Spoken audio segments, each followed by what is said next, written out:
Good morning, everybody, and welcome in. That is working. That is there. Let's do this encounter. Day 8 of the Shiny Professor Voices challenge is on us. Welcome in Sean with 19 and AutoFan with 59. Welcome, welcome. We are going to do an encounter just to make sure the tracker is working. I forgot, I actually must have left it on and forgot to rewind them, so we may do that as well. Why did that not rewind? Okay. There we go. That's better. There we are. We will go and do the tree cycle. See if we can get lucky, but hey. But how is everybody today? We are ready to hopefully get number 2 for me. No one else has got one yet. Either, most notably. I don't really know why I check, to be honest. There is no point in checking, because I've got the one I want. You are doing good, that's good to hear. Did you manage to get any DA shinies in the end yesterday? I don't know if you did join some DAs. I know you do tend to jump in with a few people if they are doing them.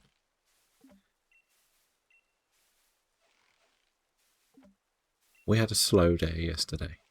No shinies, lots of walking around doing nothing, seemingly shaking trees. We're getting Cherubies at least, so the harvest thing is working, seemingly, to get more of them. I keep forgetting I should put Cherubi on all of them. Last DA shiny was a Porygon. Very nice, very nice. GG. There is not a tree down there, I don't think. I wish I could have the bike. I really do. I miss the bicycle, okay? Just for this circle. Or I wish you could make the what people fast travel points. Because most of the trees that I can access are on this bit of the map anyway. That's probably one I've been missing. I'll worry about that problem later. It's just weird not having like a generic sprint button, I think, as well. I'm so used to being able to just press a button to sprint in ZA or Arceus. Or you get like the instant ride Pokemon in Scarlet and Violet. Or even just like the running boots in BDSP. But talking of BDSP, it will be radar tomorrow. The preferred target tomorrow is going to be cast form. I want to get it ticked off. But if there is a good swarm, we may pivot to the swarm. It all depends on what does appear. Because we know that there are a couple of swarms that are quite interesting.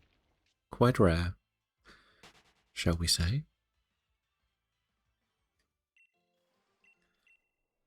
So I would like to investigate that. I think the main one is probably the skiddy one. Like, otherwise I might pivot to something on the Scroll of Destiny, because I need to start ticking stuff off, pretty much. I think most of my radar targets are going to be stuff that is on that scroll. So, like, we might go back and try Togepi again. We did get one before, so we might get a second one.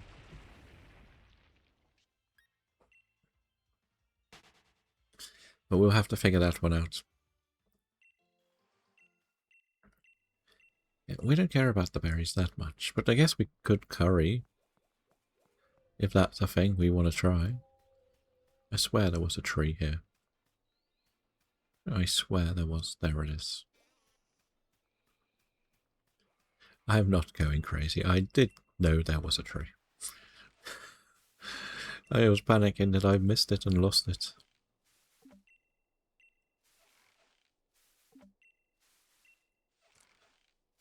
But do we reckon that we can get shiny number 2 for me and number 5 for the event today? And if so, which one do you reckon it'll be? Because it would be nice to tick one off. I'm going to be honest. I can't keep... Well, I understand that it's going to take a while. But I want to get one of these tree ones done. And once they're done, everything we do is going to be so much quicker. Because I don't have to spend probably the first half an hour doing this rotation. Oh no. Oh, it would be so nice. And before I see Cherubi go boom on me or something.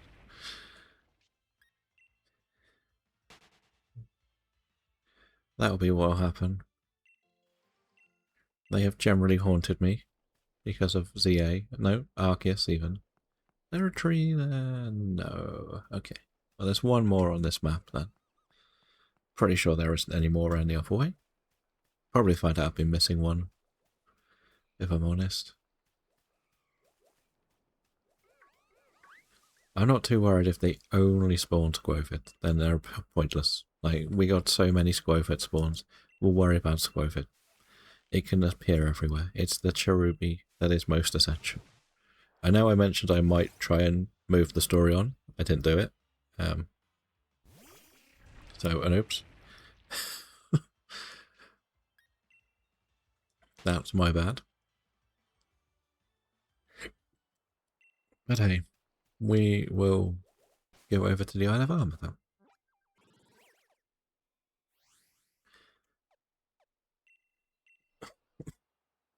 We're getting a bit closer to some more of the targets. Like, what are we on? 1707. Come on then. Come on, you little tree. This one will probably be a Squover tree. Right. And I will probably see if there are some random... I may start just doing everything on the beaches that I think is a one-off spawn, because we're going to have to do them at some point. If we get very early, very lucky, great news. If we don't, so what? Otherwise, I think they might be soft resets, and that kind of scares me. We don't like soft resets. They are not fun. And we're not going to do any of the chromatic gambling today. We don't need to. We had bad luck yesterday, so I'm not going to really push it again today. Don't see too much point. There is a 5-stream streak. Thank you for the streak. Hopefully you are good. Let's see if this tree's good. What is here? Can we get the lucky one? The Applin, will you be here? If it's Squovit, we riot. Right. If it's a shiny Squovit, we riot harder than we need to. Stupid squirrel. We hate the squirrel so much. It was a very tame riot. Right, okay. I wish there was a quick way to get rid of this. I think this is a rare spawn, so I'm going to take this one on. We'll not fight it, but at least encounter it. I do need to check what is a rare spawn and what is, like, a respawnable one. What's the other thing here? Okay, we don't need to worry about Malamar. That is probably strong as well, so don't really want to deal with that. Especially when my first Pokemon is Executor, who's not going to fare too well against it. Actually, it's the Dragon one, so it should be okay.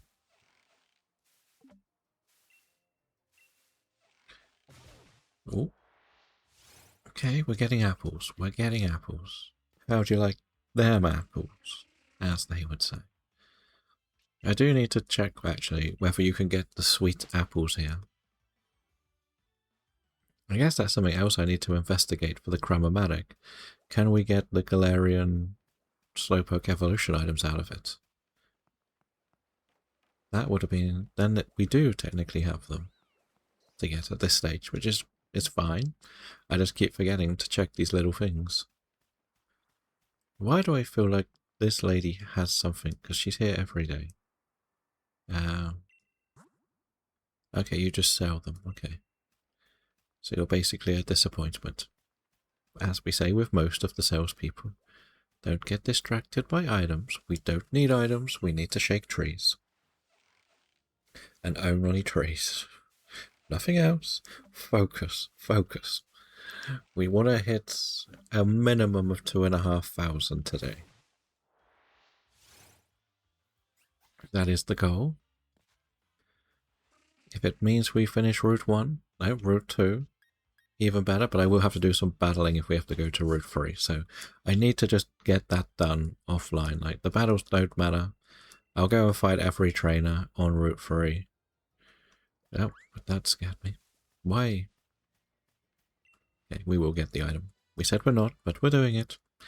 Distraction got us, of course. Piece of candy. Ooh, piece of candy. Nuggets.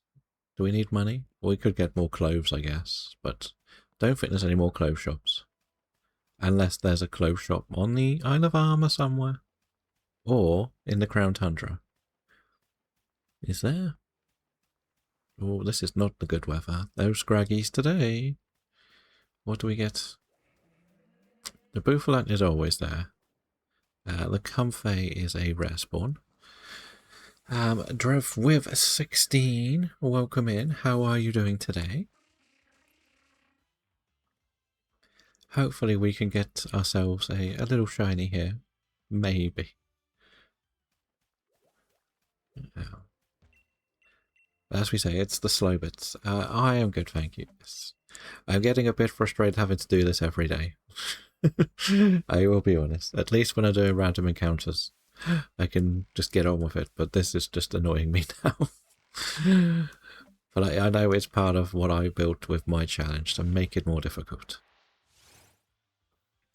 But if I find out that Applin spawns in the grass, I'm not going to be happy. Let's put it that way.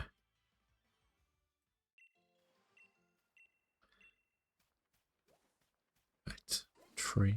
I don't think there's enough one up there. Dunsparce spawns here. Interesting. I did not know Dunsparce spawned here. I haven't really researched exactly where things spawn. Just that they do. Somebody needs to do their homework more before setting up everything.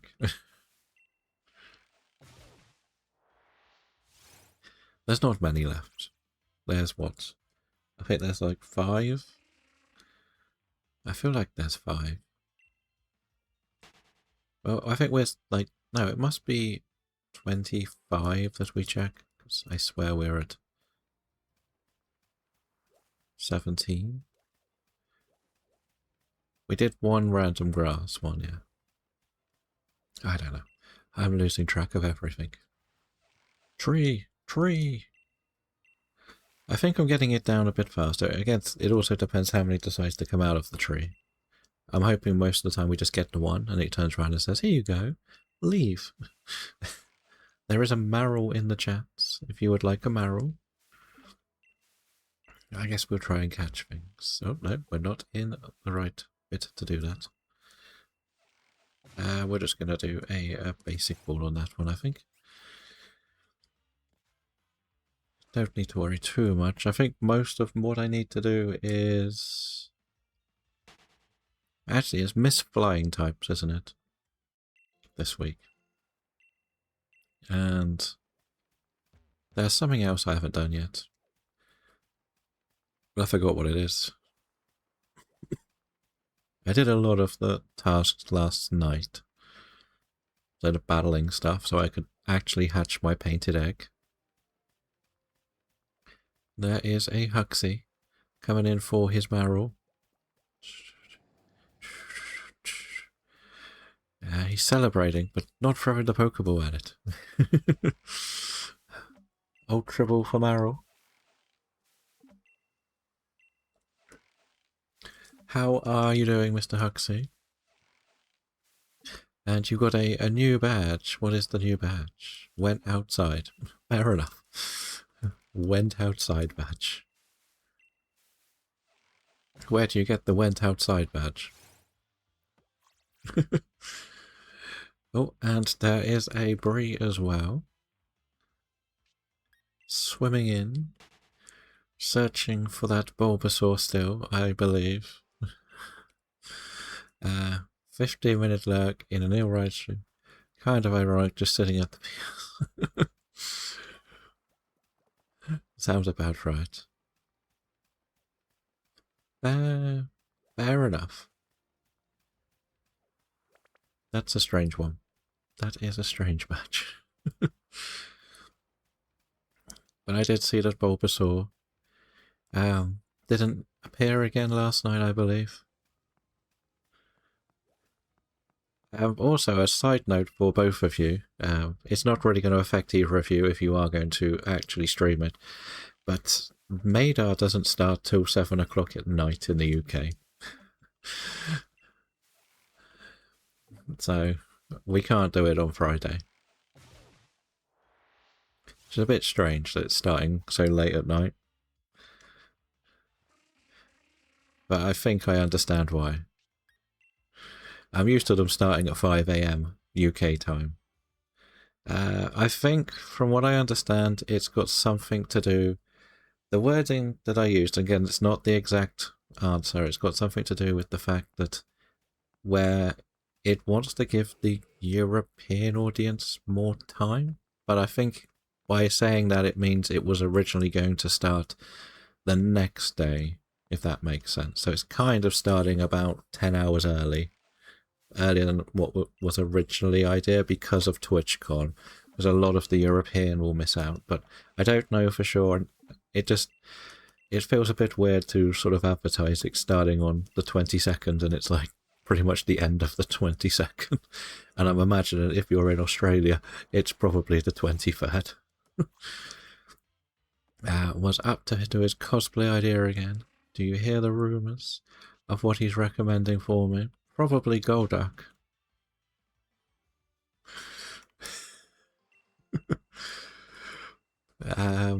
Is it Golduck?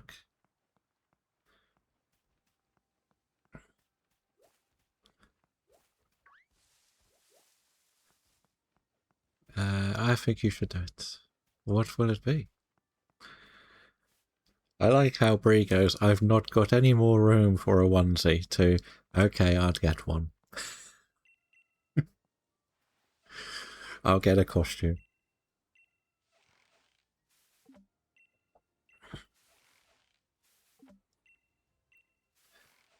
And like, Madar still finishes at the 5 AM.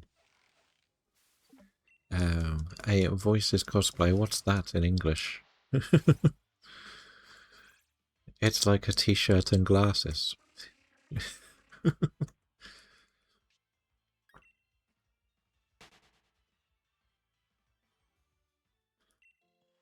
I don't know what a Voices cosplay is. Or is it a Joe Hendry?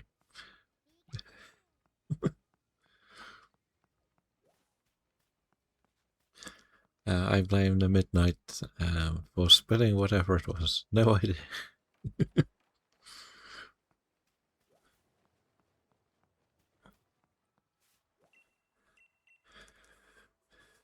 Actually needs to learn to go to bed.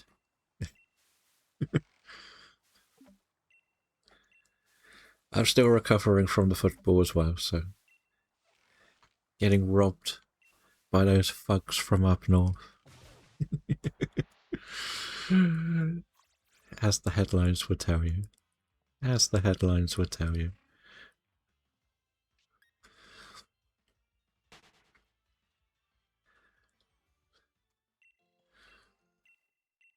It's just this weekend has been marred by everyone complaining about one thing.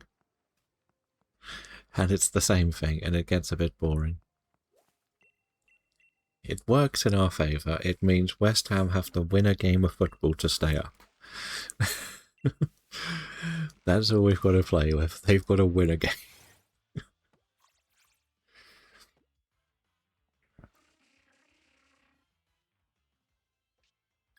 Exactly.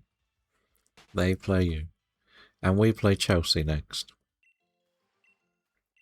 And considering how bad Chelsea are playing at the moment, it should be a nice, easy, cosy game for us. But it's Chelsea.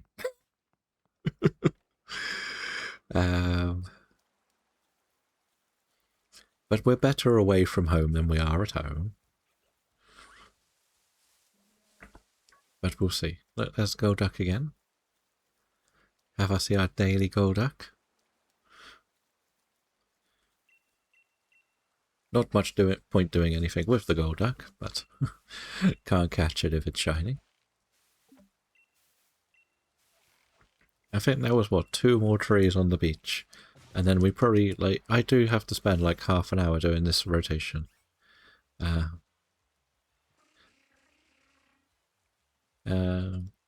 And that's the mentality, like, well, there is an element of frustration that it wasn't a penalty. At the end of the day, the Leeds goalkeeper didn't make a save. That was noteworthy, so say whatever you want. The keeper's not making saves, you're not creating enough chances. But welcome in to Dene with number 8 on the badges. Where is this? This is the Forest of Focus on the Isle of Armor. On the hidden side, you must have been here before, Bruno. This is where you get the watts to get the fancy Pokeballs. But usually you probably fast travel a lot more. I will go on the bike and it's much quicker. About that, you've never been to the DLC. She invented a wild duck and Brie instantly wants to know where it is. Exactly.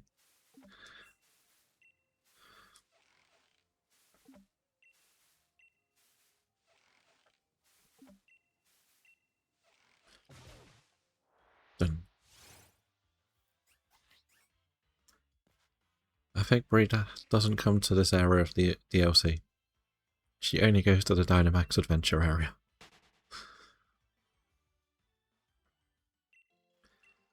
Also, Huxley, I don't know whether you saw, but I don't know if you're still top of the Booster Thursday League.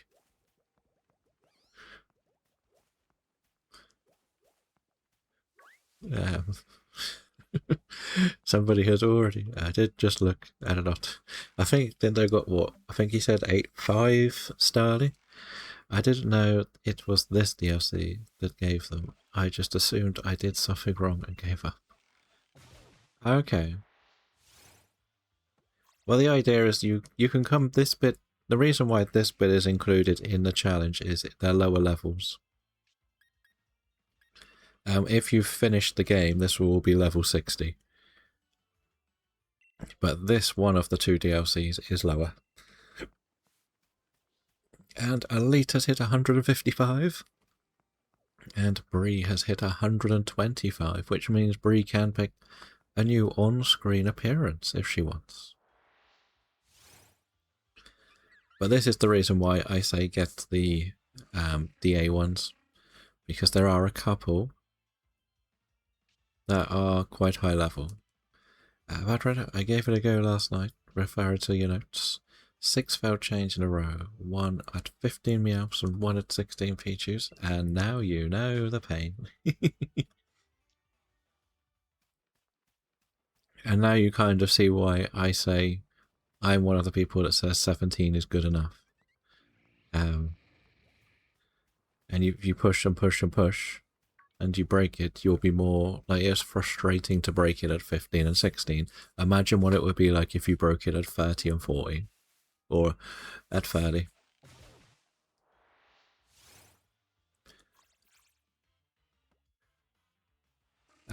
What should I put on the screen? Who? A hydrate.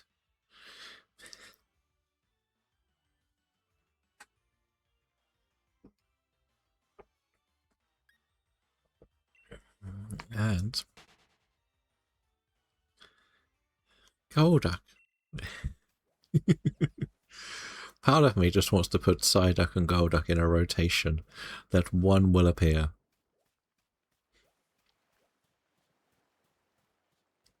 She has cast you all.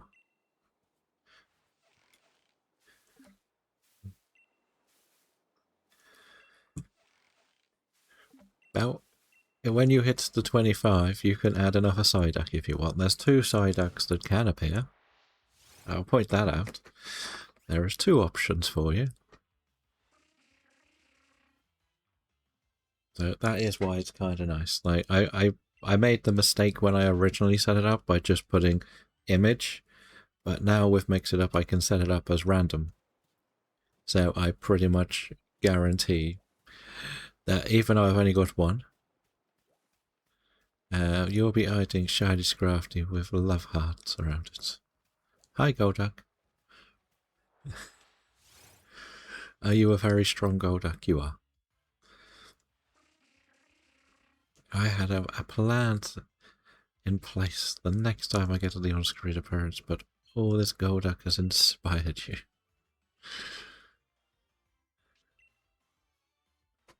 Golduck. I can't even run away from the Golduck. There we go. Right, that is... well, I'm going to track this Cramorant. See if it's a high level. Oh, everything's high level here. Don't like it. Don't like it being high level.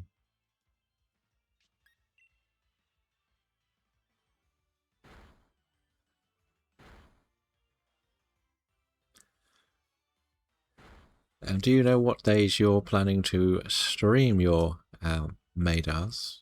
I know Breeze is a bit more up in the air, but I don't know about Huxley.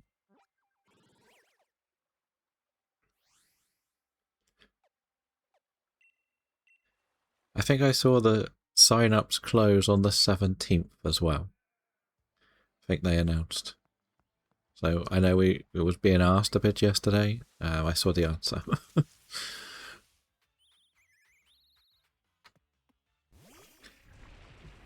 So just be aware that I know you were asking. So the simpler way to check it is, I know you wanted to know when the teams got announced. I don't know is the answer. Check the calendar. When it starts, well, it'll be a Friday night it starts for you. And usually, so you might be able to get it on that. I will be doing the first day without that. So you will be on the Saturday? Or the Friday? Friday night? Or the Friday? Okay. That's okay. Because I know you quite often do stream on a Saturday, but I know that you said there might be some things that are around in a month. So you might have been busier. But we're back to the easy stuff now. We did change a couple of the fonts, so let me know if they look a bit cleaner on the tracker and the total. Do a launch night 2. Okay. So I'll be trying to catch up with you 2 on Saturday. Is that what you're saying? It might work out in my favour. A bounty might have been revealed by the time I go live. You never know. There's a couple of us that have bounty points in the chat. After a flyer, there's an Ellie kid in the chat. Going off last night's efforts. I will need to look into the SSL thing. I don't think they've announced how many points we get yet. So there isn't too much to know, but I basically just say, for example, it costs... wait, I'm out of Ultraballs. Really? How am I out of Ultraballs?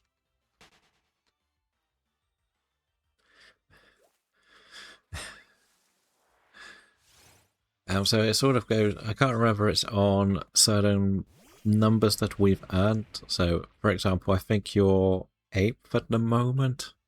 I'm 6th, or it's 5th and 7th, isn't it? But I can't remember if it's if you reach 40, there's so many points. If you reach 50, there's so many points. Like, it was different with the other one, but it sounds like it's 20 points to unlock a bit of a clue. But I can put 20 points in, and you can put 20 points in, and something like that. I think that's how it works. But we'll see. We will see.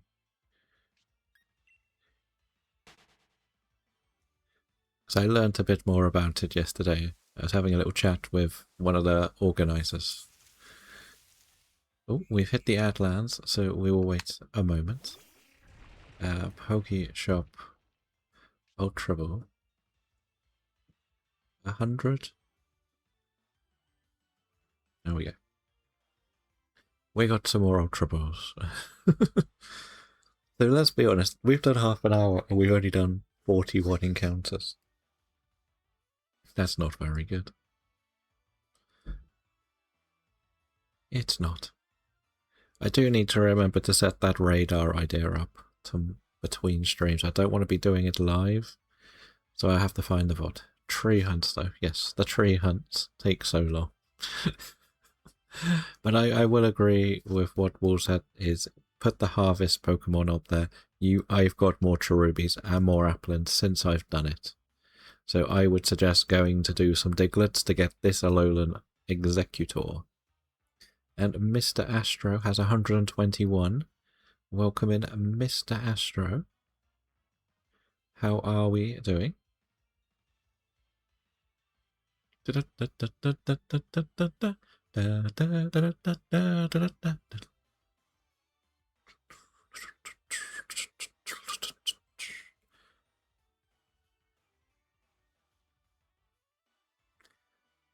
We are just finishing off the Adlands before we go into the next one, which is now.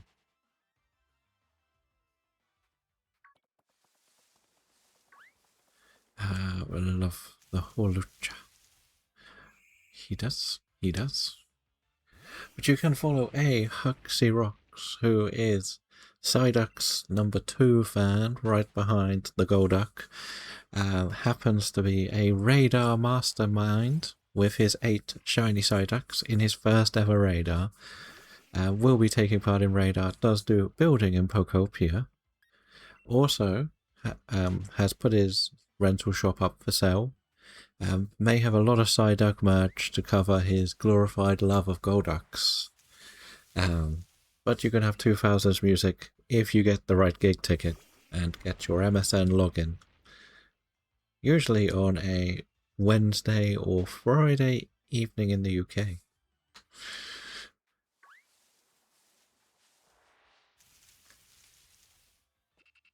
C-dots. All of the C-dots. So it looks like I am just going to go to the cinema on Friday. I'm going to go and see Obsession, I think, or it's either called Obsession or Obsessed. And it's about a guy who makes a wish that a woman falls in love with him and can't deal with the consequences of his wish. So, yeah. Bit odd, but it's a horror movie. What do you expect? What do you expect from a horror-crazed person like myself? I don't want to go into too much spoilers, but I have watched some clips from Raw, and all I've got to say is, how do you get one thing wrong? It's like the only thing that he stands out for, and you can't get it right. And if Huxley's seen the clip, he will understand why. And our Cena is on 23.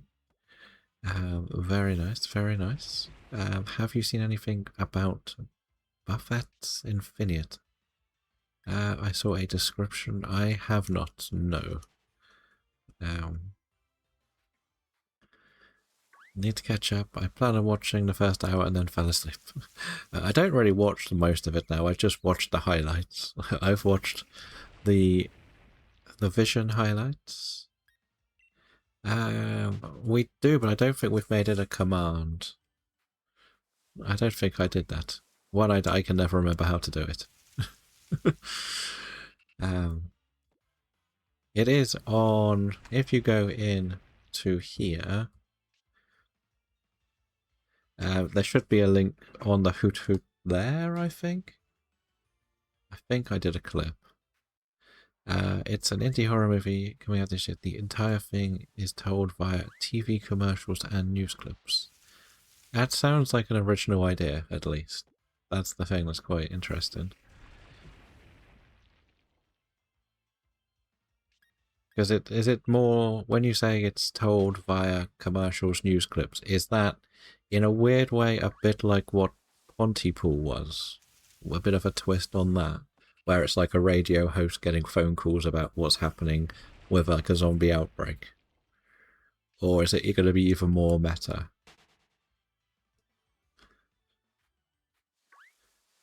Also sounds like they might as well just start showing it through WrestleMania.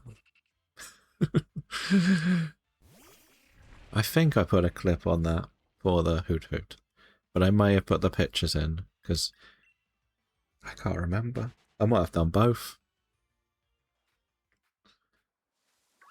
But there is a clip somewhere, but I can't remember where. And Amy with 108 badges. How are you doing? Nice and early for you. We're hoping to get the next shiny in this challenge. It's been like, well, I think we've only had one shiny in like 5 days now.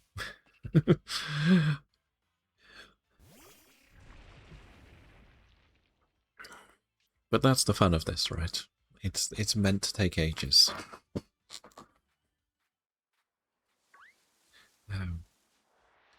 All the early risers. I'm not sure. Haven't seen the one you've mentioned. Okay. The whole concept is that a late night radio cool show host is getting phone calls about different like zombie outbreak. It's kind of, in a weird way, it's a bit like the book of World War Z, where he's getting all of the stories, and some are reporters, some are outside random people. It seems like the beginning of Shaun of the Dead, where explaining the changing channels. Okay. Maybe it's something we need to investigate. And you can also follow Mr. Astro, the host of the GBA Diaries. I believe he is planning a little bit of a special stream on Friday, which you will have to check out to see more news. But in the GBA Diaries, there is some Nuzlocks, where there are fun recap videos. There are some Mudkip hunts, Reggie hunts, but also some champions with some funky teams. And I'm sure there'll be some BDSP. So we'll see what happens. Yesterday I was working on the 8000 hunt. I got gifted leaf green and was resetting in all the shinies, because I'm not too picky. One reset 148. The individuals, it would reset 50. Okay, nice. Good luck. Good luck. You will be doing something fun to celebrate the birthday on Friday. It's not a cooking with Astro stream. Mrs. Astro isn't going to let you in the kitchen again, is she? But I hope you get the shiny nice and early, Amy. You've probably got as many as I have yet to do more than 1,000 on the Bulbasaur. I don't have the commitment that Bree has for it. No cooking. I got a shiny Bulbasaur. Oh, you got it! Oh, congratulations. Sorry. I misread that. Congratulations. Bree is not jealous at all. No, I thought I read that you were going through all of them.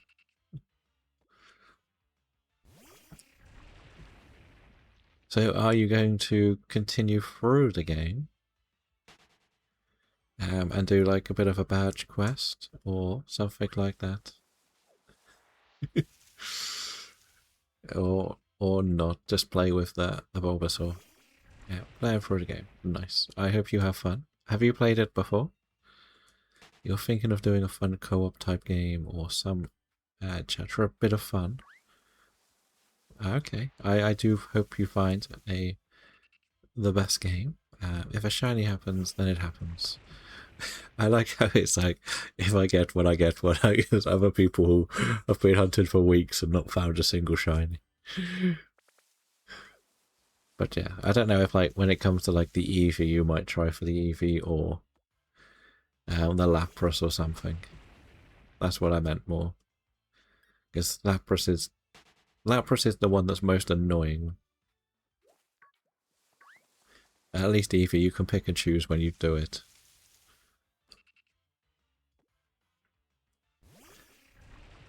Maybe we should go for the shiny Bulbasaur as well. Get the dual setup back up.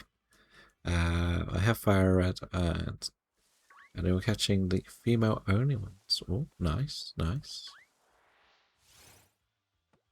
Good luck. So you got both now. So hopefully you will be able to get a few more shinies along the way.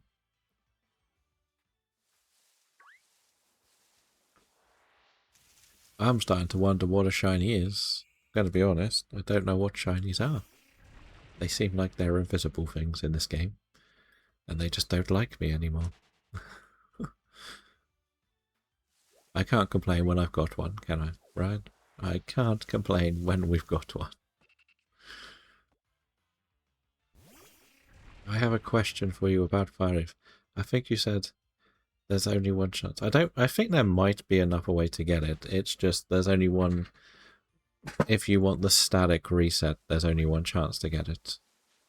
I think I've seen people. There is like a 1% or something somewhere else. Is there one where you can breed it with Wooper near it, or was that I watching the wrong game?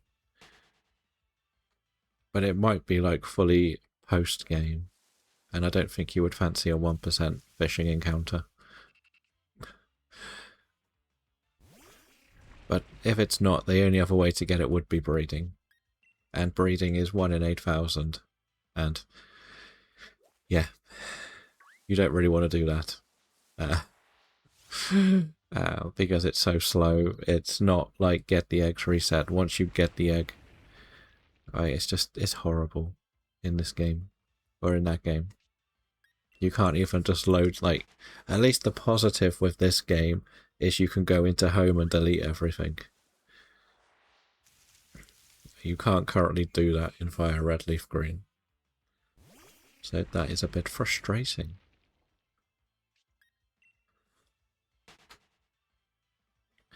Now, about being able to reduce steps, yes. I think most people just do one of the big tunnels, don't they? But the problem is it's so far away from the daycare.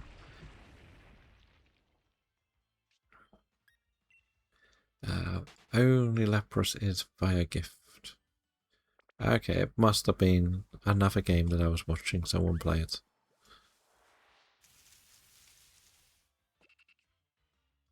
Maybe it was gold, silver.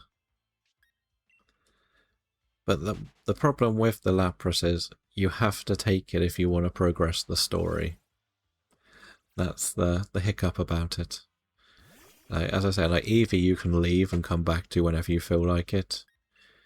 But the Lapras you have to take the gift to do the next chapter of the story. It's optional, is it? I thought it was a guaranteed that they just sort of say take it. So you can say no and come back to it later. No,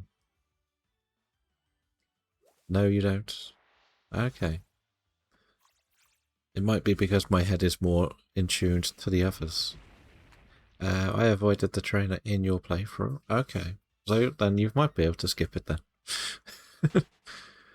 It's probably that I'm so used to red, blue, yellow, where you have to take it in red, blue, yellow. Can I finish the game and go back and shiny hunt everything? Or are there limits to what you have to do? I will say you probably don't want to shiny hunt everything in Nebri. Because there's a lot of eggs that you've got to do. Going back to see if it's still there.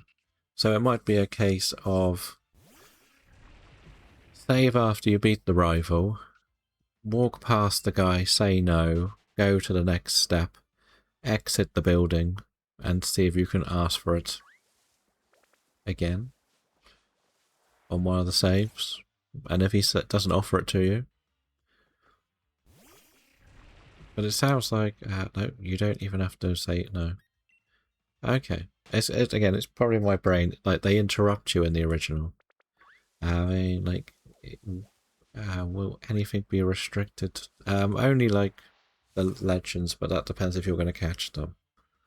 The minor ones are, if you've picked Bulbasaur, you can only get one of the beasts from Gold, Silver, Crystal. That's one restriction.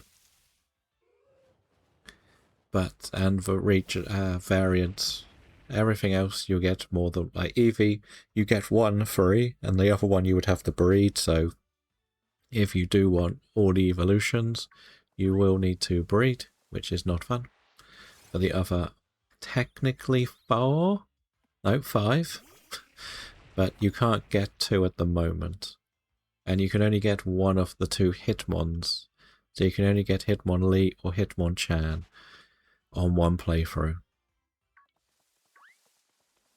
Which is why you quite often see people dual hunt them and go one on each device. Because that is an option. But you can fully rotate it round and get... you can probably breed the Tyrogue as well if you really want to. And yes, the fossils. You get it guaranteed Aerodactyl, but if you're going for a living dex, you will only get one of Kabuto, Kabutops, Omanite, and Omastar, depending on which fossil you believe in.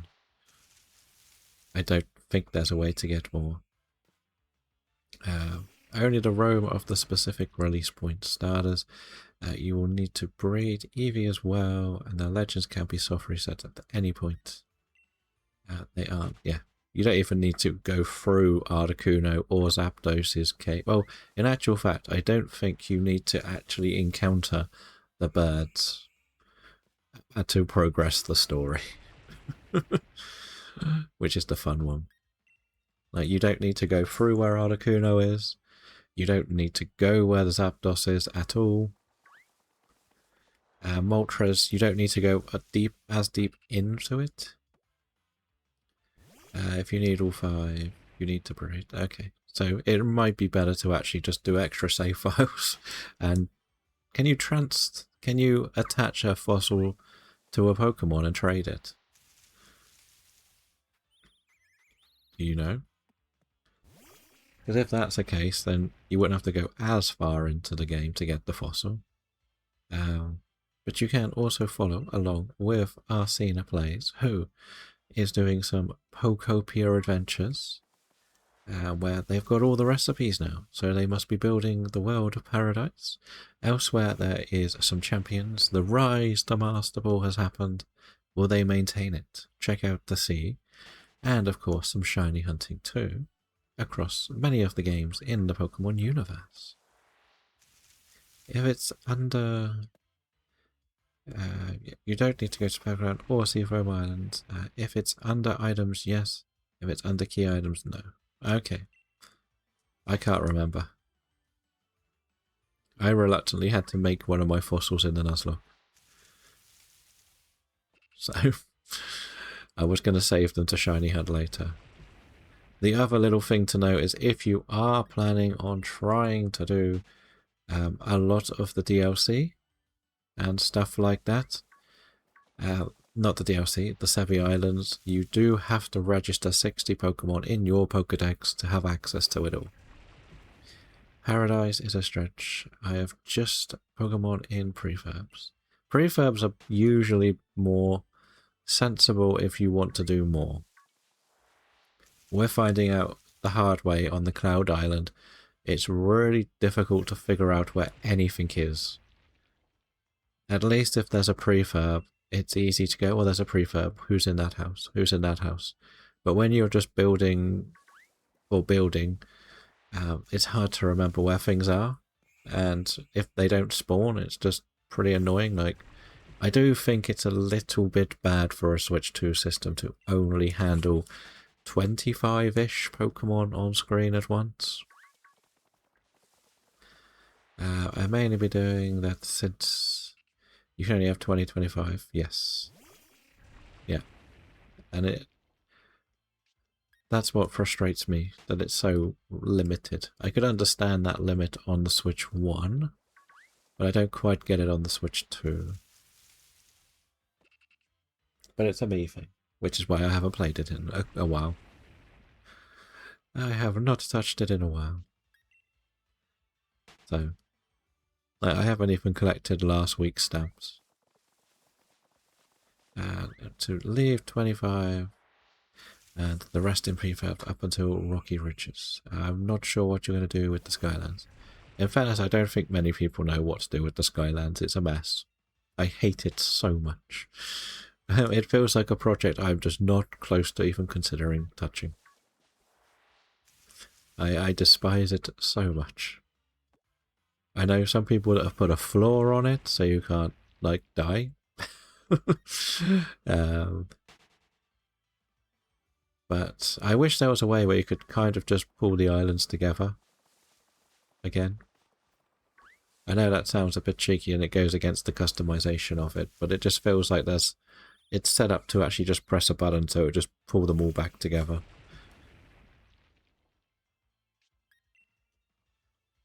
I know I've got like teleporter things to most of the islands. But hey. That's a me problem. Definitely me a problem. We'll get there eventually. For sure.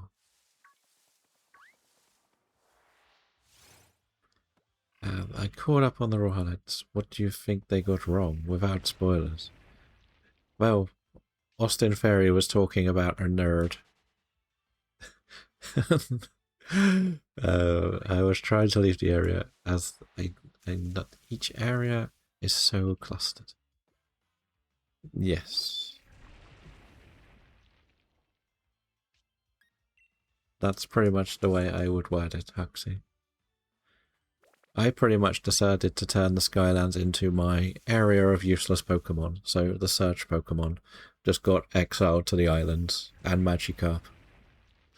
Gave them a fancy prefab house and just leave them there. One on each island, and I'll worry about them in the future. I got to level 10, so that's all that mattered.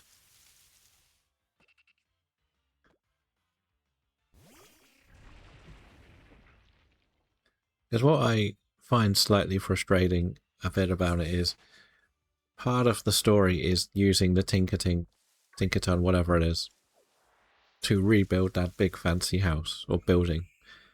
And part of me wishes you could do the same with the other island next to it, where it's like a load of cities. Like, can you rebuild this? That makes sense.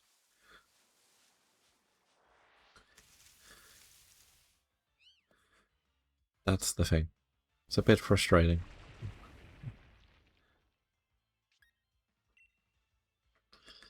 But as I said, I got very deflated when I found out there was a prefab limit. And I lost all interest in really doing what I was planning on doing. The YouTube pilot didn't show him talking Just the match itself. Oh, there was another YouTube highlight with them doing their talking before that match and pretty much understanding it all. Searching. It's definitely on their YouTube channel because that's literally the one I watched this morning. If you see them on a mic, it's basically that.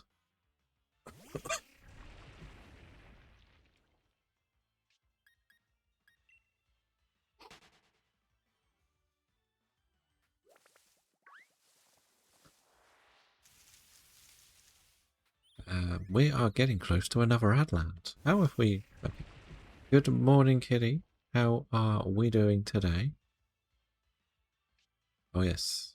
That idea would be sick for the Skylands. It just felt like that was what the story was leading us to, that it was ready to, here we go, here's this fancy one that we can put together, but unless you're, like, okay at building, you're not going to really touch the Skylands too much, because it's just so much of a bit of a mess, really. That is good, that is good. Hopefully everything is getting better. And the doggos are doing well too.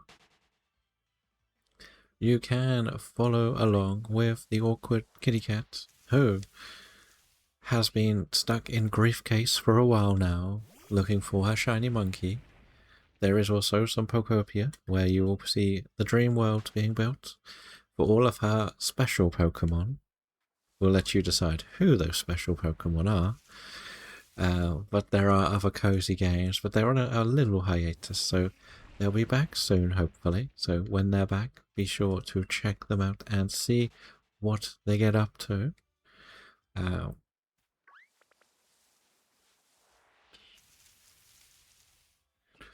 Dun, dun. They are good. The good doggos.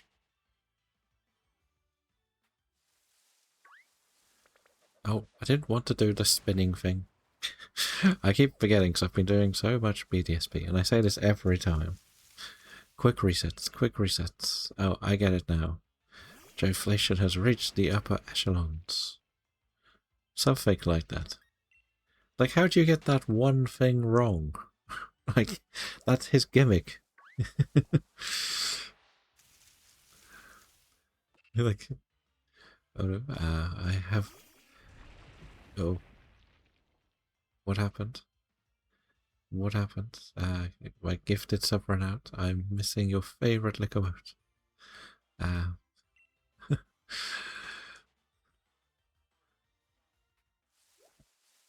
Uh-oh. Everybody's got all of the sussy dancing emotes now.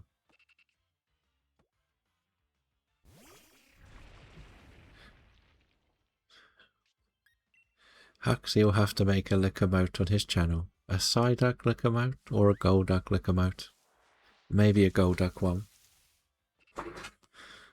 Is that an option?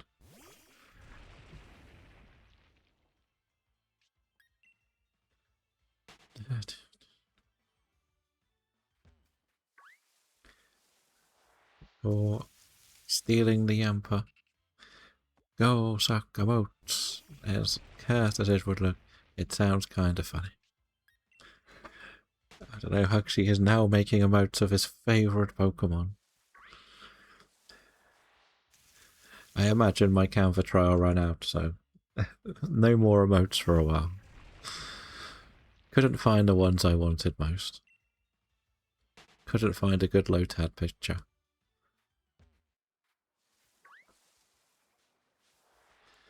There we go, pain. Exactly. That Hoppip. If only I could have got the shiny one for it. It would have been even funnier, right?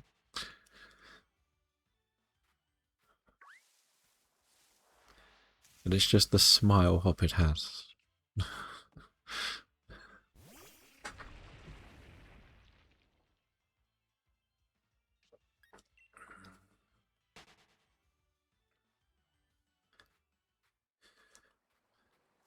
I'm not even sure what that is meant to be.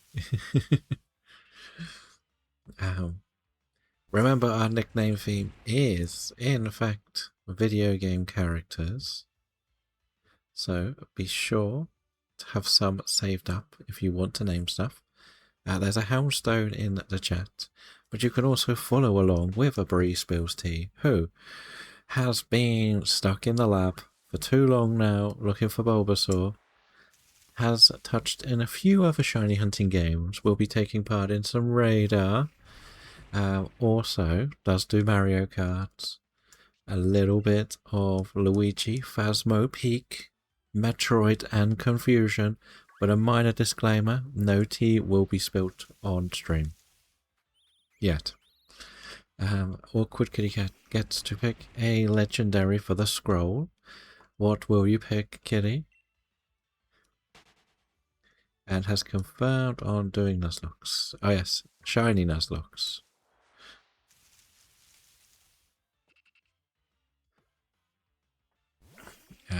Reshaman, it is on there at the moment, but I can do it twice, it's not a problem. When it comes to DAs, I've got so many save files for DAs. So, it's up to you. If you want Reshaman, we will put another one on the Reshaman. If not, you're going to get caught in the bit like Huxley was, waiting for the scroll of legendaries and miss it. And be like, where's it gone? Oh, Sean got a stone. And we're into the Adlands. There is also this as well, if you do want to see what's on the list. I know Suicune is on there. So I remember that was Pixel's pick, like, last week. There's quite a lot of legends on it, to be honest. I've been slacking. Problem is, legends are so difficult to set up. And I kind of despise soft resetting. It's like my least favourite thing to do. You're slacking. Yes. Slacking. That's why in Vader, I'm going to go for as many different ones that are on the list. That is pretty much the plan. It doesn't help that I keep giving up the Friday, which is going to be my sort of catch-up time where I'm going to play the easier hunting games, if that makes sense. So I will be pretty much doing some Scarlet and Violet or some ZA just to get stuff ticked off the lists, because I can't only do this. You're going for Ponyta. Nice. Nice. That is one that I've got. Is that picked because you would like Ponyta, or picked because you found the grass is nice?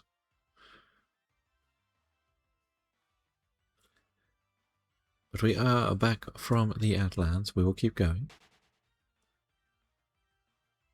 You could go for Golduck. At some point. But again, if you are investigating the Trophy Garden, just remember, you need to start that rotation. Probably now if it's not a first in the first few lines. So you can get that target set up, ready to use. You choose Xerneas. Okay, we will add Xerneas to the Scroll of Destiny. We need something with an X on it, right? I think Ponyta nice. Okay. I think Ponyta was like the second thing we ever did radar on, so it is nice. It's pretty easy to catch as well. Sometimes it's to do with how easily they stay in quick or repeat balls as well. So if they're a bit annoying, you don't want to do them too early. But thank you for the next addition to the Scroll of Destiny. By the looks of the amount of evolutions on there, I should probably be doing that. I started my radar journey yesterday. Ooh, did you get a shiny? I'm not getting the Trophy Garden. The guy last night said it was Chansey. And it was the day before you get the day and the day before's in there. So Meowth must be before Chansey. So if you ask him today, you'll probably get Chansey in the next thing. Like, Cerebi has a guide of the rotation order. But you basically do get the day before. Not yet. I have a chain of 17. I'm just hitting the reset button. Fair enough. That's the way we do it. It works for us.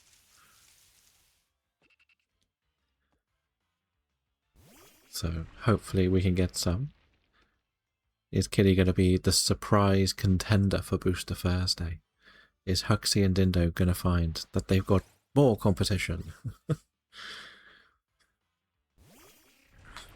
That is the question. And do they stay there? For example, tomorrow. So I've got cast form there. So if I don't touch it again, if I don't talk to the guy, it won't change what spawns. It's only if you talk to the guy. Oh, good, good. We have got more students becoming the masters. But I don't know what your preferred target in there is, because I think Marrow is in there. But just don't talk to the guy, again, if what you want is there, if you're still hunting it.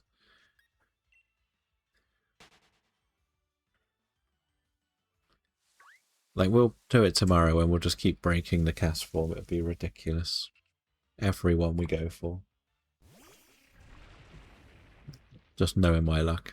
It'll just be one of those days where nothing really clicks. So last night, Staravia. I think Staravia... I feel like Pichu, Roselia are guaranteed there. There are some, like, guaranteed spawns there. You were hunting for the Pachirisu. Very nice. Very nice. Again, I would say go on the Cerebi website, type in Trophy Garden, see the rotation, and see what's normally there. Because once you get the list in the order, you know exactly what to go for. Because I don't know the exact order. I think we said, somebody mentioned they are in Dex order. And I don't quite understand why you had Pichu, Meowth, and Chansey. That's what's confused me a bit. So maybe they are indeed in Dex order. Yeah, so didn't show up though. Okay. But again, I can't remember what's on the rotation, so I don't know whether Chansey is on the rotation. Uh-oh. Pichu is a regular spawn. Okay. That's what I thought, because Pikachu is in the rotation, I believe. But then I don't understand why you... I imagine tomorrow will be... Or if you look today, it might be Eevee?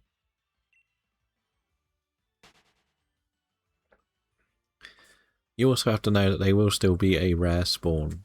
They're not guaranteed, like, common spawns. Like, you saw me try to do the cast form before.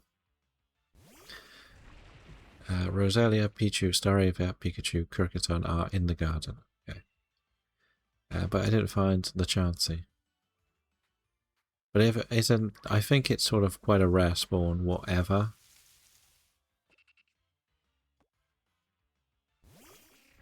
Because you said you were going... Once you started a chain, did you sort of run into some Staravia's Cricketune?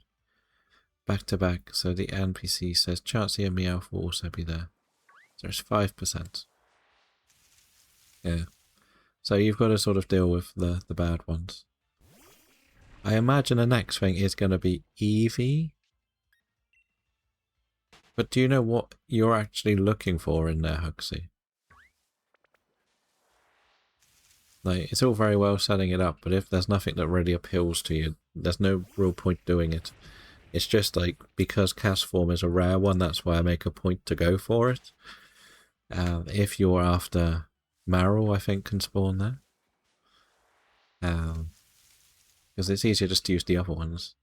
I would say about a month ago, or longer.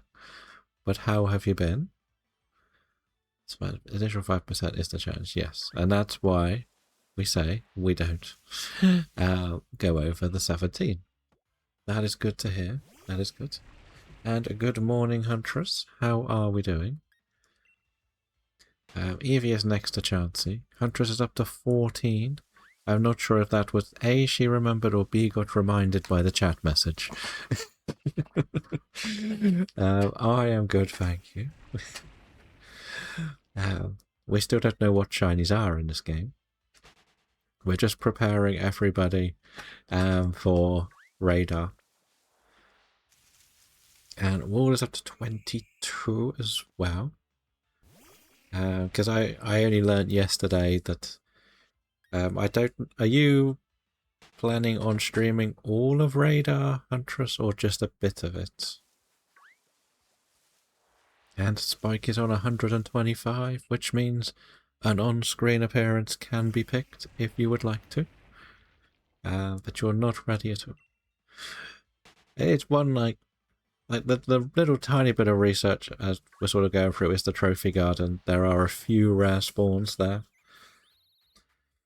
I think all of it, assuming take me long enough to do the Egg Boy and Nidoking.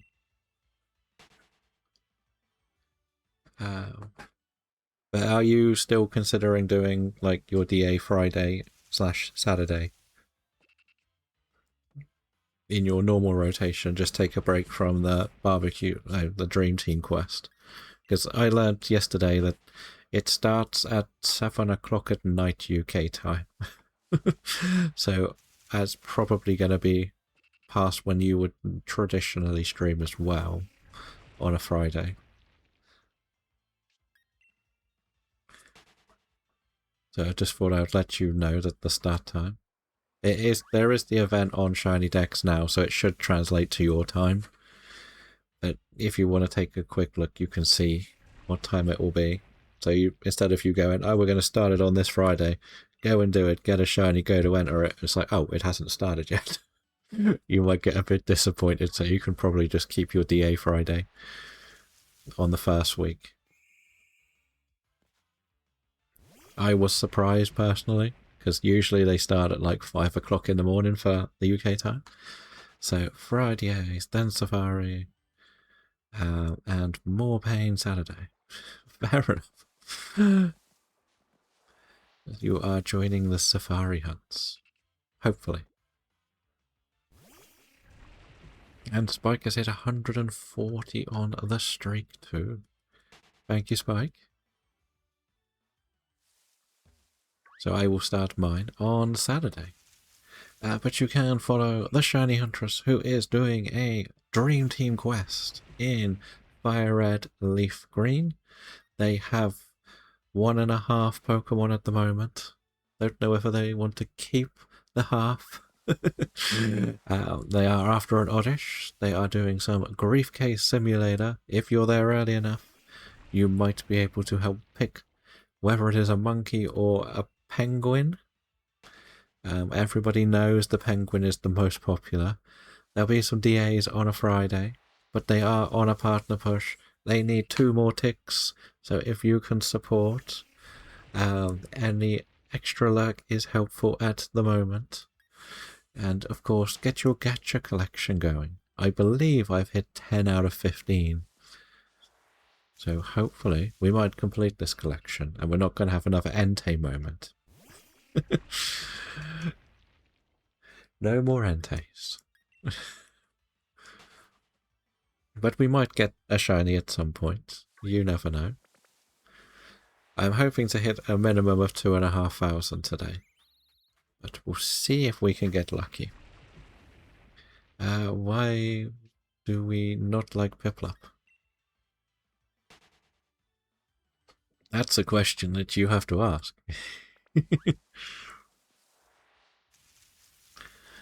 I think the main people that would play BDSP know that the fire type is probably the best starter because there are no fire types in the game.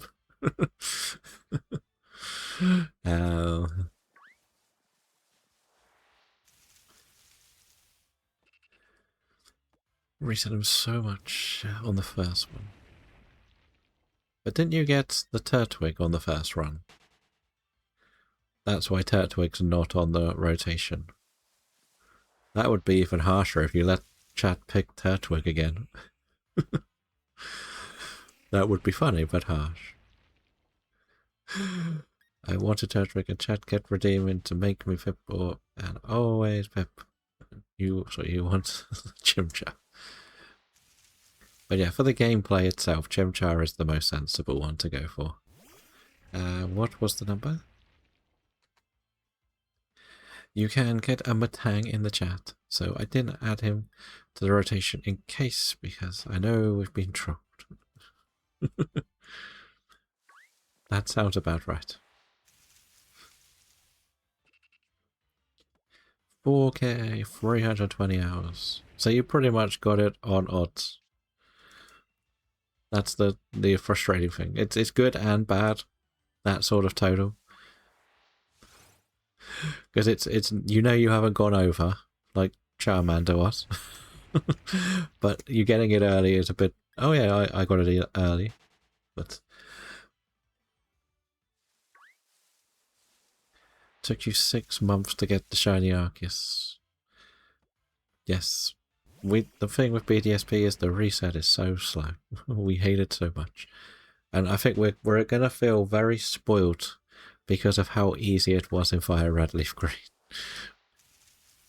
I think it's like, why can't we have that in BDSP? That's gonna be the attitude for a while. There's a Slitherwing in the pool. Is Autofan gonna get it? Who will get the shiny charm first? Will it be Autofan or will it be Huxley? Or will a new contender steal the shiny charm first? That's the question. You can also follow along with Spike, who does do some shiny hunting and had been doing some in Fire Red Leaf Green. There is also a couple of adventures in Animal Crossing, Skyrim, Minecraft, and usually a monthly charity stream over there too. So feel free to watch. And you've been playing Windrose. Nice. Are you enjoying that one too? In with the still. Exactly. What are we on? What are we on? I know I got one the day before. No, nothing yesterday. Slowly and surely catching up.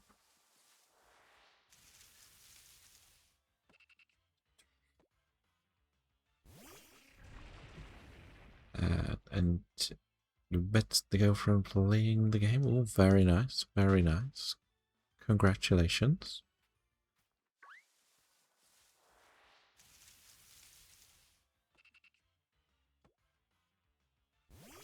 But I haven't seen anything else that I want to play coming out at the moment. I'm on this stage where I look at the libraries on Steam and think, there's too much. What shall I play? And then end up just doing nothing. So maybe we'll fix that in the future. Maybe we will. But I would like to get this. I want to get to Route 3 now. I would. But I can't be greedy. Right? We can't be greedy. I don't think anyone wanted C-Dot, right? Probably find out someone did. I'll worry about the wild area in the future, because that's really hard to set up.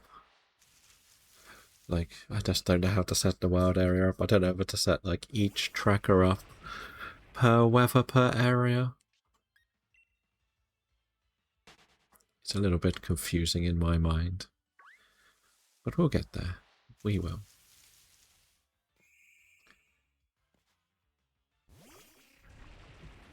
But can we just move on to Route 3? Okay, I knew some were, but I always get confused. It's always hard to check back. Like, I know I'm asking about C-Dot, but I know there's a lot in this area people want. Tulul, Rookity, Yamper, Zigzagoon, Nickit, Blipbug. But nobody wants the C-Dot, which is probably why I went and did it, right? Subconsciously, I knew it wasn't wanted. Everybody wants a Yamper. Oh, nick it.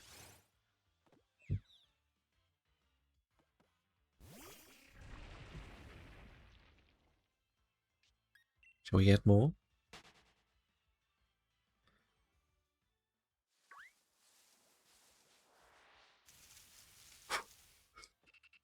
But the question is, do I want to go and see the new Star Wars movie? I think the answer is probably no. Because I don't know anything about the Mandalorian. Other than he wears a mask and he has a baby Yoda. Yes, I think I even know who is that said that.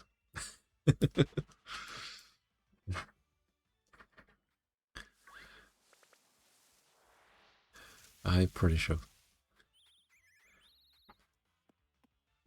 I'm hoping that some of the horror movies get like good showings next week, because I think there's something very fun coming out. But if you like your giant monster movies, there is another.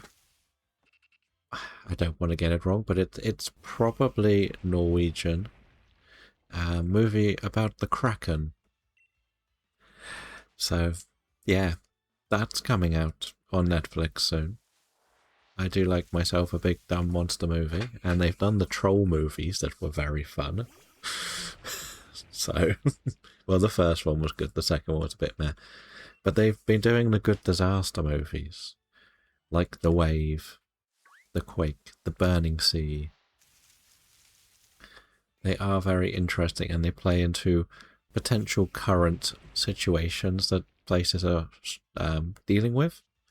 So, like, The Wave is dealing with the concept of if there was a landslide on that causeway, like the river one between all the mountains, it would basically cause a giant tsunami down it. Or could if it was a big enough one. Quake is more to do with. It was sort of a sequel, but it was also diving into the idea of mining under towns and towns collapsing. And Burning Sea was about oil drilling and things going very wrong. Very unique movie, that one.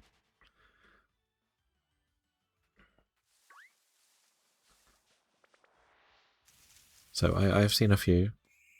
I do like my disaster movies.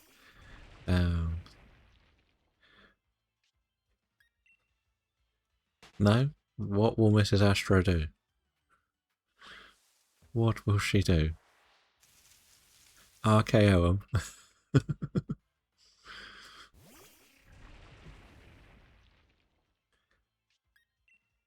It's an RKO out of nowhere.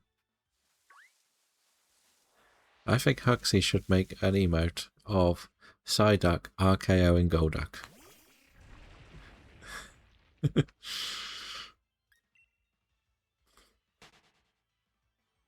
Well, we know what Mrs. Astro wants to do with car parking in the area, so I don't know what she'll do with Angry Nickets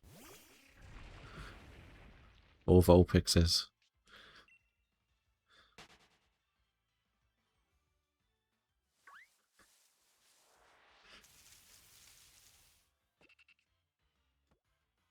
But I hear it was quite a popular idea in the Astroverse. What is Mr. Astro's opinion on people parking on the pavement? The car parking area is a joke. To be honest, anything roads and cars in my area is why you're prepared to run for the town council next time. I know that your area has like special roads built that are designed to be parking / pavement, if that makes sense.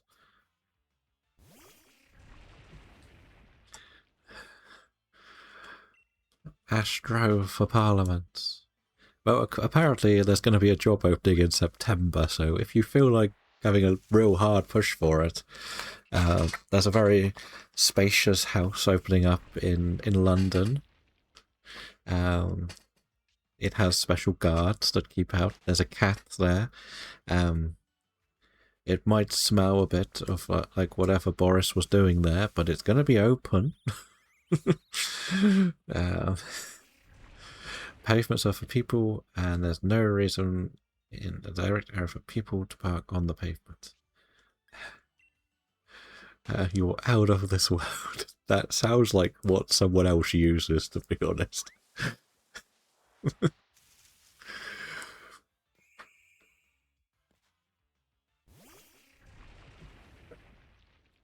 Now, what I meant is they've actually made, like, there's like an example of it is you have these really large pavements that quite often have grass on them. I think the idea is they get rid of the grass and just make that a parking bay. If that makes sense. It didn't have a run enough soul to be a good at anything bigger than local politics. And that's the thing, whoever's in charge has to make difficult decisions that's going to affect someone. I don't get how one of the others has somehow returned to have a say. I thought they got rid of her and she was completely out of the picture, and now suddenly she's piping up. Like she's back at the bar looking for another Chardonnay. Or another house to not pay for. I'm so confused. I don't understand politics so much. I don't get how you can do something incredibly wrong and be welcomed back with open arms.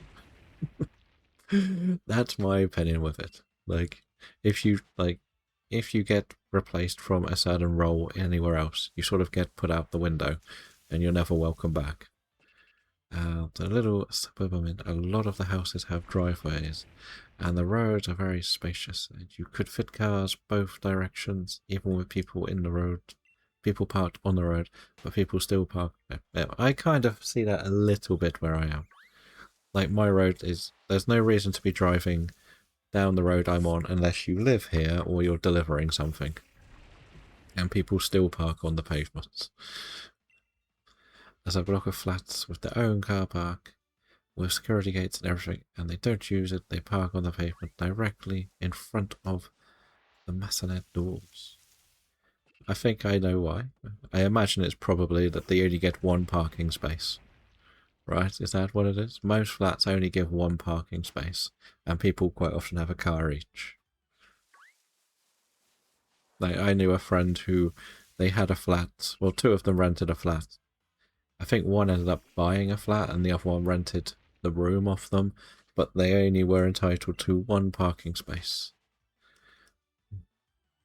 There might also be the counter that they might have to pay for that parking space, so if they don't use it, they don't have to pay. That might be what it is. You may have to pay extra for a parking space. I know it sounds silly. I don't think you should. If you pay for a flat, that should come with it.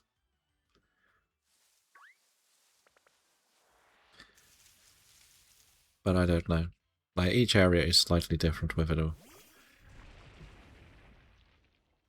I sort of want to walk along with like a key out, and if I see a car on the pavement, just sort of slash the key down the side. Is that a bit harsh? And Liam is on 21 badges. Congratulations and welcome in. How are you doing today? Because then people will learn not to do it. Right? That too controversial?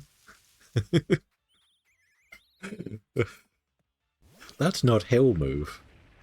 That's not a hill move. That's a knowing that there are going to be people in this world that have buggies, that are in wheelchairs, that might not have access to the pavement because somebody's too lazy to park somewhere properly.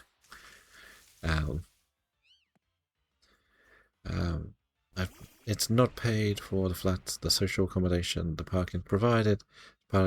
They would just rather be directly in front of it. Fair enough. It's like the old joke. Whenever there's a movie, there's always a parking space right in front of any flat or apartment for the movie character to park. No, I know, it's just, you can't imagine you keying cars. No. Sometimes it's to do, like, So I do my like walk to the shops every couple of days, and there's like a really, really wide pavement that you can put two fully parked on the pavement cars, and that people park usually up against the wall because there's some flats there, which I still don't think is right. But I went on my walk up there today, and someone has parked literally in the middle, so you cannot quite get anything either side. It's ridiculous. My favourite is people that have compensation vehicles, shall we call them, who park half in their drive and half sticking out on the pavement because they can't fit the car in that space. But they need to make sure they show off their compensation vehicle, that everyone can see how big and extra special it is.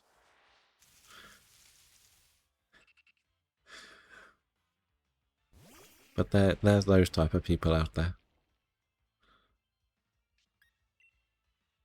I've got... yeah. So there's a question that's going to come now. In June, so we're talking 1 month away now, the World Cup starts. And we already know that it's at bad o'clock for anyone in Europe. Do we reckon... is anyone planning to actually watch the games? Like, Brie can watch all of them, it's fine. But anyone in Europe is like, nope, you can't watch this unless you want to stay up till like 1 o'clock in the morning to watch the dullest game of football probably of the season. You live on a main road, some people have a go at me for getting on my drive. Yep, that sounds about right. Like you have to understand that people would like to drive on or off their drive, and it's very difficult because reversing out of the drive onto a main road is horrible, but also reversing into it is horrible. We have hit the Adlands. We won't do any more hunting until they are finished.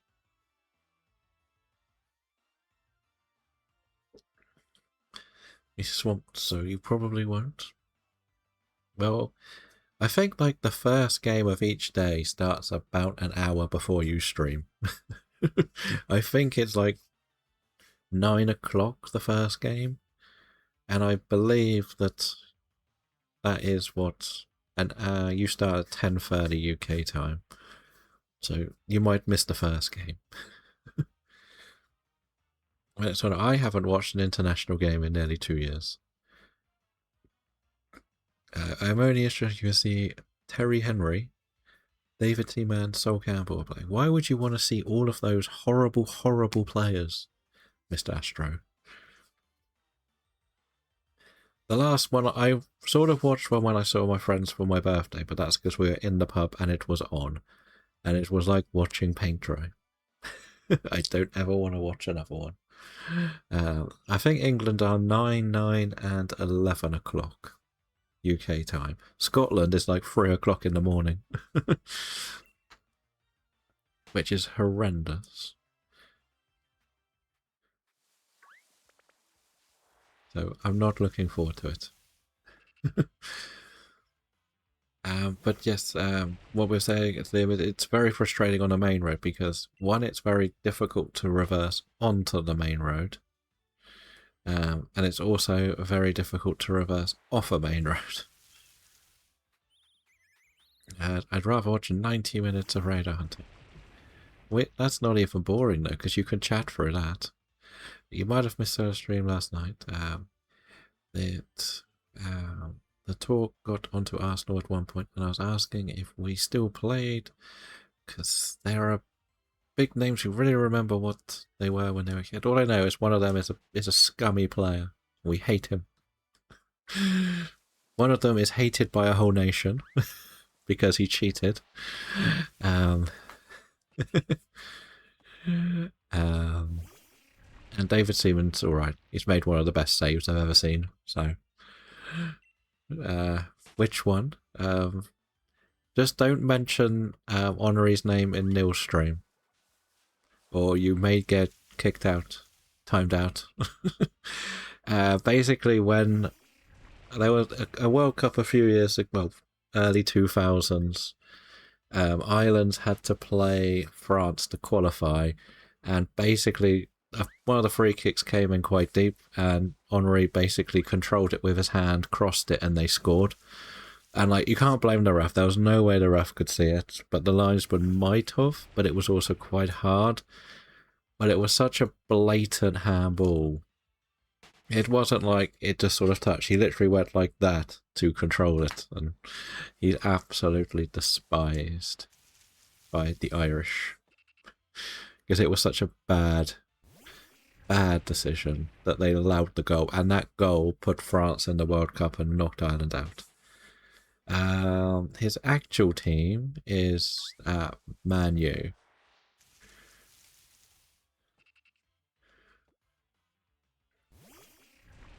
But it's international football. So I believe he is Republic of Ireland. Yeah, because Northern Ireland were never that good. Northern Ireland were never close enough to a World Cup in those eras.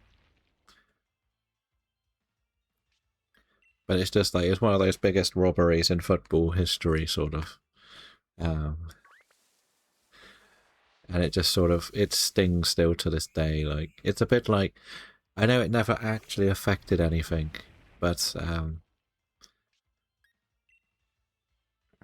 yes, they do. It's one of those, a bit like the Pedro Mendes goal against Manchester United. It still sticks in my memory. Like, how could you not have seen that? You are going on a long weekend to Ireland. Nice, nice. You have to get all of the tips off Ray on the best places to go. That's why I get very confused when it comes to international athletics. We're called Great Britain. Like, why don't we ever play or enter it as England, Ireland, Scotland, Wales? When we play football separately, we play rugby separately, we play cricket separately, but athletics, we're just Great Britain. And then anyone outside of Great Britain gets confused that Great Britain is a country as well. It's very confusing. Yeah, Northern Ireland generally don't have as good a talent pool.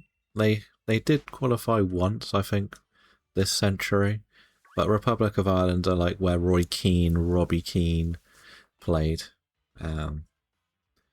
So they actually had some like they did a whole movie on the Roy Keane argument with Mick McCarthy, who was an Englishman or born English but played for the Republic of Ireland, and he didn't like that he was quote unquote a plastic Irish player.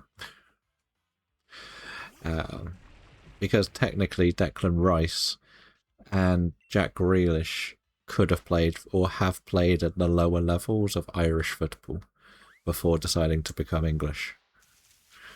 Which is always the joke, that if Rice or Grealish, it won't be Grealish, gets involved and scores in the World Cup final, the Irish will claim that they won the World Cup. It's one of those weird things that you can pick what nation you play for if you haven't played a competitive game. There's been a few cases of it. I believe there was one player who happened to play for about 5 different countries because their country kept breaking down into smaller countries. Like, it used to be like Serbia or Montenegro, and then they became Serbia, then they became something else, and they just sort of got smaller and smaller, and he's played for so many different, like North Macedonia, I think he's played for as well. Now that became a country. And after that is due to the weird Olympic rule in which you can only enter one sovereign state can enter. So 4 constituent nations of England, Scotland, Wales. Yes and no. I get that it's something that probably should change, but we don't really fund Olympic sports anyway.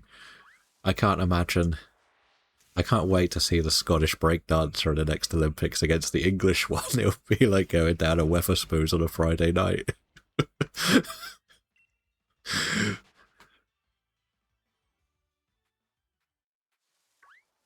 You could imagine that, like the international breakdancing.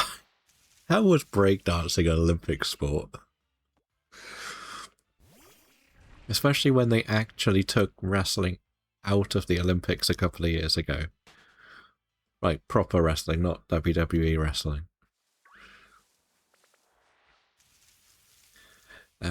Yeah, I can't wait for that. Where is the next Olympics? Should I know this? I can't remember where the last one was. Was the last one in China? Was it? Or was that winter? Where it ever been an Olympic sport? It never should have been in the first place. To be honest. In fairness, I don't think a lot of sports in the Olympics should be an Olympic sport. I'm not saying they shouldn't be sports. I don't think they should be Olympic sports. And Shirio with 160 stream streak. Thank you, Shirio. Hopefully you are good. Shanghai. I think I'm not 100% sure. Okay. I get confused because the Olympics... That should be this year, right? Or is it in 2 years' time, the Olympics? 2 years' time. The Olympics falls on the Euros, doesn't it? Not the World Cup. Right? Like, the football rules are really confusing because you can have 2 people over 23 and everyone else has to be actually 23. Or younger. So the summer's in 2 years. Okay. Thank you.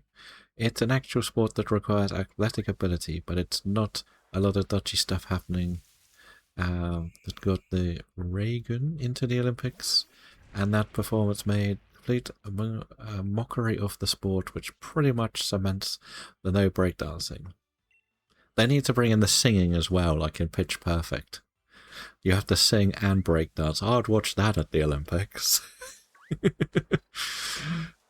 And it's going to be in the USA. Okay, glad to see America gets everything at the moment. And are they going to backdoor their way Italy into the World Cup, or is that just now being quietened down a bit? I don't know. All I know is the World Cup confuses me so much because there's like 400 countries entered into it, and about 250 get through the first group stages. So it's like, what was the point in the qualifiers?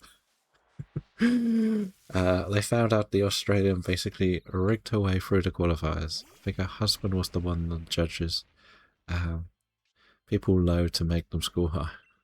Hey, it made her famous, so it wouldn't be the first time there's controversies around the Olympics. I feel like it's I, Tonya all over again.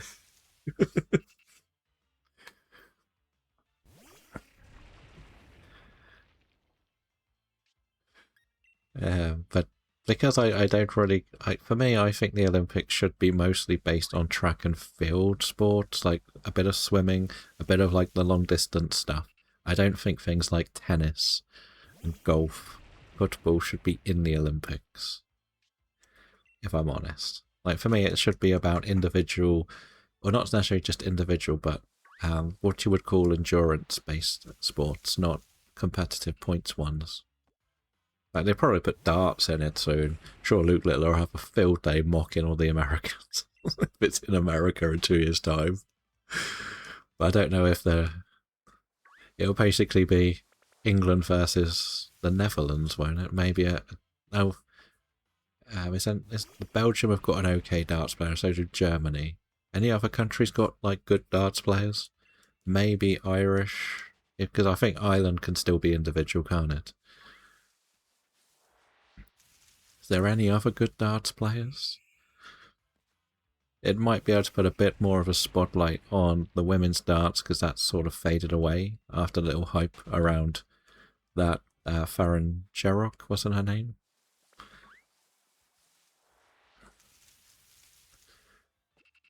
But I don't know what else. Like, is snooker going to be an Olympic sport? Or would that be an Olympic winter sport? Germany, Scotland, Philippines, Australia have good players. So they do the World Cup of darts. Yes, I have seen that. That's fun. I do. It's a lot more fun to watch that because you're not so individual. It's a bit like the pool World Cup, isn't it? You get like little teams and you have different partnerships, and you take one shot, the other person takes a shot. So I like that because it's sort of setting up the double for the best player or what the favorite double is as well. If you can't do it, there is a why not in the chat. Feel free to try and catch it.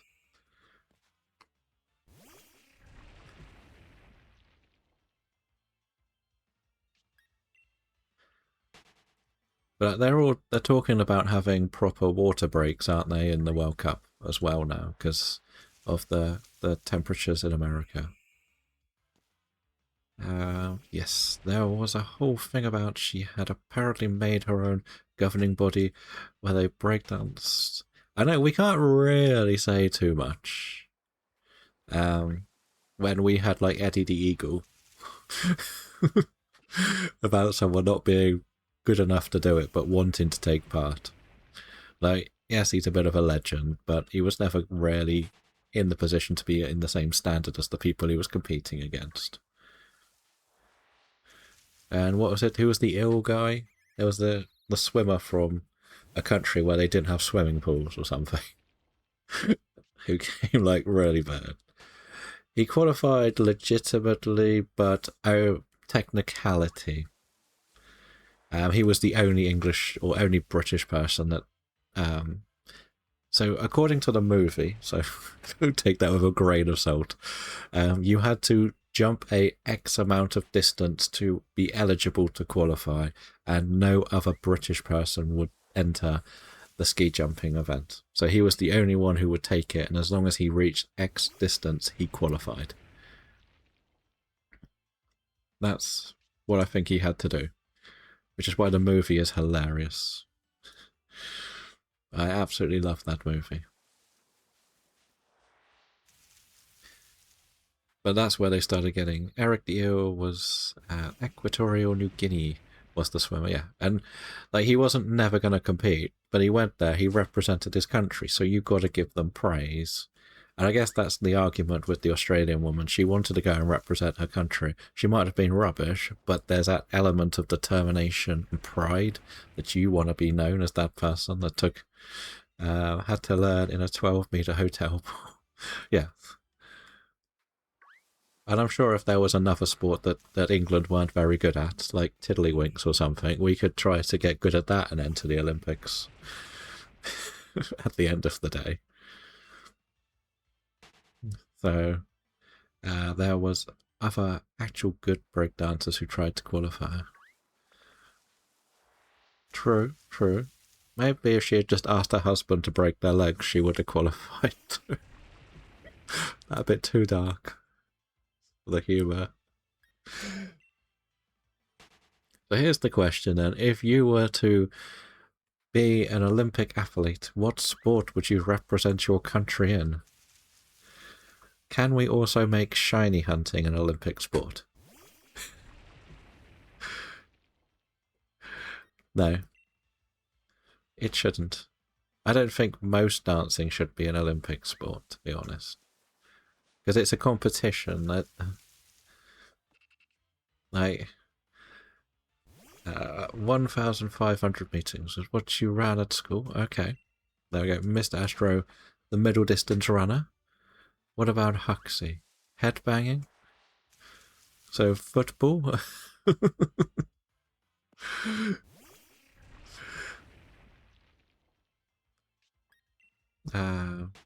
Not with your back.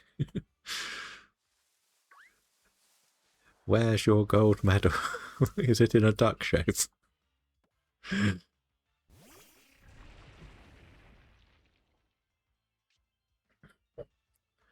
You're better along than the other ones. Fair enough. Fair enough.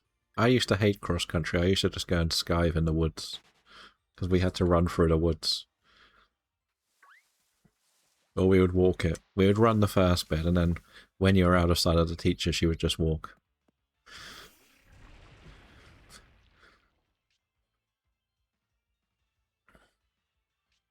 But what would Bree's Olympic sport be then?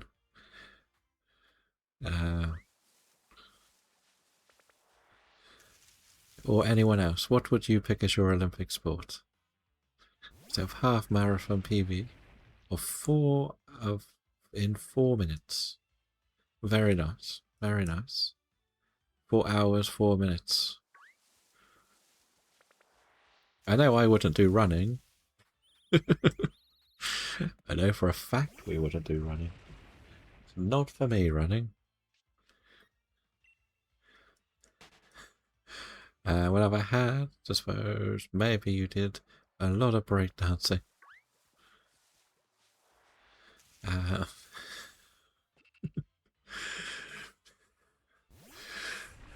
If there was a bike in there, you could put the cycle thing.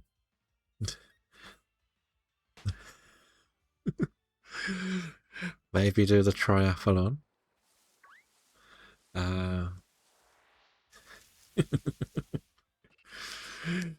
Where it's a big circle, it could be like those things that the bikes use. Running round and round.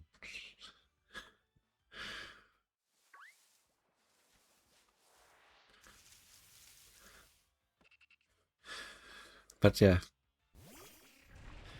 But as we said, they took wrestling off the Olympics a couple of years ago, didn't they? They've put it back on now, I believe, but they got rid of it. Because they said it wasn't an Olympic sport. So you want to tell the Greeks that? I think if the Greeks did it as an Olympic sport, it's harder to take it out. I know there were probably some that you can't do anymore. But how else will WWE not get Olympic athletes? Right. And Milky has got their 8th badge. Congratulations. Clearly the Greeks did the breakdancing. They probably did. How are you doing today?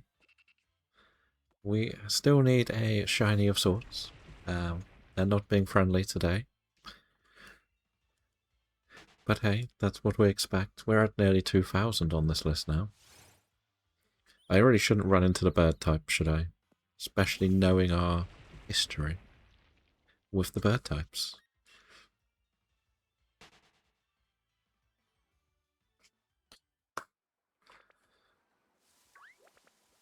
And a Shurio is here too. Good morning, good morning. How are we doing, Shurio? Pancham, Pancham. Everyone loves the Pancham.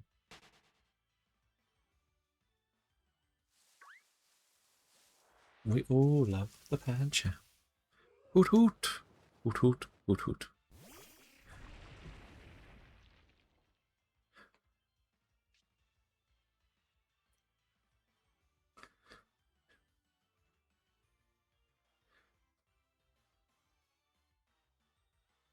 There we are. We'll wave the hands. But if you watch Raw, I might have to put a different music on this one.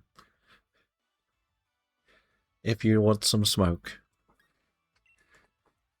I just hope the Street Profits have some good stuff, because they are so good.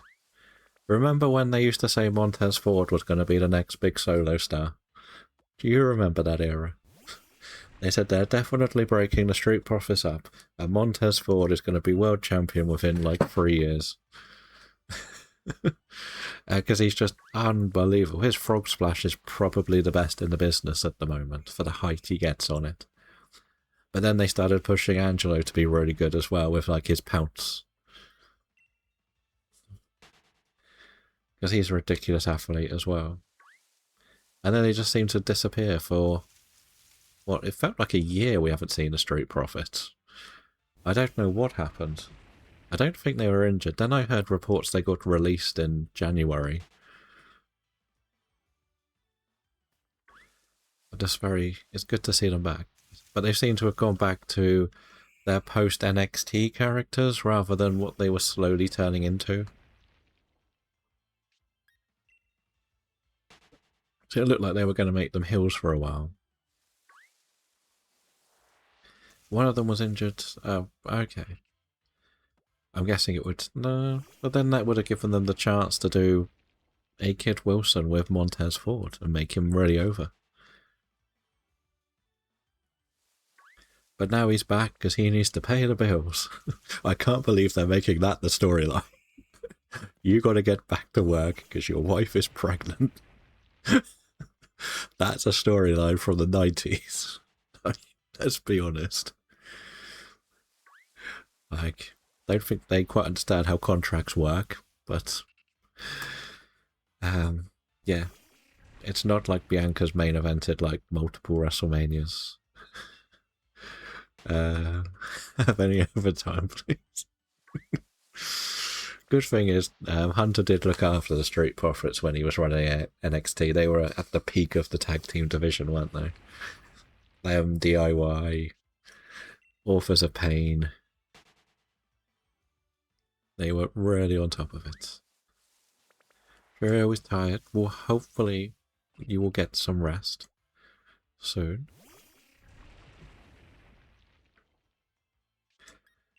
But Hannah, I thought it was like a joke line that they put on Twitter, but apparently it's like a proper thing.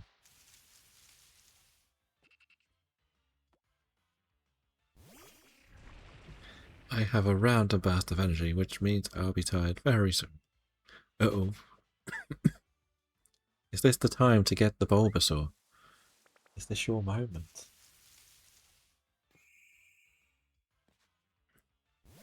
It is the perfect moment to get the Bulbasaur.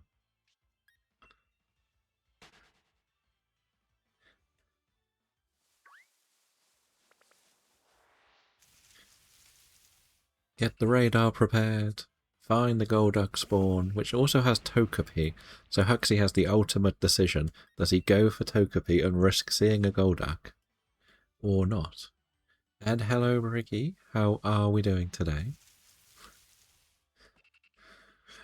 You never have energy in the morning? I'm like the complete opposite. I always have wide awake in the morning and half asleep in the evening.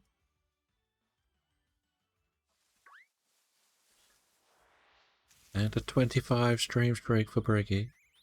Dancing away with the Smoliv. All of the grass type emotes.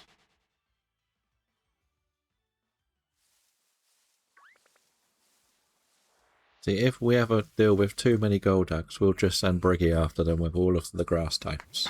Is that an idea?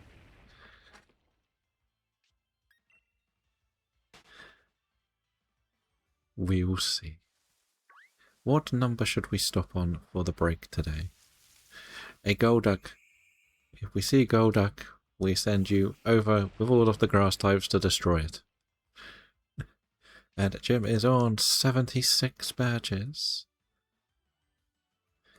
I thought you liked those. He pretends that he doesn't, but he secretly does. They're secretly his favourite Pokemon.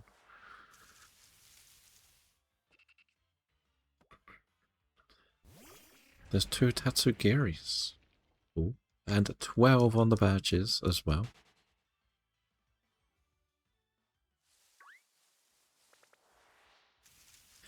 There is a reason why I prefer to stream morning times than evening times as well. And it's definitely an energy level thing. There was one already though. Does that mean there's 3? We have the sushi ready. I'll be honest, I haven't switched the game on since Thursday last week. So I don't know. That's my answer. Then why? It's sort of a villain temple. It's a villain temple. I saw the 2 didn't talk. Okay. Maybe. A villain, yes. So Psyduck has the luxury temple that Huxley might have finished. I don't know. And because we wanted to exile Golduck, it ended up getting a massive temple built by a spaceman. Pretty much. And good morning, Jim. How are we all doing? Are you good? If Huxley goes on there, he'll probably put rubbish all over the temple, and if Astro goes on there, he'll clear up the rubbish. Pretty much. That's pretty much what it's turned into. It's a battle between the two to see who has most control over it. I never did that, would you? No, it was the Garboda you moved in there too, dropping all of the rubbish. Kitty got new things set up for them, but like, you're curious. It's just meant to be a bit of a bit of a joke when we first built it. Could manage to get out for a walk back, still recovering. Okay, well hopefully you are okay, and not too ill or injured. There is a Vanillish in the chat.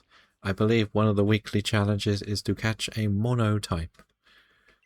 Or miss a monotype. So feel free to try and catch. I am having no luck today for shinies. Oh, it's 2 days now. But tomorrow is radar. 'Tis the catch. I have extra shiny luck on this line. Maybe PCG has got you.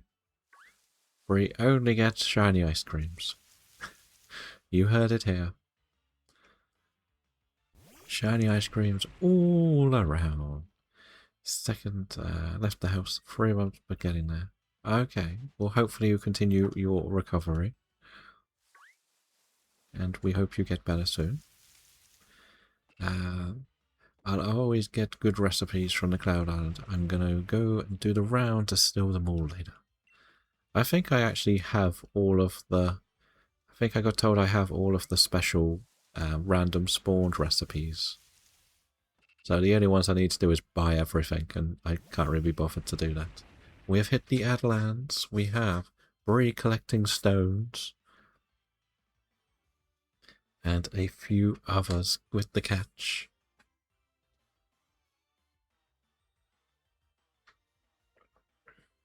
Then you definitely take them. Well, that's what I got told, because nearly every time I go into the sparkling water bits, all I get now is either flowers or Pokemetal. So I've been told that's pretty much means I've got all of the recipes. I need to buy them all, the rest, but I just haven't been bothered to do that. But I should get round to it at some point. I still haven't spawned all the Pokemon, I haven't built all the habitats. I'm only at like 220 of the Pokemon. I just don't have the desire to get back in there and do it all. I probably should do them, but... there are flowers in Briggy's shop, if anyone is after some flowers. I'm assuming that is in your personal island, right? I'm assuming, because it won't matter in the Cloud Island. Right, we are about to finish the Atlantis. Let's continue. Shall we go, what, 2, 1? Still never went to Palatown. I've been there. I don't want to go back. That's pretty much my attitude to it. I know there are like Palatown exclusives, but just don't really know what I want to do there. Pretty much.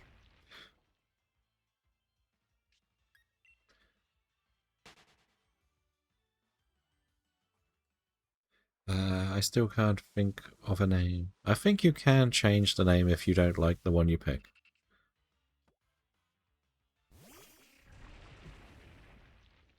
Could you name it Oven Mitts? And then Ape will have to go there.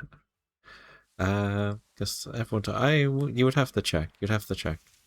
Are you on the game at the moment, Huxley?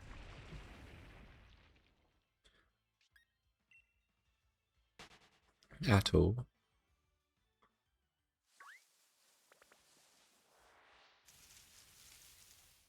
I don't know. I thought I saw you could change the name. No. but you can be in second. I was just going to say, now that you've got Pallet Town, can you see whether you can change the name? Maybe it was on an update that they did decide that you could change it. But I can't remember. I thought I saw I could change it, but that might have just been me imagining things. From Huxley.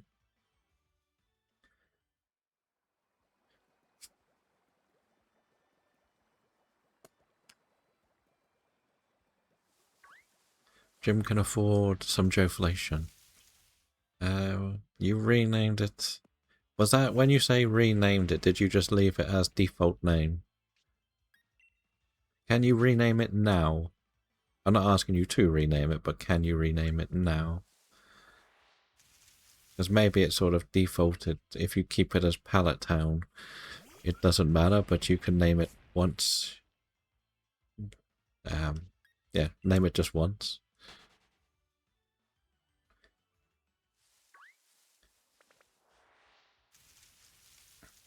So there isn't the pressure. I think you can rename it at the Pokemon Center. After I've already have renamed it. But it's more just to see if it gives you the option to rename it now. That was more what we were going to check. Because then if that is the case, then Briggy is going to be spending the next 6 months in Pallet Town. And not needing to worry about the name. I thought that's where I thought you could rename it at the Pokemon Center. Because I didn't really worry too much, because I just wanted to get the stuff that's exclusive. And DJ is on 4 badges. Welcome in. Good morning. Good time zones, should we say to everybody. I'll see if I can, but I'm saying that you can rename it because you've already done it. Okay, what did you name it first? Good afternoon, good evening. And in case I don't see you, good afternoon, good evening, and good night, right? That is what Mr. Truman told me.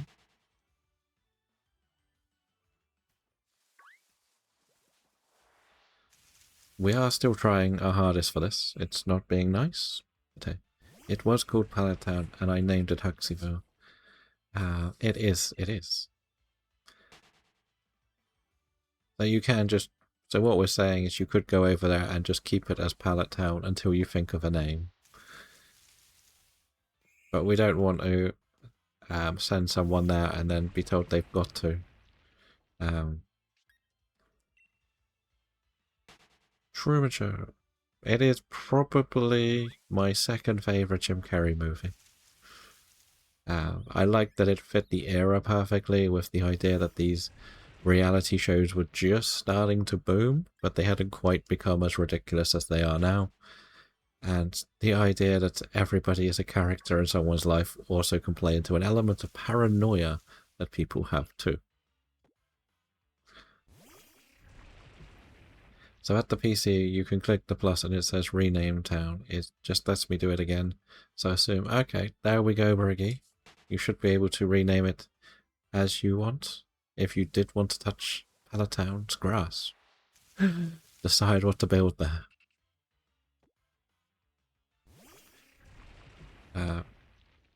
You can go there now. What is your favourite? My favourite is the Majestic. It's not as well known, but it's a very different movie. It plays into the idea that he is... he ends up working at a small town movie theatre. And he loses his memory and doesn't remember who he is. And they slowly start to reveal who he was. And it's like set in like the 40s and 50s Hollywood era. So it's sort of, who is he? Where is he from? Why has he got no memory? It's quite an interesting movie. Truman Show. I don't really like Eternal Sunshine of the Spotless Mind that much. To be honest.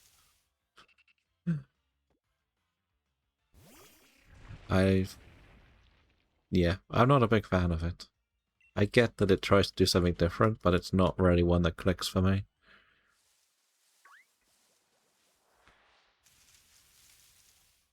But that is, I'm very weird when it comes to any rom-com movies. Like, some click with me, some of them I just think are ridiculous. And I don't really like the ridiculous rom-coms. Like, the biggest trope I hate in rom-coms is it doesn't matter if it's the male or the female character turning around, it's like, I'll never fall in love. I can't fall in love. No one will love me. And then they walk around the corner, it's like, oh, I'm going to get married now. And I just hate those movies so much. They really annoy me. I know it's cinematic, but yeah, it just doesn't click with my brain. Yeah, real life is a lot crazier. So that's why I don't really get on with most of what rom-com movies are. And it's like every time you watch a rom-com, and every person that is struggling in the idea of to find love is an expert, top-of-the-line lawyer, or really extra professional job, where they're fine on their own. It's when you have like the common person struggling that I don't like. And that's the stories that would be more interesting. But Dorcas has 34 badges and Rob has 25. That means Rob can pick an on-screen appearance if he wants to. And you can follow along with a Dorcas Dragon, who is a Twitch partner who is working on a shiny living dex with the community in Fire Red Leaf Green and making sure everybody is wide awake.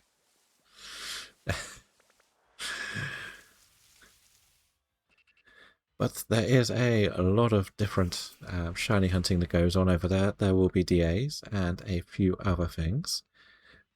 You can follow the decks here to see if you want to take part in the shiny living decks in Fire Red Leaf Green. But thank you for collecting your badges. Enjoy. No worries.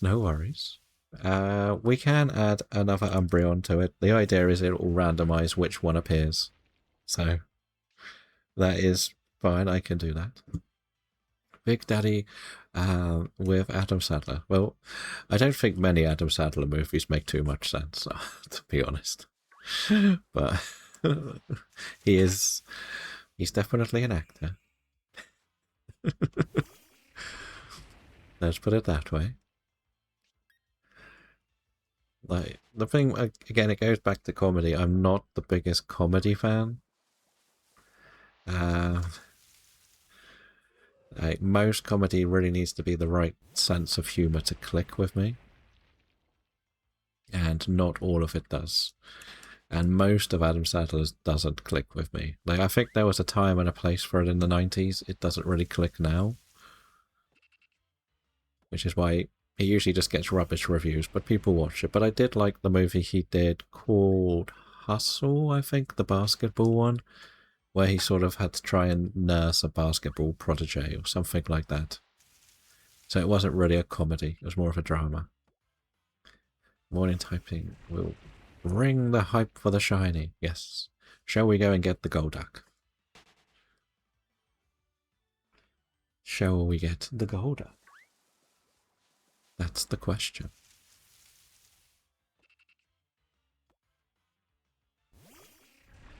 We could get the Blossom.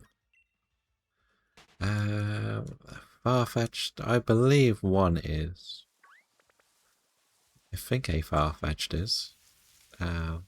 You can also follow along with Level Up Rob, who does do a lot of shiny hunting across the Fire Red Leaf Green 2. He is after all of the starters, so we can see if he can get one. But if you want to learn more about 3DS operations, it's going to be the place to go, and he will explain all of the little details to make a 3DS streamable. There is also some Lego conversations. There may be an Eevee build on stream in the future, I believe. None came up when you type Farfetch. Just added that one on a list for me. Okay. It's because you need to put the D bit. Oh. So we'll put Farfetch'd. Fetched. It's spelt weird, right? Farfetch'd. What's a shiny Bulbasaur, really? Uh, I think Bree needs to dual hunt Bulbasaur and Scrafty to see which one appears first again.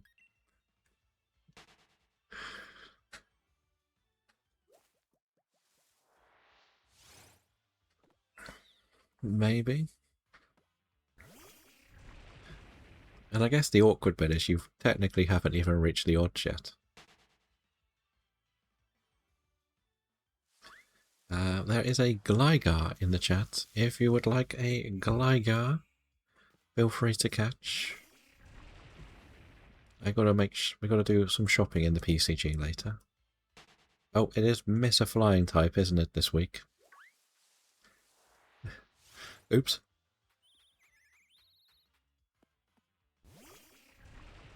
I believe Brie promised that she would only get the shiny Bulbasaur if I was watching.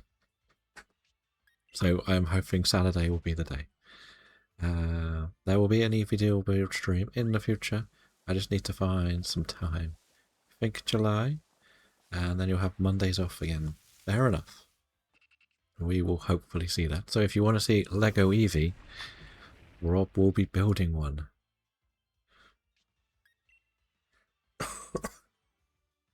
I'm also disappointed that you think I would go for Charmander.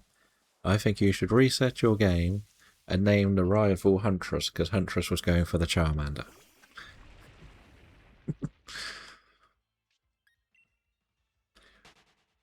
Does that make sense?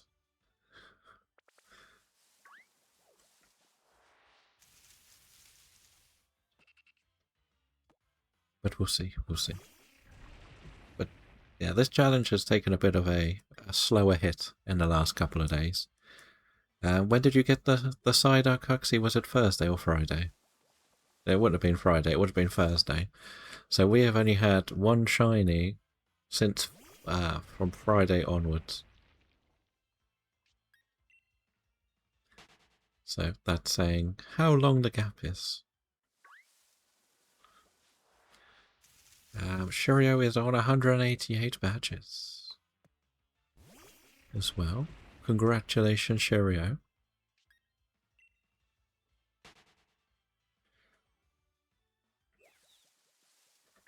We will see how it goes. I shouldn't keep running into the Nickets, but they're in the way. They are in my way. I'm telling you to get out of my way. Silly little Nickets. I should also go for the Baneri tomorrow, shouldn't I? No? Because it will be my attack as the booster Thursday scoreboard tomorrow. I'm going to get one shiny for the Shiny League. And then whatever else, if the chain keeps going, we're going to go for the top spot on a continuing chain of 8 or 9 shinies. That'll be the plan. I currently have 1 point this season, or this month. I need more points, okay? Well, the shiny, you've got to remember, when you're doing Madar and Shiny League, you need to break the chain. But for Booster Thursday, you don't. So, we can go for the full chain. Hello, Pixel. How are we doing today? 56 badges. Congratulations. Not the start. But how do you do evolution take forever? But high evolutions take forever in this game. I have teams for my team. Yes, we will have to do that in there. In this game, you can pretty much force feed them berries, do curries. Is this to complete your living decks? Or just to get the Pokedex entries?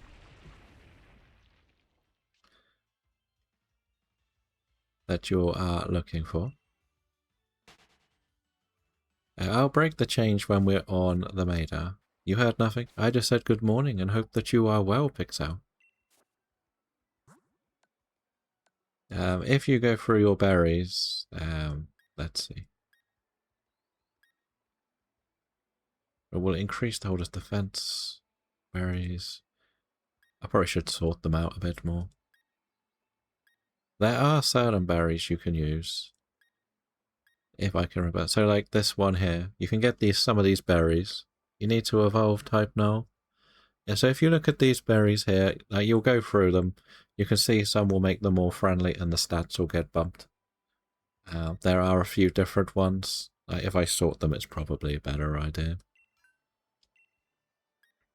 So you can get a couple of these. There's a few different ones, do different stats. So just force feed them that.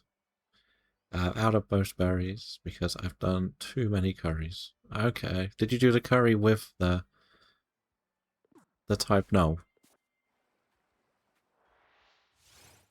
In the party? I know that sounds like a silly question, but I'm assuming you would have. Have you leveled it up one level to see whether it would evolve?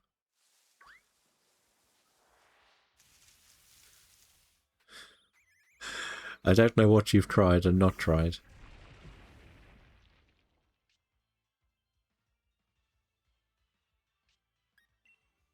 Because I know if we get into the habits of what we do in ZA, you don't need to level it up.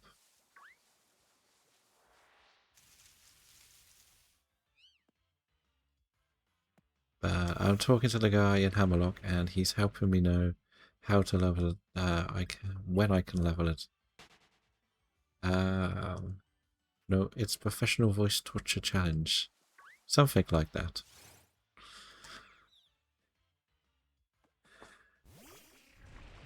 I don't know, like, the best thing to do is just level it up one level, and if it evolves, it evolves. If it doesn't, give it some more.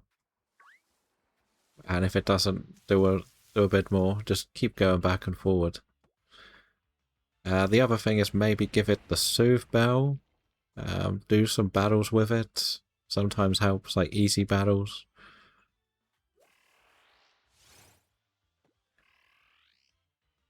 It's not like going to a coffee shop. In other games. But that should pretty much do it. Like, if it travels with you, it sort of likes you. Has the Soothe Bell. I try battling with it. Make sure you pick low level stuff as well. Don't do like the stuff in the wild area, because it'll be level 60. And if it faints, it won't like you.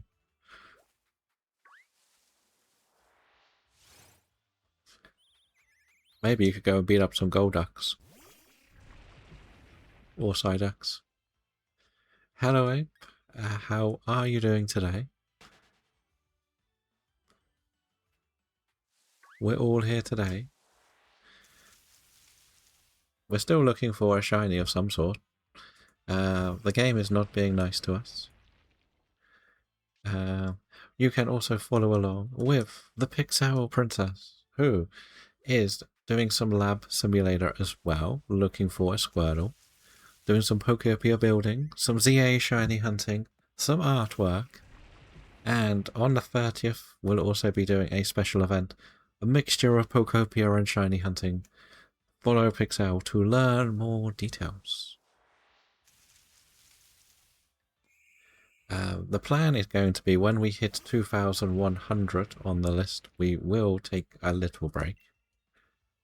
I'm hoping the tracker looks a little bit cleaner. I know the font wasn't as popular on it yesterday. So, do you prefer the new font that we've put on it, or not? I'm still trying to find the best one. I am doing good. Just looking for shinies. I feel like they don't like me on this game. No, I don't mind. Like we always say, shiny hunting is just chatting with a dose of shiny hunting on the side. And we can have a good little bit of banter about certain things happening in the world. And move on from there. But yes. We can look at our Hoot Hoot if we want. But I'll put the game up for the break as well. It will be fill in the blanks again. It seems to be quite easy to run. So we will do that. I don't mind. Again, it will be open to answer in the preferred language of choice, because make sure it's accessible for everybody. For some reason, the default is only English, French, and Italian? Maybe Spanish. not Italian. And you have to put French and German. Yeah, French and German on. I'm not sure why. But we might as well make sure everybody does well. We'll see who is going to be the champion today. French is important. We.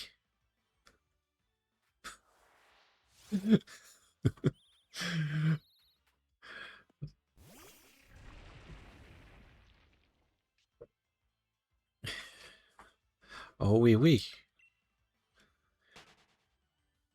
I've flown over France. That's about as close as to France I've got. It was nice seeing the Eiffel Tower from the sky at night. I will say that.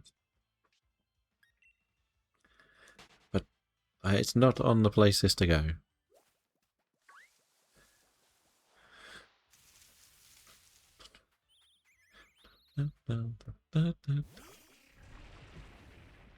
I can't remember the rest of that week, but I know I remember that bit. Wasn't a good idea to have Sambuca for breakfast.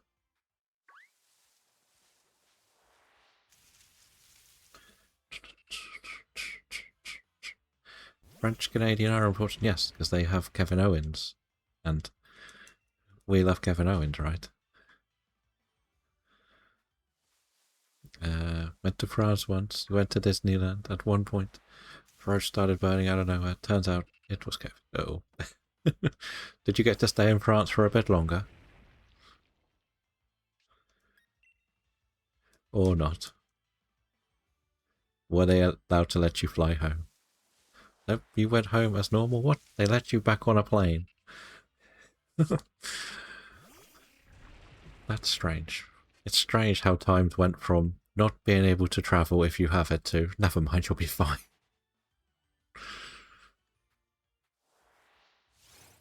Okay. Because that was the era where you probably weren't doing tests and stuff. That's where we had gone past it. The tests don't mean much. Well, hopefully it didn't hit you too hard. They have me, Huntress Silver, and more great friends. True, true. I don't know who Silver is, I'm going to be honest. Or is that Silver as in the next to gold? Oh, not the spin again. Not the spinner thing. We hate the spin. Oh, just regular. Okay. French is amazing, but that's mostly the cheese. Not the wine. You were in Strasbourg. The only French that came out to me was that. Do you speak German?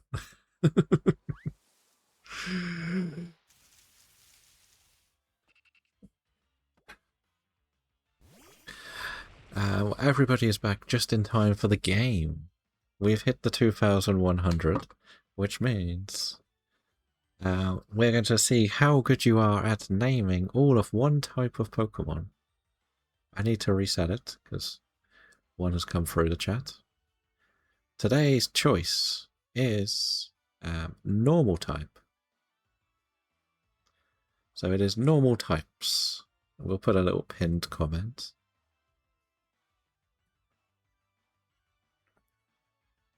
So feel free to start guessing away. I will switch the mic off and I'll be back very shortly. So I wish you good luck.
Okay, it is going pretty well, right?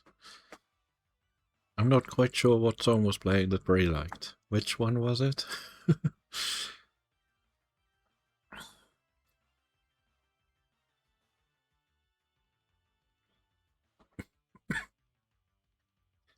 I didn't have I couldn't hear the music, so I can't really help. I had the headphones off and everything.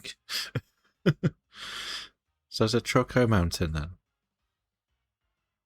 Lo-fi Choco Mountain. It was the field. Okay. I found a lo-fi Mario Kart soundtrack, which has been mixed in with the Pokemon songs.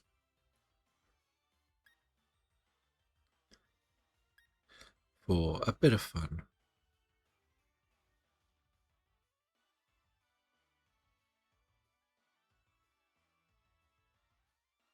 I don't know what is the Terapagos is the Paldean one. Okay, that makes sense. There's probably a coconut mall in there. We have a points redeemed for coconut mall ape.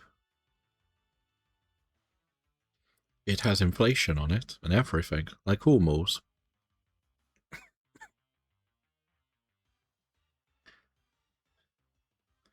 What are we... Sorry. What are we missing then? We do. We do.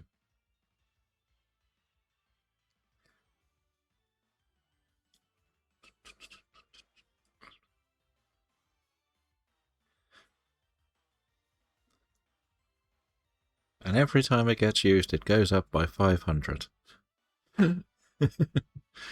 Just because.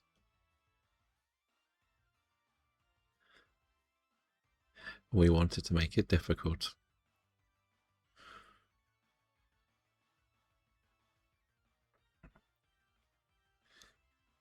Shall we put some in? Now, but some of the alerts go up the more we use them. Basically. Just because it makes it a bit more random. So it means they don't get used too much unless you've got a lot of points.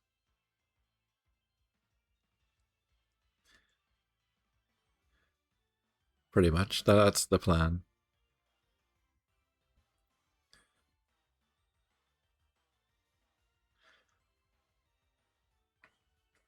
That one's not as bad. The Joe Hendry ones double in price each time they get used. Just to lower the amount that they were getting used, because they were getting used a bit too much.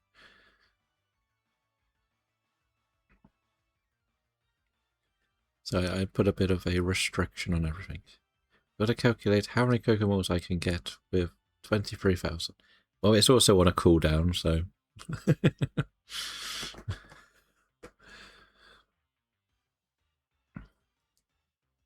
Most of my alerts are all on cooldowns because people can take advantage of them. What never, if anything, we need more Joe Hendricks. That sounds like a discount Joe Hendry that you're talking about there, Pixel. Do we want a discount Joe Hendry?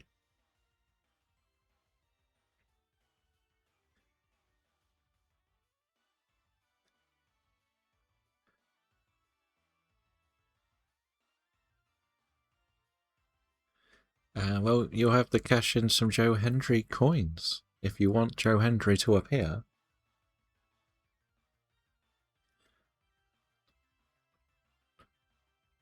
But maybe after the game, because it probably won't show up on screen. You're saving up for VIP. Okay. Notes to self, increase VIP price.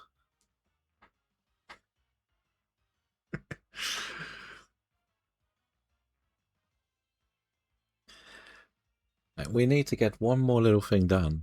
Okay, you can get 8 coconut balls. You should get a lot more.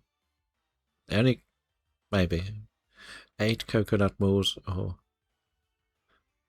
No, I need to do one thing where I have 20 people talking in chat within a 5-minute window to unlock 30 more VIP slots. The best we've done is 19. And it has to be within like a 5-minute window or it doesn't count. It's really, like, I know like Neil did it. I don't know if you were around that bit when we were trying to get Neil that 20. I'm not going to do like a massive VIP award, but it would be nice just to have more on the list. But GG Sean with 72. Yes, Cheerio is a VIP for one of the first follows. And all of the support throughout the year. Stuck on 19 for the longest time. It annoyed me. I think I'll get more annoyed if we get close to actually reaching like the number you're allowed. I think I've still got at least 10 spots left. I'm hoping like that game can help a little bit with it, but I feel like I always just miss out. Try to push my luck with Twitch and things happen naturally. Oh, that most of the time it does happen more naturally. Like, I didn't even realise I had done the last milestone for it. Like, I'm not sitting here saying I'm going to make sure everybody is here for a 5-minute window to get it done. It's, if it happens, it happens. Like, it's pretty much the only like next milestone that I can reach in a realistic moment. Like, I think that's more what I mean by it. As I can't reach the next level yet. Dun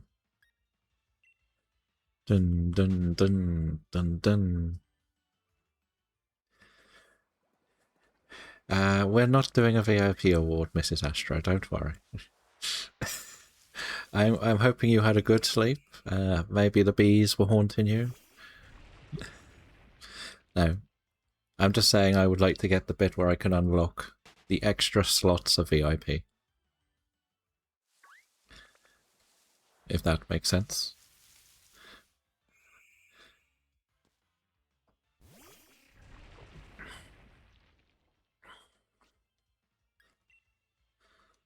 The bees were haunting you. I didn't see any bees today, so don't worry about today.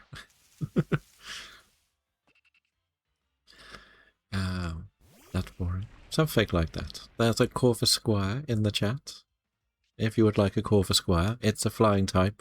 It is a mission to miss a flying type today, this week. So, I would throw the worst Pokeball you can at it. Not like me.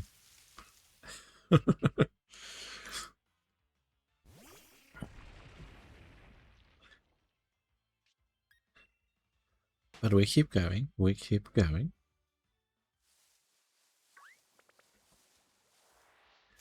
And we see if things want to be nice and shiny for us. Would be nice.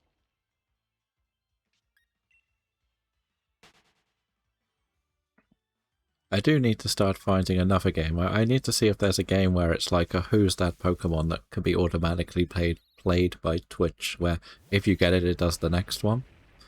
Or something like that.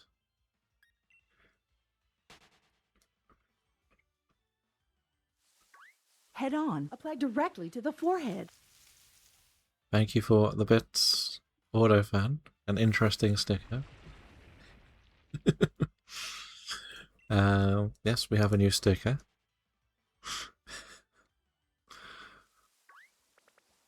But thank you, thank you. This is when we get the shiny, right? When this is there. You had a bizarre night. I was fine. About 10 PM. I couldn't sleep because upset. Then ill. Oh no, Mrs. Astro. Is this because you were busy parking cars in a certain position?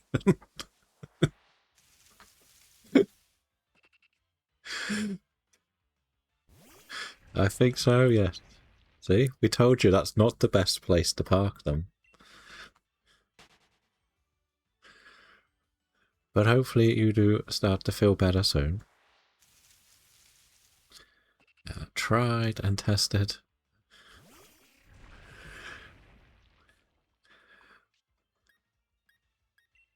Oh, I don't know. Oh, I don't know. They're the worst ones when you are fine and then boom, it hits you. Usually when you start feeling ill and then it goes, oh, we're not well. Or was it that you let Mr. Astro in the kitchen again?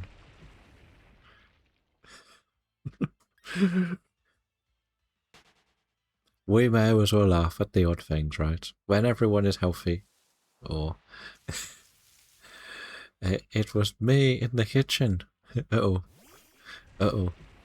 Well, I guess Mr. Astro is going to have to take over kitchen duty soon. Mrs. Astro will be banned from the kitchen and have to take up the career as the streamer. Steve will have to check all the IDs. I mean, I've had a morning of sleep. Big cuddles with the puppy. Fair enough. Well, that's good. Thank you for coming to say hello, Ape. I hope today isn't too busy for you, and I'm sure we'll see you in a stream later tonight. So I hope you have a lovely day.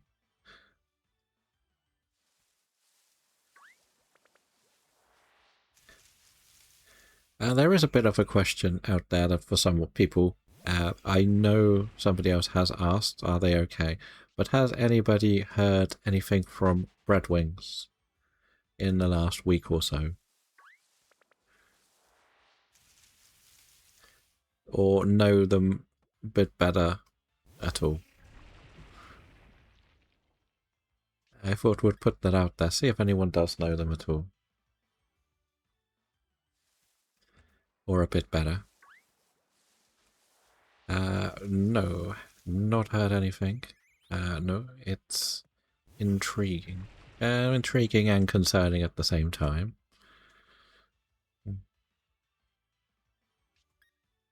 But we have said that it is a world where you will see people vanish very quickly. We have seen other people come into it and disappear quickly. Because other things come up, they move on, they get new hobbies, etc. But this one was more of a strange, concerning last thing they sort of put somewhere. That was all. I thought we'd see if we knew anyone who knew them a bit better.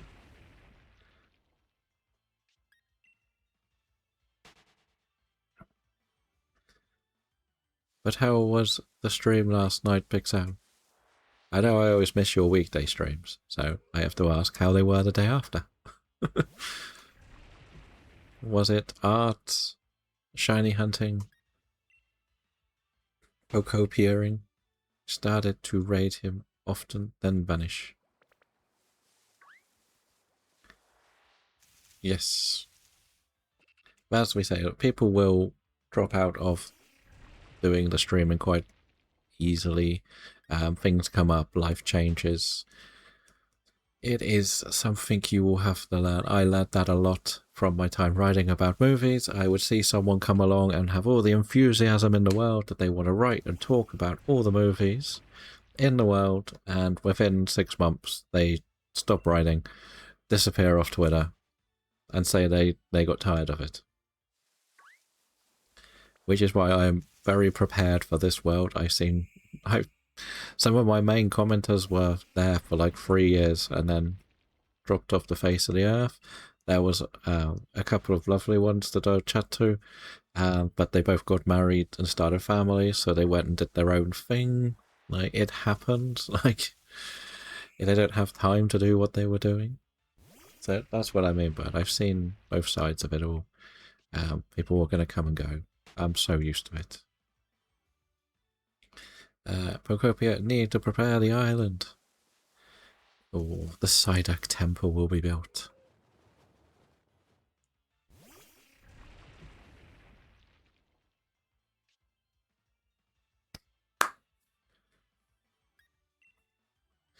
We do believe in Joe Hendry, Jim. Does that mean you've run out of coins now? Now that you made him appear.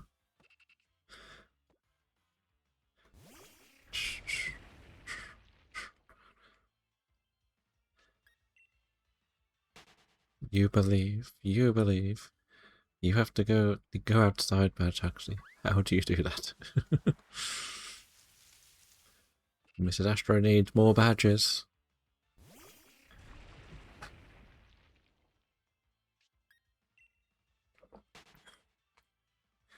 Will you play with Pixel on our birthday? That's crazy. The thing is, half the IRL ones are not are just people walking around shopping. I don't get how they could be streamed. But whatever. Whatever. You will make a trophy. Uh-oh. I think that's a maybe. That's for solar. Fair enough. IRL stream, they're doing something in real life. Would not you? I was like, aren't all streams IRL? Pretty much. The touch grass stream. The person who was watching was doing a beach walk. It was relaxing. And less sand. Right. This is a leech chance to become a streamer.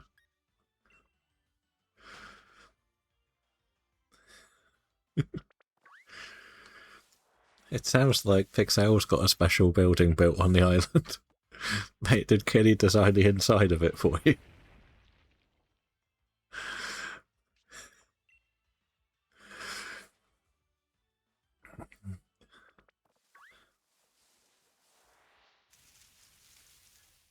We'll see if we make it on time. That sounds like the one I found was a 3D printer that wasn't even on, and the streamer wasn't even there. That sounds like what subathons are, aren't they? Where people do their endless thing and then they just go to sleep for like 5 hours. Let the time run down. So he wants North Ground. Fair enough. Princess and King of the North, will it be?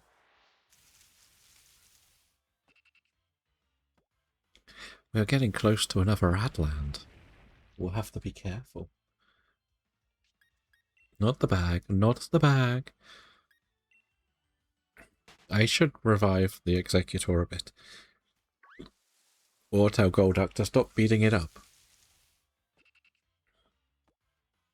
As I said, my plan desired total today is 2,500. So we will see. See if we can reach that number in time. Dun, dun.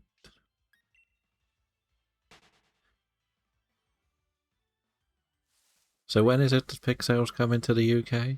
To see everybody? Or to see the favourite? You were at 255 zeros, I believe. Now, just slow down. I still think you might as well just encounter everything in there. Winter around Christmas. Okay. But you're staying up north. You should just go to TwitchCon, Pixel. Everyone else will be at TwitchCon. You can see everyone there. Plan TwitchCon next year. And go to the Netherlands.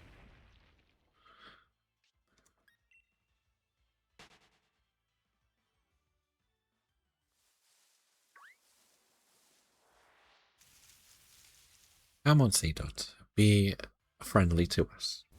Does anybody have any C-Dot emotes? Anybody got some little C-Dot emotes?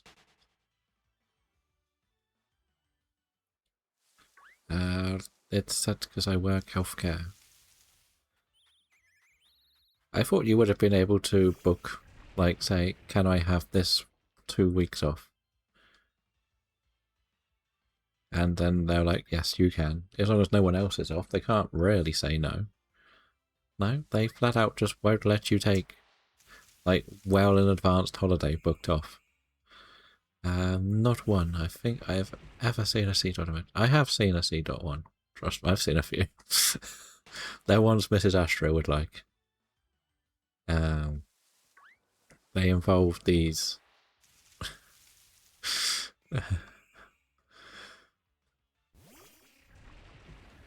But yeah, that is a very strange holiday procedure that you have over in Canada. Everyone at Christmas, everyone during Christmas.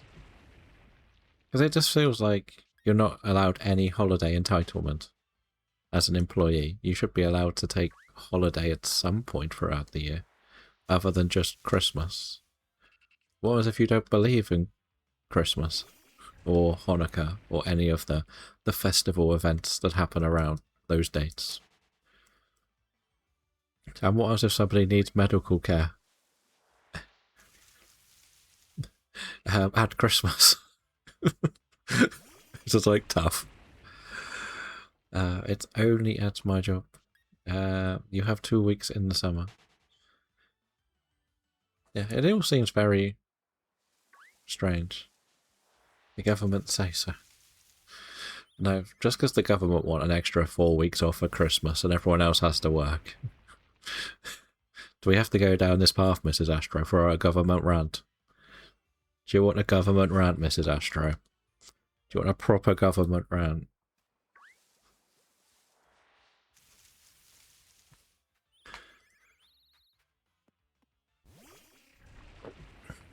Or do we save it for the Adlands?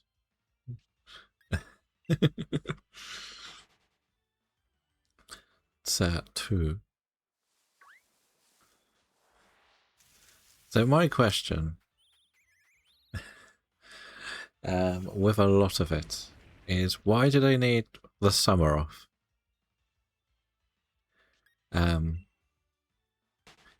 It feels like on your side of it, Pixel, it feels if it was, it definitely wouldn't be something legal in the UK. I can tell you that much. Okay, then why don't you get 6 weeks off in the summer, Mrs. Astro?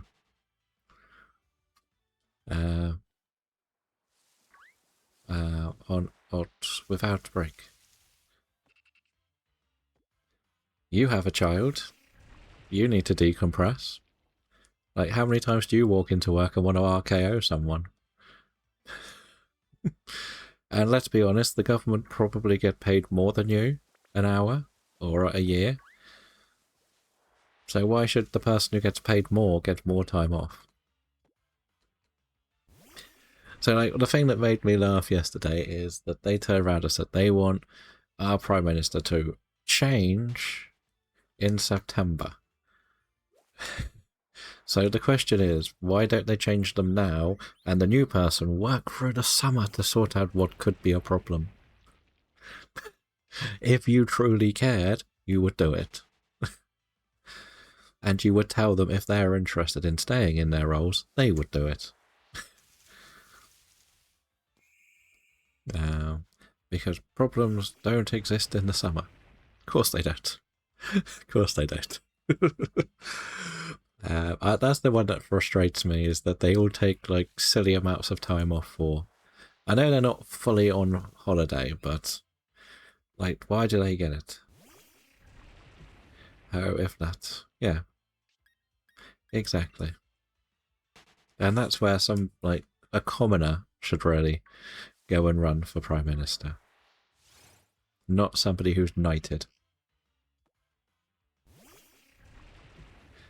So when's Mr. Astro's Prime Minister campaign happening?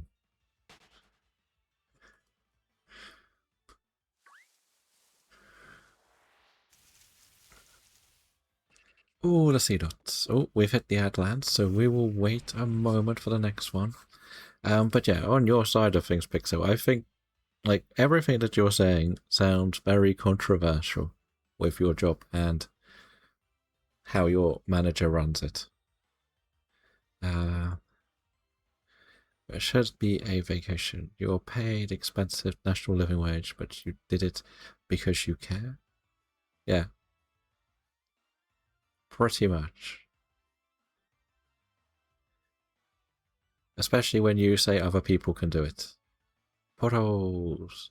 Free Pokemon cards.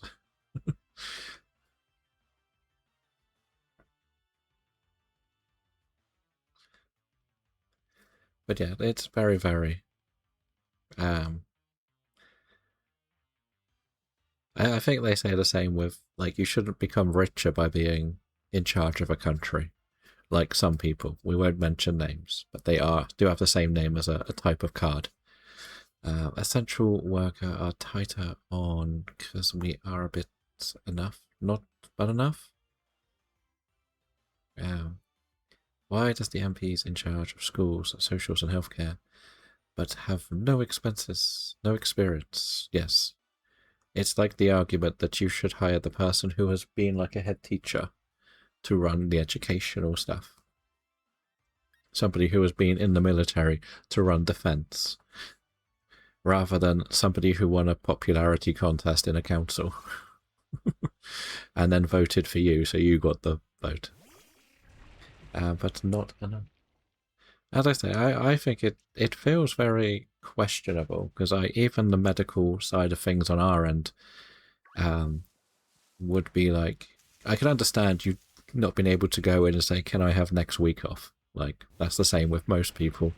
But if you went into there tomorrow and said, next year for the 25th to the 3rd of June, but basically TwitchCon, you would like a 2-week vacation next year so you can go to an event, they can't really say no. It's not what you know, it's who you know. And whose bank account slips into yours. Right. I evolved it. Brie is free. They can say no off. I think that's what it's meant to say. That's why I think it's a little bit off how they treat the role you've got, because you could turn around and say you would have worked those 2 weeks in the summer. Lay me off. They can lay me off. They can't lay you off for asking for a vacation. I guess this is like some of the North American rules are a bit weirder. Or not as worker friendly. I think it would be the best way to put it. Joe Hendry for Prime Minister. It would be funny to see him as Prime Minister singing songs about the other leaders. It's no fun. No, no. Which is why I think a lot of people in the UK don't really understand how good the rights are.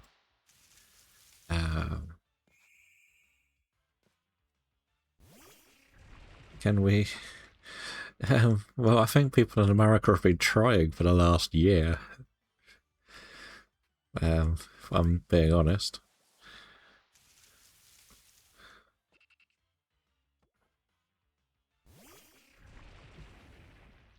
But I guess the sunbed companies are keeping him in charge. How else do you get that orange that quickly? Or do you reckon he's like, drinks too much orange soda or something?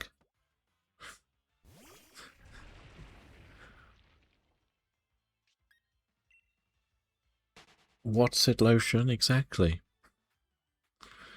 Or aren't they called Cheez-Its? Cheetos.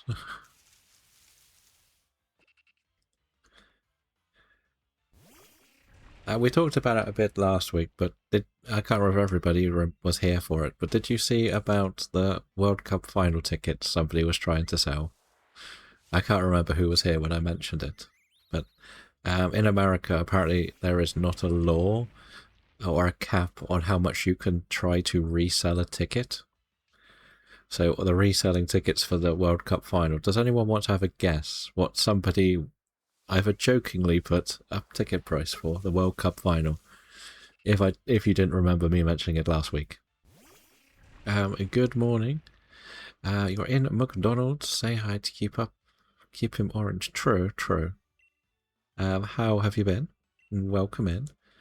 You're going 10k pixel. 50k for the Dene. Anyone else want to have a guess? 50,000, 100,000. We're going up here. I heard the World Cup vote was broken because 7,000 for Brie. No worries. Thank you for the luck. I'm going to say that the person closest is still a couple of zeros off. Somebody tried to put a ticket on sale for $11 million. And it wasn't even a good seat.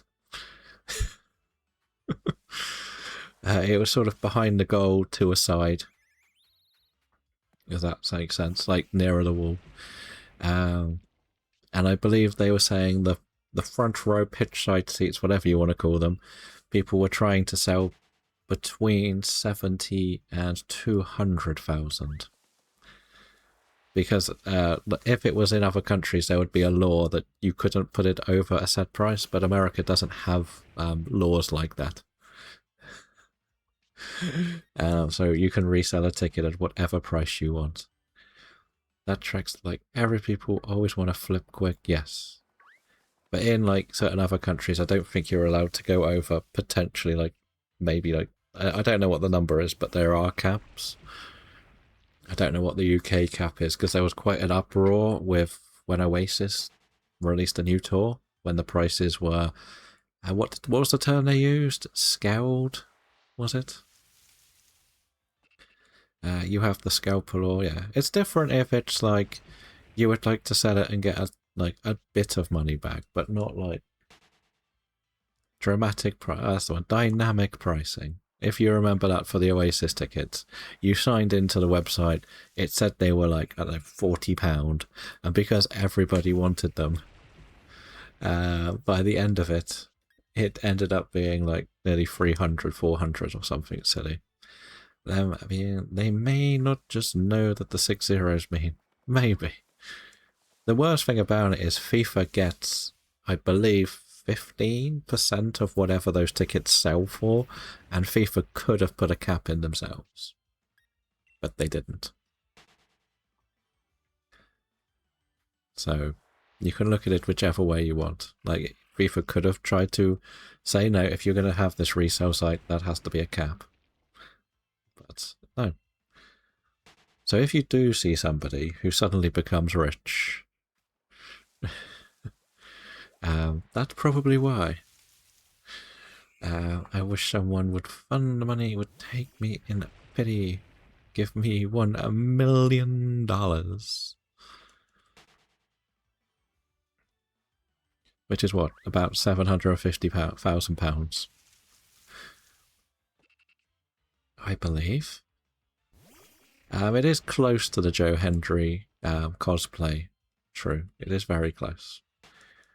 I'm still not sure whether to put that as one of the goals. We'll have to decide. But there's going to be a lot of shiny giveaways. I will say that. There'll be a lot of shiny giveaways for the charity event. Or I've decided I'm going to put catch you a shiny or claim a shiny as two different ones. So if you know there's one you want, we'll just give that one to you. If there's one that you want hunted, we will then start hunting it. Cheeky 100k to drop on a house. Definitely up north, Mrs. Astro, not down here. You wouldn't even get a flat for a cheeky 100k down here.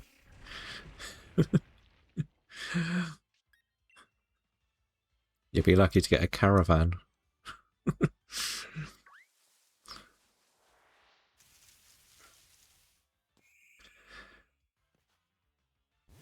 Put it that way. But I think the point of it was somebody did it as a bit of a joke and it got attention that people were doing it. And they were saying that if you are rich enough to afford a ticket, you would just buy one of the cheaper ones that are better seats. Like, why would you buy that one? But I guess we've seen it a bit in how bad the Mania tickets are as well. Fun stuff. Yes, veteran me to promote stuff for us, and some Saudi card in Canada. I feel like I am gonna have to get myself US veterans to promote stuff. And Saudi cat in Canada. And I said, I'm gonna have to reread that again, aren't I?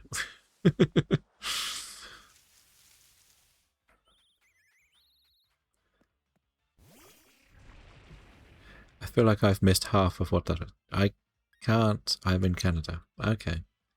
Well, at least you're in a safer place, right?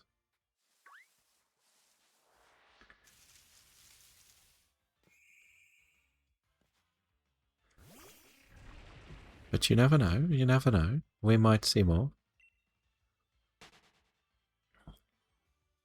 See, I'm one of these weird people that I would hate to go to New York, but I want to go to Central Park. It fascinates me so much, Central Park. But I wouldn't want to go anywhere near a bit outside of it.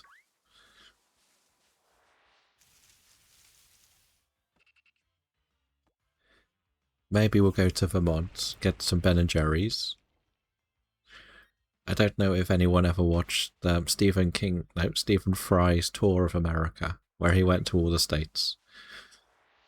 And he went to a few interesting places. He went to the Vermont Ben and Jerry's factory. He went lobster fishing in Maine. But some of the states he pretty much just sneezed over and left. It felt like.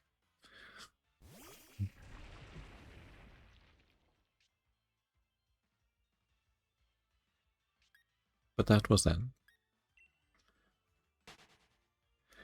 Yes, it's just all country not to open Vermont in good terms. So never promote these vets. Respect vets, but you cannot support anything military. That's fair enough. That's fair enough.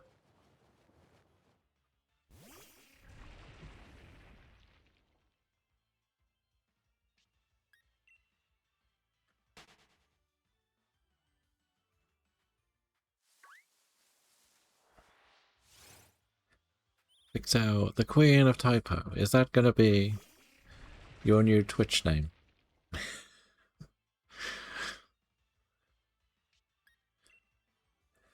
There's a Woobat in chat, which is a flying type, right? So that needs to be missed. It's the tagline. Pixel Princess, the Typo Queen.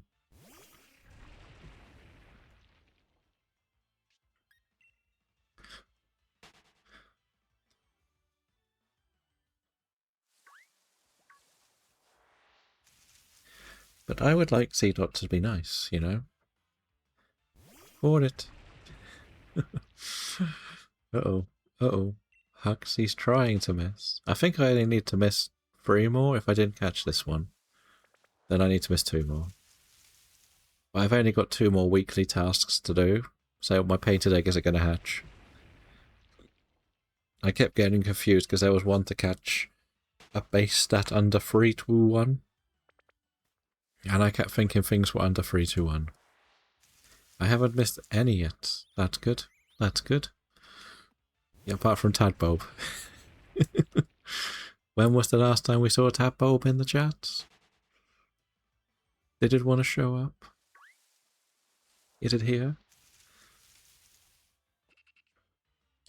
2 days ago. It'll be back soon, I hope.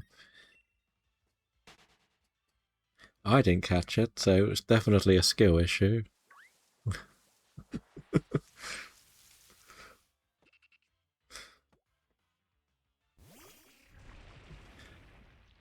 Briggy didn't catch it either, that's perfect. You want to miss it though, Briggy. Unless you've already done the challenge. Then if you've done the challenge, then it's bad that you missed it.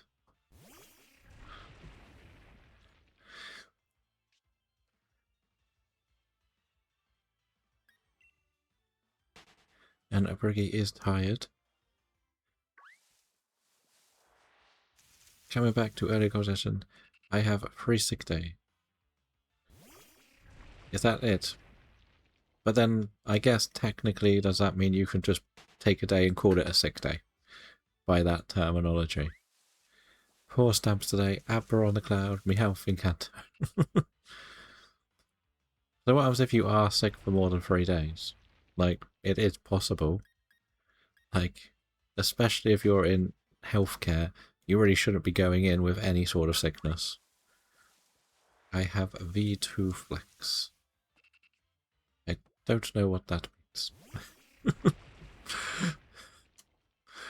I have no idea what that means.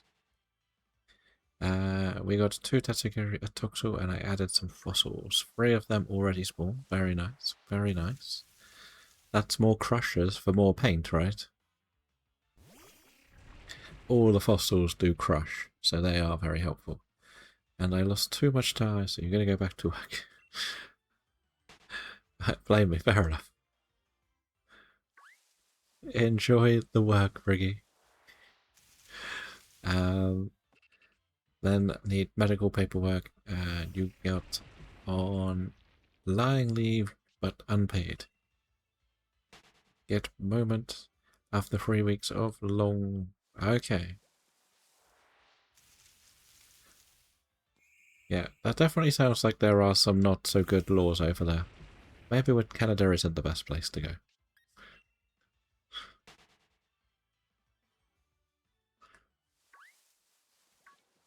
Oh, and is there some way to connect the beach to anywhere that's not really pass right? Is there some way to connect the beach to anywhere? There's not. You can if you want. Feel free. I don't really. If you want to build a path that connects stuff. Where it sort of became a bit like everything got spawned. Like, I think like the dream scenario is where all the pens are. I would like to make like a big city. If I could have been like the main plaza type thing, and then you could have had roads to all of the locations. But it's such an ambitious project, I think it would hurt my head to do it. Because then you would have like the ones that could go to the storage area, one that leads off to like the forest, woodland area, one that goes to the apartments, gyms, undercover, underneath base, past the Temple of Psyducks, and then onto the beach. Now, if you really fancy it, you can do a beach right around the outside path, and it will meet up with the bistro, won't it? I want to probably get rid of the log cabins I built, though I will say that. If anyone wants to demolish them, feel free. I don't know if only I can do that. But if you, it's like, the idea is that you can build what you think is best, as long as you're not destroying anything someone else has built. Why would you get rid of it? I basically didn't realise how quick everything was going to spawn, so I built them thinking, okay, we can just put some Pokemon in there. But we've started building better, bigger projects, so we probably don't need it. They're sort of in a really rubbish spot as well. They're literally just thrown down where we were spawning everything, so I just thought we'll just throw stuff in there quickly so we could find stuff. Like, I would probably get rid of all of the little dens that we've got. I started building all of them because the first day we played it, I'm not even going to lie to you, we ended up with about 80 things spawn on the map, and it was so hard to keep up. I just was trying to put everything into places. I may need to do some more work on that shelter, because the right-hand side one only has the bottom floor ready. I don't think there's any beds in any of the rest. I feel really annoyed because part of me wishes I had made it 4 wide at the bottom. So I could have done double stairs and actually had a bit of a walkway. But that's my fault. Because you can't get any of the big Pokemon up into it. So it's a bit annoying. So that's a me problem. But hey, there's still some space in some of the cabins in the woods. I'm assuming Well, the thing is, you've got your prefab houses on the beach. We can build some more basic houses as well. You can change it, but I would have to rebuild the whole building. I don't really fancy that. I really don't. Because I need to basically move everything across one. And that's way too much for me. So, yeah. What if I was already knocked down for you? Well, it's your world. I will make a dino museum when my Cloud Island. I kind of wanted to do something. I know that Kitty did it. My idea was going to do something a bit similar to what Kitty did with that same path, but I never got around to doing it, so I'm not going to do it now. But I was going to do like the museum path was going to have them all in it as well. And that's why on my other world, which I think only really, why not do it? It's more I've lost interest in the game a lot more than I thought I would. Um, Again, I said before, I got really frustrated that the prefab houses are so limited. It was just sucked a lot of the life out of it for me. Yeah, it's more of I'll come back to it later sort of thing. Like, there'll probably be a little spark that'll do it eventually, but at the moment I have no interest in going back to it. Um,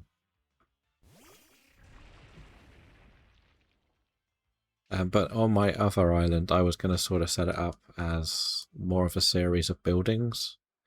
But because the Cloud Island can disconnect you and lose all the work you've done, it also took a lot of interest out of it for me because I got disconnected like 3 times and I had to keep returning and doing it again. And it was like, what's the point? I'm the only one here. No one knew the password to it. It was only mine. And it just wouldn't let me do things. So I just lost all interest in trying. Because like the other one, like Hugsy's seen it, like you've probably seen it on stream. I don't think I've given out all the code for it. But the idea was like that I had a really good pond spawn, so I was going to build like a big wildlifey pond like area, environment, trees and all of that, and then just have the houses set up, but so you don't really notice their houses. That makes sense for all of the grass types around the pond, a few bugs on the other side, where you weren't meant to notice it being a house. Little things like that. I was really enjoying making it, and then it got disconnected, and I had to do it twice, and then I had to do it a third time, and it's like, nah. I built like the first inspiration behind the bistro was on there. I built a gym for the fighting types. I built the first lumberyard for the choppers. I built a fire cave. So pretty much everything we did on the other one, I built smaller ones to start with. Because I was going to ideally have a couple of each of them on each bit of the island. And make it feel like it was a trip around the island to see it all. But I got so disheartened that I just kept getting disconnected. I didn't do it. It's a bit like when I played Minecraft. I would mine and get all of the stuff, do a very basic build at the beginning, and then lose interest in it. So it's definitely a me thing. And there's Huxley in the background saying, shall we do a Pocopia Cloud Island session for the June charity stuff? Is that what we're saying? Do we bring the Cloud Island back? I think no. Because I think I need to really be able to properly pay attention to chat during that month.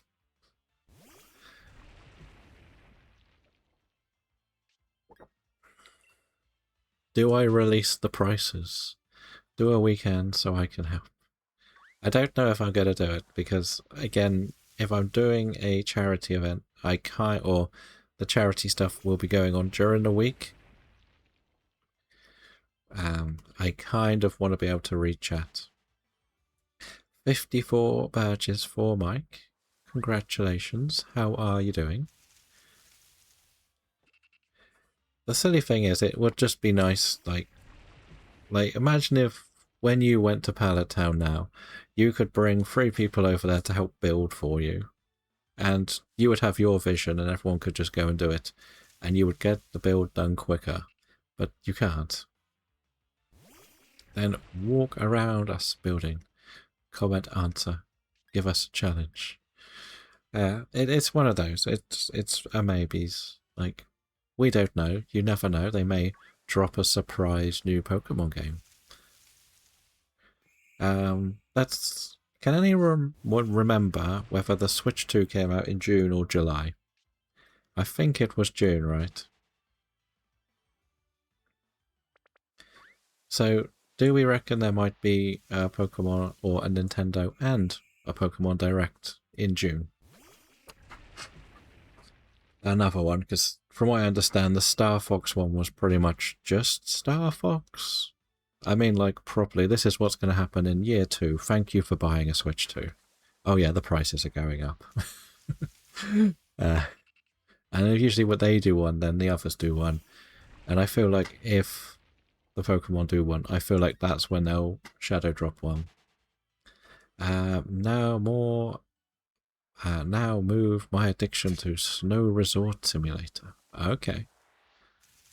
How's that one going?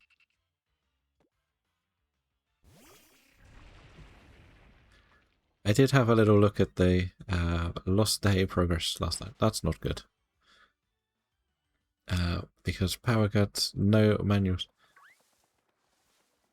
And this is why I say autosave is your friends. I'm hoping you fed that back, put an autosave in. Autosave each day. Okay, put a better autosave.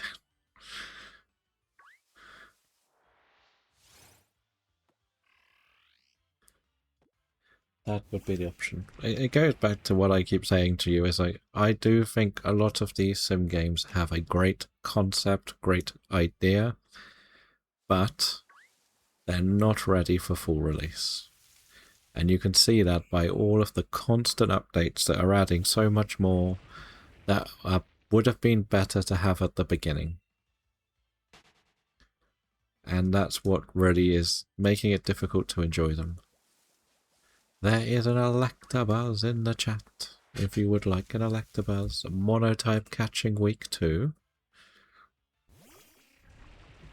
That's the difference between early access and full game. But the thing is, then they're not built ready for early access, most of them. Early access is, there might be a couple of things that need tweaking, just check whether bugs are here. Not, we need to redesign the full shelving system, the full buying system, the full cart system. It's not like it's a little thing that needs adding here and there. It's a full-blown rebuild most of the time. And that's not what early access should be. And it's become too common a place that that's acceptable as early access. That's the thing. Like, I have no problem if you were given them to test in the background and they were like this, and you could feedback everything I've said, that you said, like you need to change the shelving, you need to change how many boxes can go in a cart, how the staff work, etc. And they go and do it and give you another one to test. But early access is designed to test bugs. Afternoon, Varus. I am doing good. How are you doing today? I think we're about to hit the Adlands. I might... Waking up, I got the Electabuzz. We hit the Adlands. We will wait for the next one. Games, not simulator. I keep getting sent... The same company keeps sending me keys. It's ridiculous. And 112 badges for Varus. I believe Mike will be in the Adlands, so I will wait before I reply properly. But we...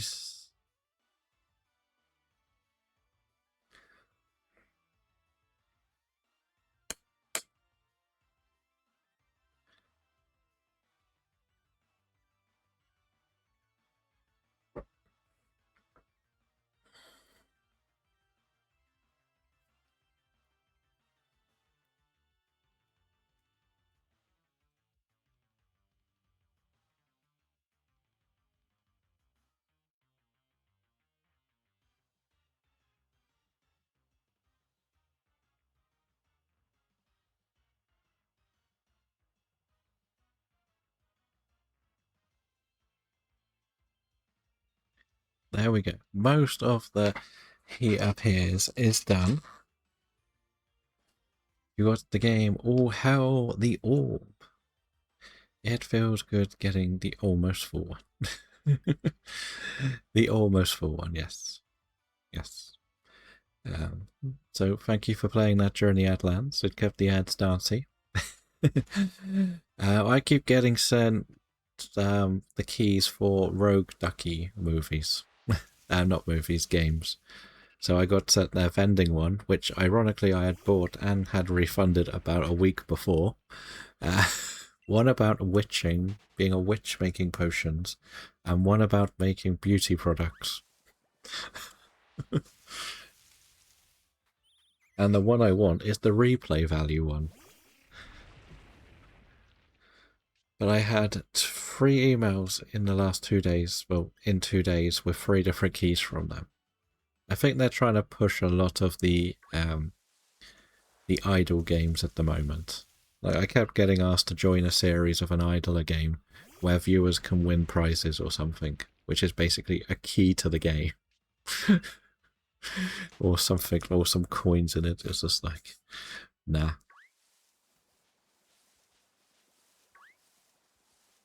But I'm not really a big fan of, well, there's not much point streaming an idler game. Let's be honest. Like they're fair enough to have running in the background, but and you play in the background, but a bit like Pokey Clicker. Let me Huxley get back on it.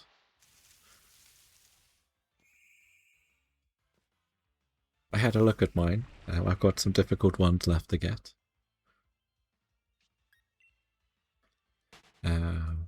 Shay and the Pokemon is not on Keymailer. No, they'll never be on Keymailer. They are far too popular. But you can get Switch games on Keymailer, because the first key I ever got was a Switch game. So I did stream it for an hour, and I didn't really understand what I was doing. So we stopped playing it. And I think we actually came and played this game. I think we did. It was a bit like Hollow Knight, but I didn't really understand what was going on. I got so confused.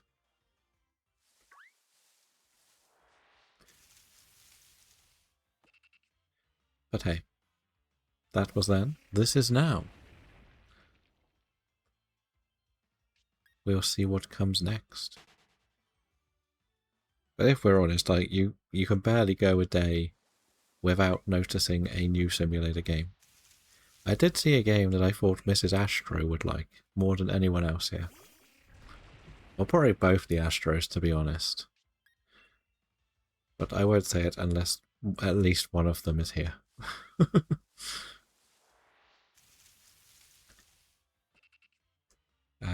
The Astros. Okay. There's a game on Steam called Beyond Words.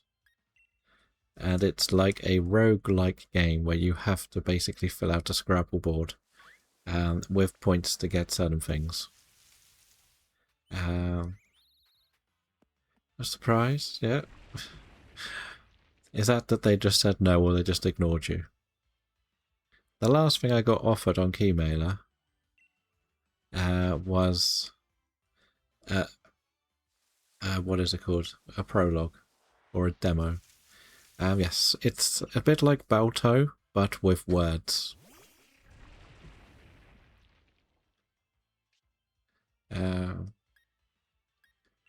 So there is sort of something you need to do, like you have to sort of win the board by doing certain words. It's made by the people that made like a very big game or have connections to a big game. I've forgotten what the big game was, but the trailer tells you and you'll go, oh yeah, I know that game. It wasn't quite for me. It feels like a game I would probably play on my mobile rather than a laptop. But there is a demo if you feel like trying it as well. But it just feels like if you like word games and a bit of rogue games, they sort of mix quite interestingly.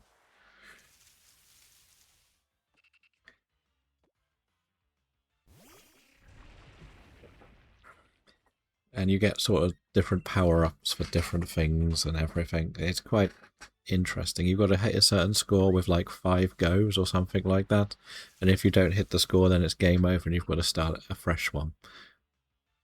But you know what power-ups are good and what ones aren't. So that it's kind of like that. I think you can do the same seeds as well. But yes, we may have found the new addictions. But if you did play Balto, it's basically like that. Bree is also in real life now. Everybody's going to be an in real life badge. You have an in real life badge. You have an in real life badge. You can all have an in real life badge.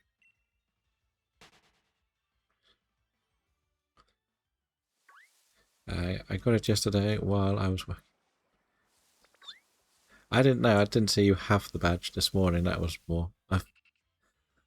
I knew that you got the badge because I think Huxley decided to join you in the in real life streams, but I hadn't seen you with the badge.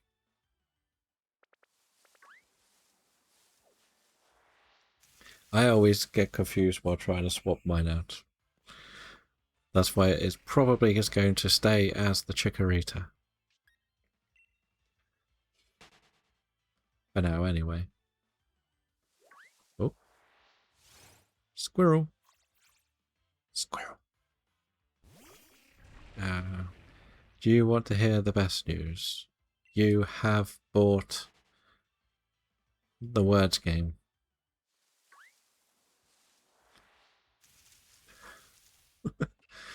No? Okay.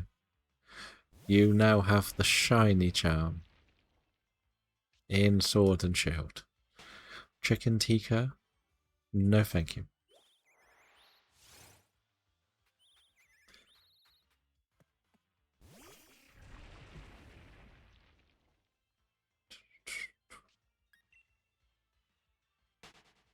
I don't know. Not today, probably this week. But I'm finally at the point where I can start bothering people who didn't want to. Okay. So you've got a list of what you need. Is that what you're saying?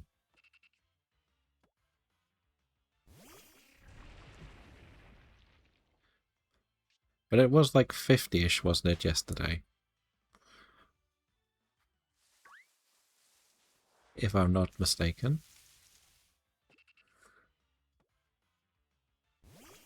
On the sword decks. I believe so. Or shield decks.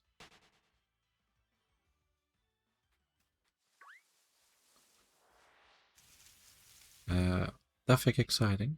Well, no, because you wanted it. You wanted it. Welcome in, Quiet Horror. How are you doing? Welcome to the Shiny Professor Voices Challenge, where we are trying to get everything shiny as the community before the first badge. So far, very slow. I am doing good, thank you. Glad to hear you are doing well. It was 350, so now it's 385. I did the grinding. So who do you still need, Dobry?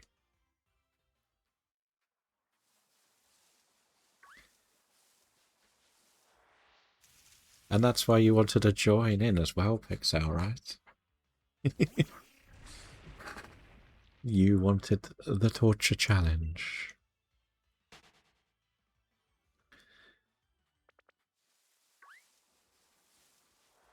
Oh, Mrs. Astra nearly forgot, but got 89 badges. GG. Not sure yet. Well, I imagine it's going to be going for a long time. Nearly forget, but you're here. I think summer exclusives, so and a trade evo, I believe. I will need to prepare the formal list. It makes it sound very professional and like an event.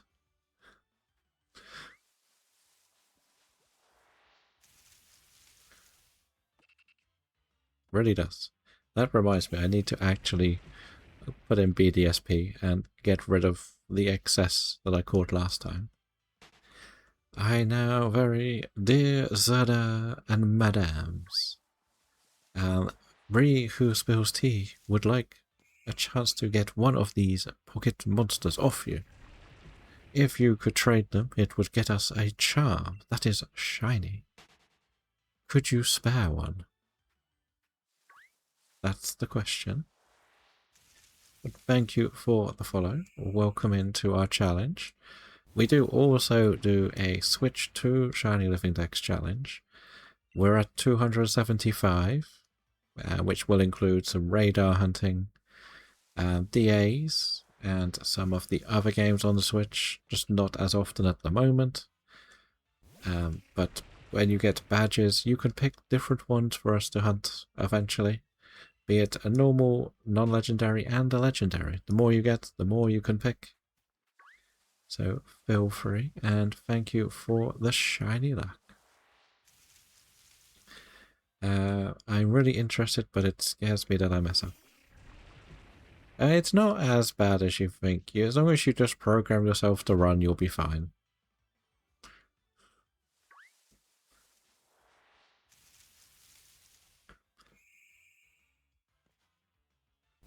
But the payment for your shinies will be tea and biscuits. And one race around Choco Mountain. There isn't too much to running away though. Like, you just literally got to press up and run when you go into a battle. You literally have to do nothing. It's not like 3 or 4 buttons. It's here's the encounter.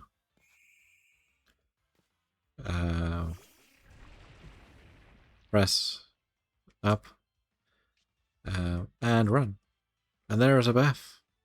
How is Beth doing after all of the marathons that you've been streaming? Have you been having fun in the cosplay one as well?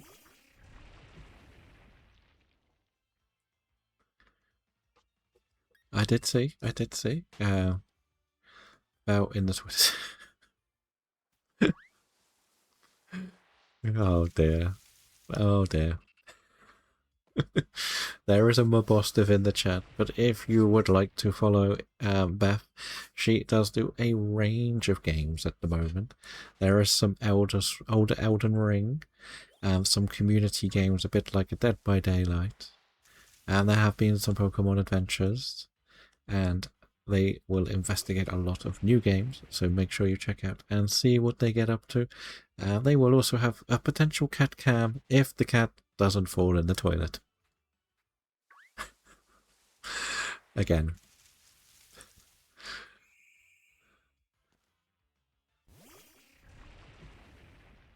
And I guess now it is the road to 1100. Are you going to do a fancy one for every 100, or is the next milestone like 1.5?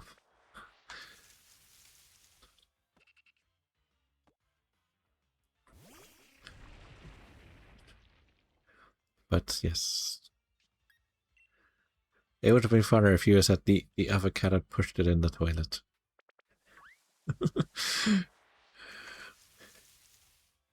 Mrs. Astro might be able to find a new Angel's Command.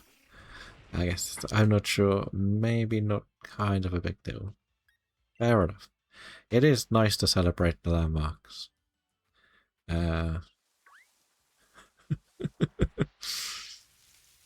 no, the cat fights are happening everywhere. Only one attempt at the Mobostive and it was missed. I think. No. Yeah, it was missed, but I don't know what. Anyway. This challenge has taken up a lot more time than I anticipated. We have one shiny in 8 days so far. So yeah, you can see how well it's going. So hopefully we'll get that your drive, but you have to listen, have a safe journey, and we'll see you on the other side. Hello Pokemon Gamer, how are we doing? Did you reach it? Did you get your final tick?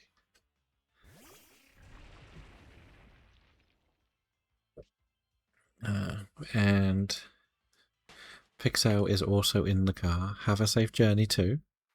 We will see you on the other side. Just let you know, I can't hear you as you're in college. Okay. 93 badges for Pokemon Gamer. GG. GG. And I guess the term thank you for the lurk is in order. Even though he can't hear me. So we can say whatever we want about him. And you will never know. We can talk about Tapu Koko. And how easily it is to get. Just a skill issue.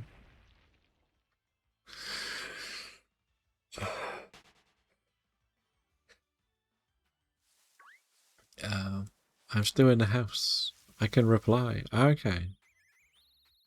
I thought you said you were getting in the bin car. I just thought you didn't like your car.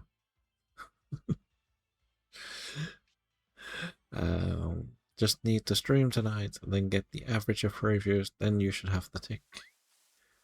Perfect. Perfect. GG. Preparing for it. Getting code on. Okay.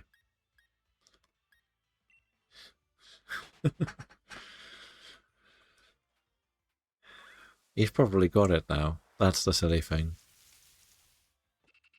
He's probably got it.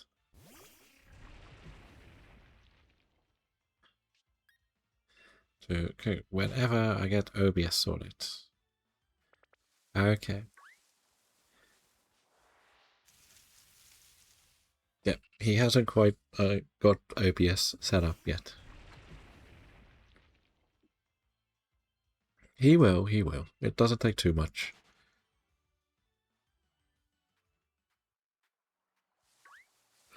Oh, dear. But C-Dot, can you just be shiny? It's not too much to ask. Like, just be shiny, and we don't have to worry. And we can keep going.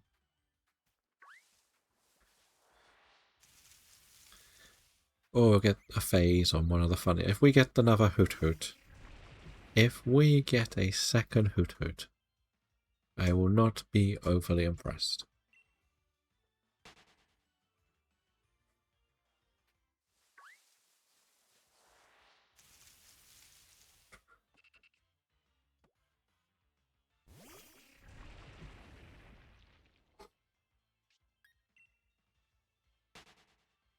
Which route you go to? Route 3. I want to get one on all the main routes first. The 5 main routes. And then start dabbling in the wild areas. Because it's difficult to pick which one to go for, to be honest. Because I think the setup for the tracker is an absolute nightmare for most of the... And again, this is not... this is not a thing against how the tracker itself. It's just there's so many things there and it's weather related and it's horrible to set up. A little bit. I was trying to watch like the football and it was like 2 hours of extra time. You are in the real car, Joe. Okay, we'll have a safe journey this time.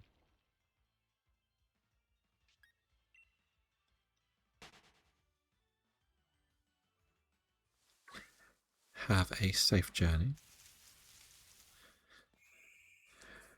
Something like that.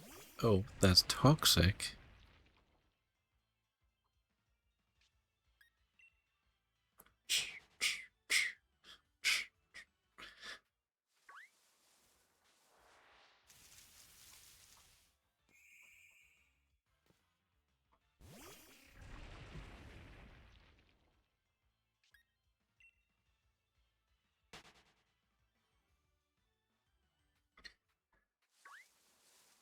But the Miz Kit is the greatest tag team in professional wrestling. And will become the tag team champions. Somebody actually made a weird point. They reckon that Kid Wilson would have been a mid-term card champion if it was like 10-15 years ago for getting over the way he has.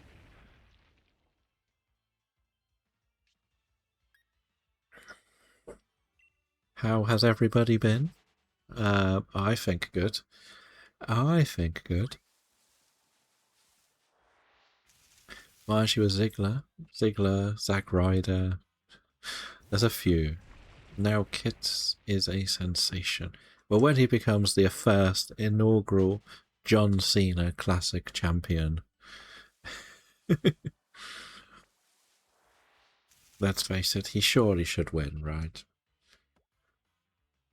He deserves to win. He is the greatest of all time.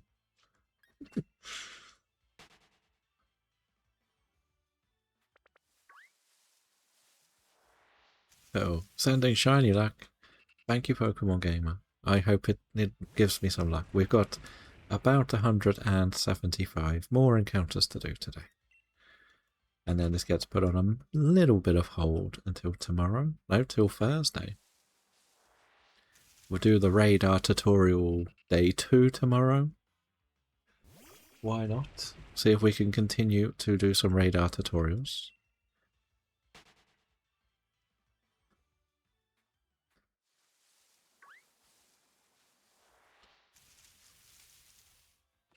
I don't. Have you picked your preferred hunt, Tuxie? Because there is somebody shared a guide in the Showdown Discord that breaks down all of the BDSP encounters you can get from radar and where they are, not just what they could be. I forgot I was meant to mention it yesterday.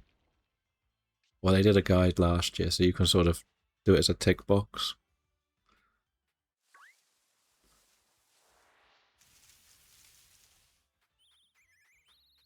I'm probably just going to wing it and just go for whatever's on the scroll of destiny. If it's on the scroll, I'm going for it. Pretty much. Anyway, you're going to go have a good time. We will probably see you tonight. But yes, enjoy Pokemon Gamer. Not completely, but I did see the location. I have a look at it. Either Marrow Smurgle, but essentially bothered when it comes to it. Fair enough.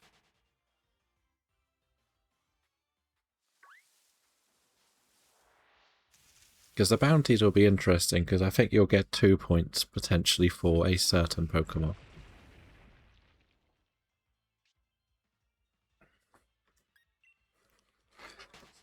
But the bounties generally are open for 12 to 24 hours, from what I understand. So, do you want me to share the or share the posts in the Discord if they come up? Or we'll just do them on stream? Because as we're probably going to do Saturday to Friday doing radar. I am not going to be streaming on the 30th, but I'll be back on the 31st for the last day of it.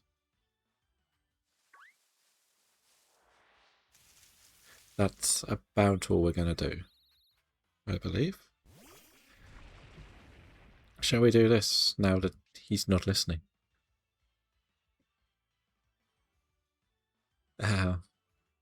You can actually follow along with the Pokemon Gamer, who is one stream away from reaching affiliate. He is planning to start doing some Pokemon streams, but at the moment it's currently a bit of Rocket League and Fortnite. But that is, once he's reached affiliate, he will be able to set everything up for some Switch stuff.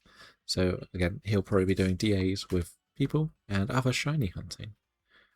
So if you would like to support, feel free. He has usually been around to support a lot of us shiny hunters, so let's see if we can get that final tick for him tonight in the UK time. And then we can fully troll him. With lots of different commands being thrown at him. Revenge is the term best served spammed. Wait. Is that how it goes?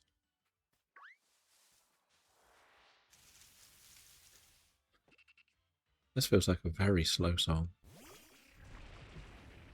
What's this song? Getting close to the Adlants. Run, run, run.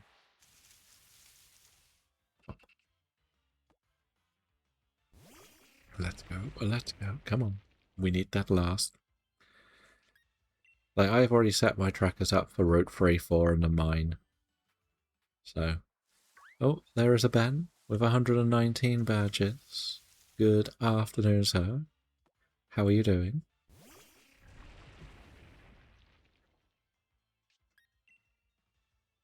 Good, good. Nice to hear. You moved from Route 1. Does that mean you got all the shines? I got a shiny. uh, I got one shiny. My rule, for me, I want to get one on each route before locking into somewhere. We did get the shiny Hoot Hoot. The rarest spawn on Route 1 of all the things to get. So, yeah, that is the one we got.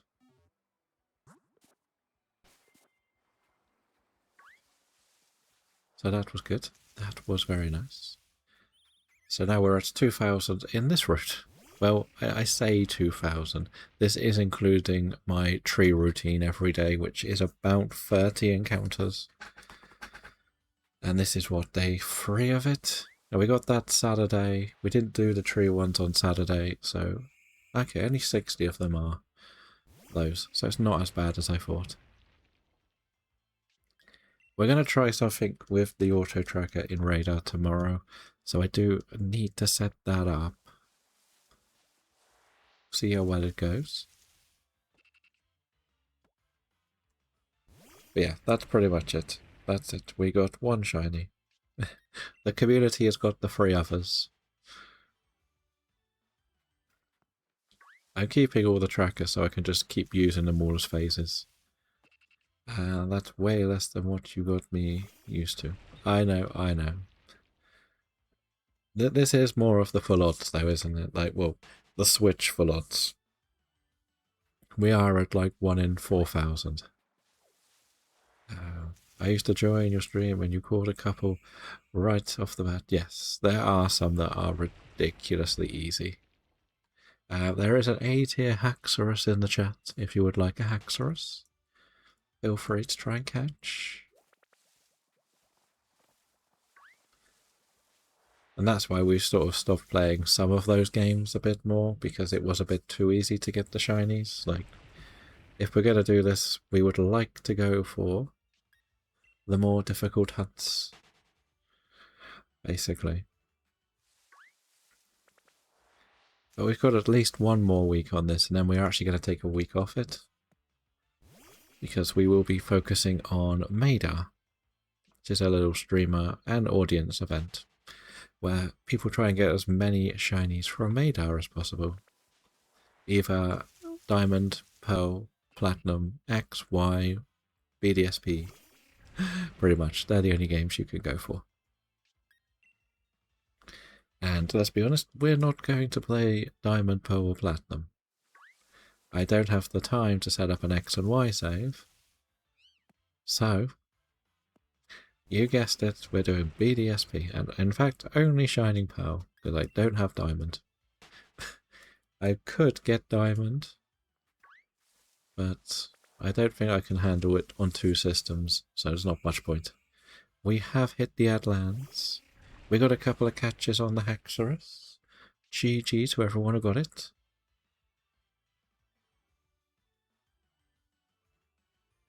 GG. But did you watch the football last night, Ben? Or not? That's the question. Did we see it? Did we see the daylight robbery at the stadium? No, we are one of the more sensible fans. We can't just sit there and cry about a referee not making a decision. The team didn't create the chances. We were winning and we didn't do enough to win it. And we did one silly mistake that let Leeds get a goal. If we didn't make a silly mistake, Leeds probably might not have scored. If we're honest, our keeper was on fire, made one of the saves of the season, if not the save of the season. He also made an absolute blinding save in the first half.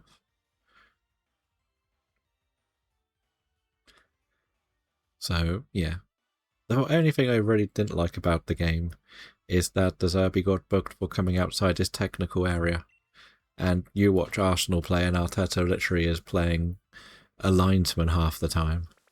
I don't get how he gets away with it every game.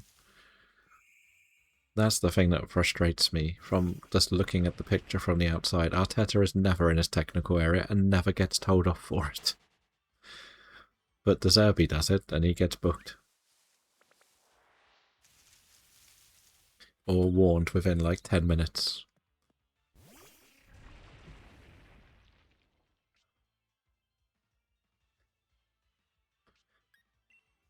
I got more confused that they didn't want to do any more subs earlier.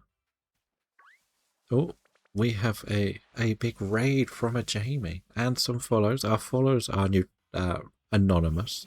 Welcome in, Jamie. Thank you for the raid. And Pokemaster Link. Everybody is coming in. Double alerts, of course. All of the dancing. All of the dancing. Now, if you don't follow Zenith Jamie, you really should, because he is lovely to chat to. He does do a lot of Mario Kart, whether it's World or 8. He does do some Resident Evil recently, where you can scare him with nice funny alerts. But he does do some storyline games, but most importantly, you can just go and have a chat with Jamie, and it's so fun.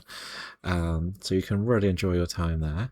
And thank you for the raid, and welcome in Velska, I believe I've heard Jamie pronounce it, and Wolf Sweetcoon, I believe I know you from Mario Kart. I've played you on Mario Kart, I think, because you've played with Bree before, I believe. And welcome in, everybody. We are Voices. We are doing something called the Shiny Professor Voices Challenge. The goal here is to get everything shiny before the first gym. It is a community challenge, so we enjoy a little bit of that. And we have 4 as the community. I have 1. If people are interested in joining, you can let us know and we can arrange to set it all up for you to take part. But we also do a Switch 2 Shiny Living Dex challenge, where I had to start all of the games on the Switch fresh and get the shinies little by little and to the top. So that was fun as well. And of course, welcome in Pokemon Link. Hopefully your stream was really good. I did see you live this morning. I was in a bit of a lurk mode, just trying to do a lot of things. Thank you for the raid. Hopefully you are well. So you were also playing kart. So it's a big kart community day. And so one day we will get around to doing some kart with everybody. We will. We do have a charity month coming up in June, so maybe we could add Mario Kart to that and meet more people that want to see a Joe Hendry cosplay stream. But yeah, we do so much with that, so we have a lot of fun. So if you want to hang out, feel free. If you do need to go and do some personal care after a long stream, I completely understand too. But if you don't follow Pokemaster Link, you know you need to go and follow him, because you can get involved in a lot of the Genshin and gacha games, Marvel Rivals, Call of Duty, obviously some kart today. There is some Overwatch, I believe I've seen. There is a whole host of games over there with Pokemaster Link, but he will usually be on pretty much every day. So if you want to just go and have a hangout, see which one he is up to, it is nice to go and relax in the morning to see how the games are unfolding. But yes, as I say, if you did, any of you do need to raid and run, be it the streamers or the raiders, I completely understand. Make sure you look after yourself. I think we should all take a cheers and a hydrate, right? Make sure we are hydrating. And hopefully we can get this shiny done, right? Like, it would be nice to get a shiny on day 8 of the challenge. Another hydrate? Okay, we'll have another one. Calm down, 4. Don't break the glass, okay? I wish I could find my other big cup. I have a Jericho one and a rock one. They are a little bit on the old side. But hopefully you will enjoy some of the shiny hunting. And we can see where we end up going. My goal today is to hit 2,500 encounters, so I feel like we should get that done within the next hour.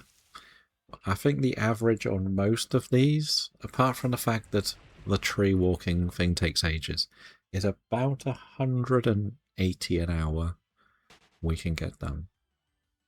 So I feel confident we should get that done. But was Jamie winning the races? That's the big question. Or was he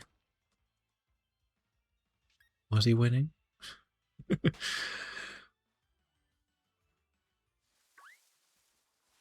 I think you mentioned that you were going to, was it glitched? When was the glitched event? As well. I know I should have remembered all this, but I know that you said that you're going there. Glitched is the 12th and 15th of June. And where I know it's in Sweden. Is it just in Stockholm, or is it in a different part of Sweden? I would assume it would be Stockholm, but...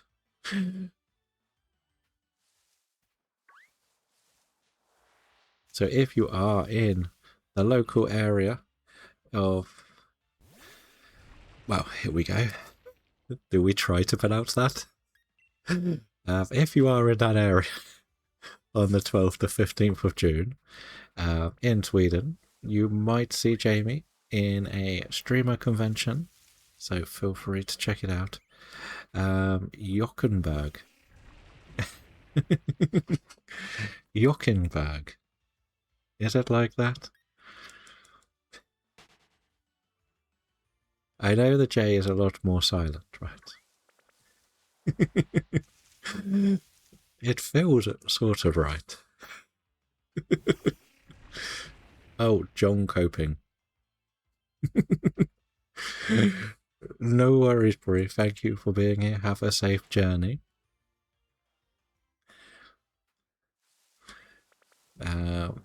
There, you're much better.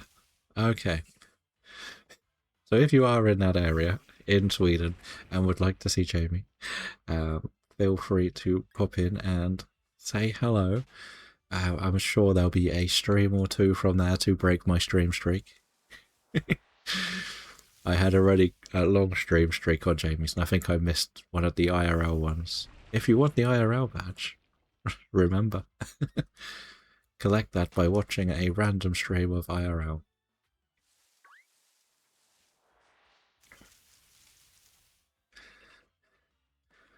But yeah, this is a slow, methodical hunt. Let's put it that way. I should have alerts when you go live. I actually went through all of the people I follow on Twitch and decided to switch some of the alerts off. So you're one of the few people I still get a message for when you go live.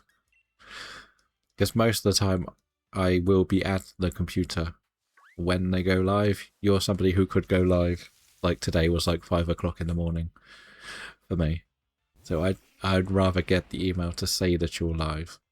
But anything after 9 o'clock, or probably after 8 o'clock till 9, 10 o'clock at night, I will get notifications elsewhere, so I don't need the emails. Pretty much. So I had to go through and switch most of them off, because my email is just spammed of this person has gone live, this person has gone live. So I wanted to get rid of a lot of notifications I don't need. It'll probably be this time of hours, Friday the 12th. Okay. Because we're doing a big charity event during June. So you'll have to stay tuned for more news to see what the rewards will be. But I might be publishing it soon. I will put it that way. I've sort of set it all up. I just haven't pressed begin because I'm kind of scared whether it's right or wrong. I don't know how much to make a Joe Hendry cosplay. It feels a bit ambitious, shall we say, to put it on the total I've put it on. So it's awkward for me to think the right price. I sort of am borrowing a bit of what I saw from Bree's End as well, because Bree used the same company. So I'm using what I remember from there. Otherwise, we'll just have to make Huxley be in charge of it all. And if I let Mrs. Astra do it, it'll be like 10p for the Joe Hendry cosplay. At least if Huxley does it, it might be 50p. We never know. We never know. Not wrong. A lot of zeros will be removed. I haven't shown you the number that I want to put it on. I've put it down as a reward, so technically two different people can claim it for two different streams.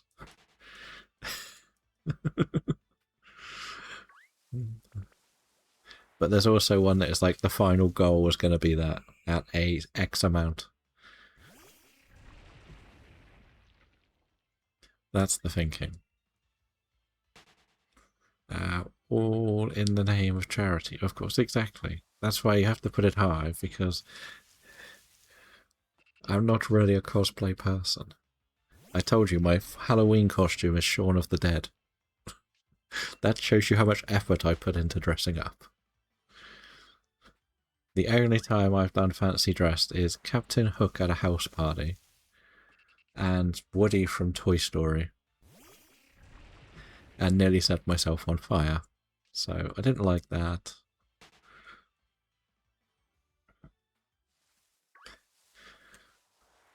I managed to survive the whole night without damaging the costume, got in the taxi and ripped the gunslinger off. Basically, clubs used to have candles around them. And they don't do it anymore for obvious reasons, but it was a club that had like candles around. And I didn't actually get anything on fire, but I ended up putting the costume way too close to the fire, shall we say.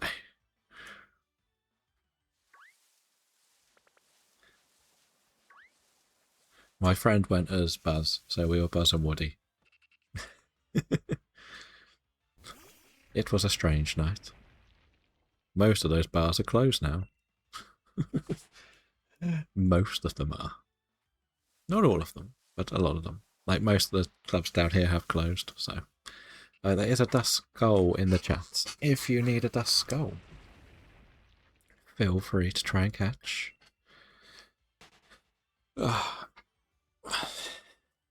Autofans trying. It sounds like an amazing night. It was. My friend, the person whose birthday went as Superman. So we went as Woody and Buzz. But we only rented the costumes, which was a bit silly, because then you had to pay for damages. And it probably would have cost the same price to buy the costume. Which is why I bought the Captain Hook one, but it doesn't fit anymore. We've got the age gains, shall we say.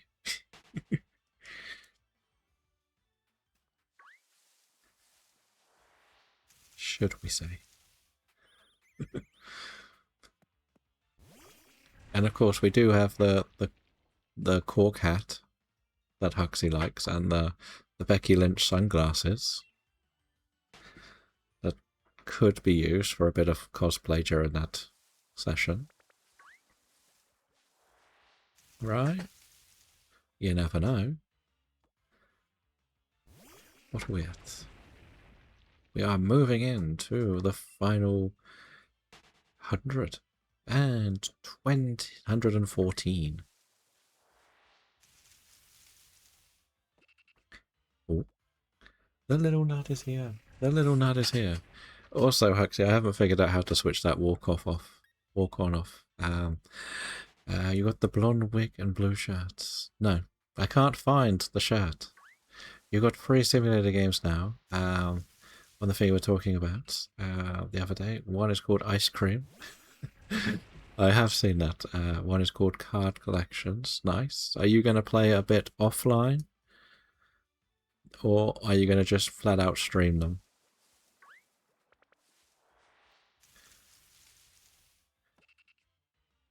I've been sent the demo for Airport something.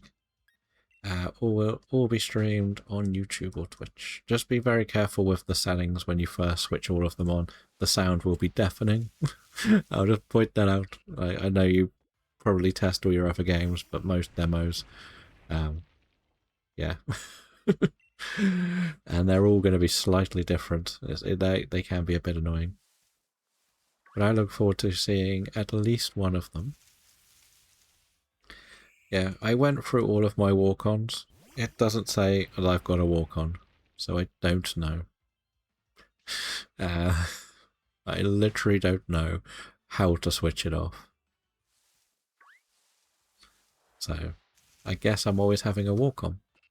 Especially when we're using the auto tracker like we are.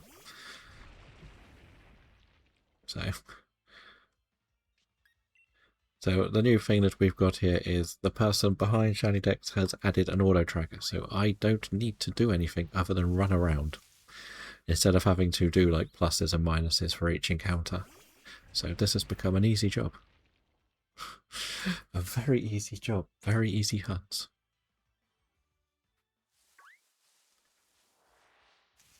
But you see what I mean about that place. You can probably put in for so many, and like the chances are, like you'll just get a no. So all you need to do is find a shiny. Yes, something like that.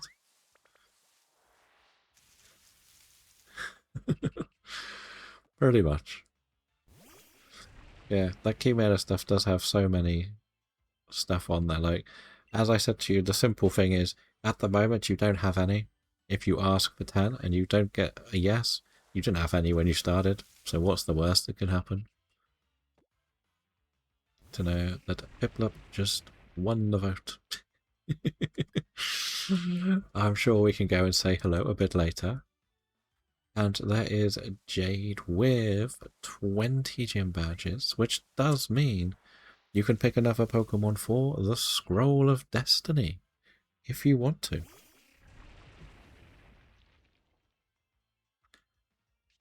You haven't missed much. We haven't got a shiny.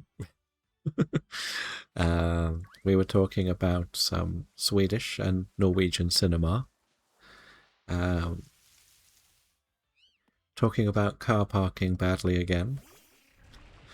And other events. Pretty much.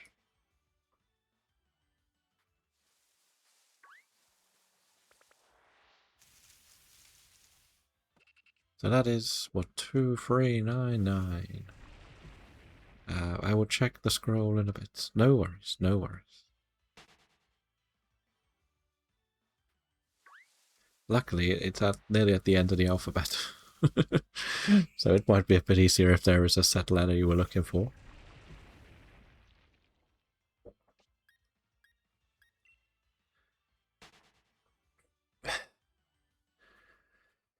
So 100 more to do today. Come on. Get that shiny. We want an early shiny. We need. Oh yes, there are 10 gacha pools today. I forgot that. But I think we know where we're going to go when we finish today. Let's be honest, we already know.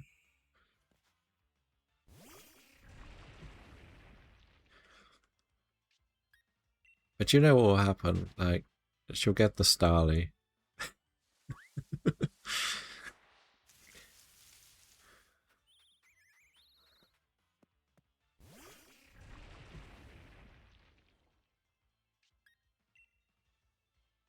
So when are you doing Griefcase again, Huxley? See, I found that Invasion of the Birds. I found that one of the things that quite often makes things go a bit pear-shaped on my end is actually opening the main, like the home menu on here. Not in the game, on the system.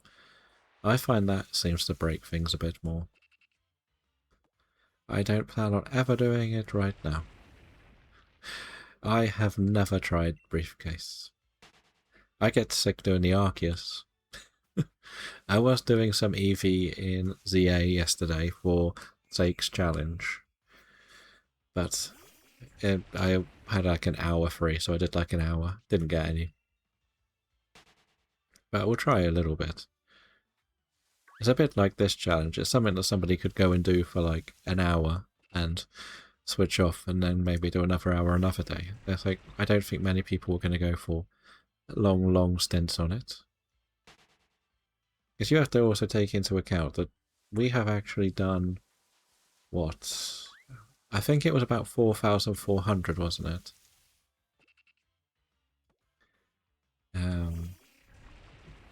So what are we on? Make that 800. Where could you see the scroll again? There is a list with everything that should be on there, except a couple. I may not have put yesterday's and today's on it.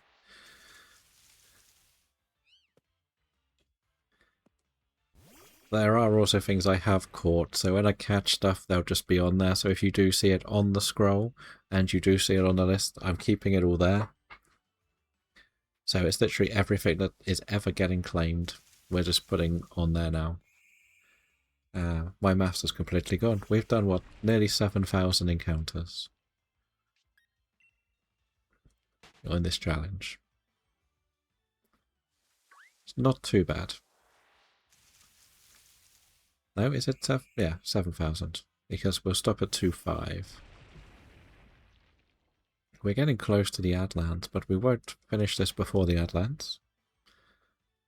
Now, the only thing new is today was Ernius, so... I've got to do the picture ones. We've got to put the Golduck. You know what I should do, Huxley? Is I should put that Psyduck Golduck combination up to confuse Bree when it goes live. When Golduck gets mentioned, it show a yellow Golduck. Will that confuse?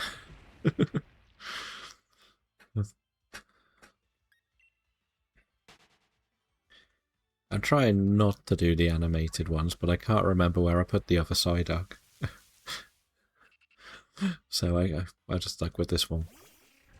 I'm tempted to include, if it's 50-50 every time, I'll write Psyduck, but it'll be Golduck. Something like that.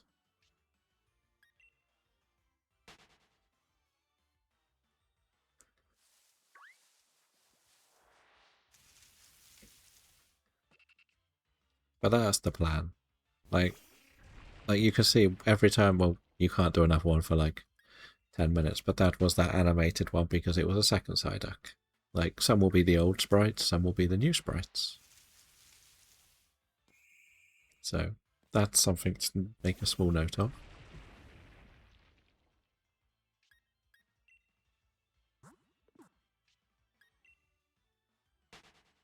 But I think we can get the last couple of these, right?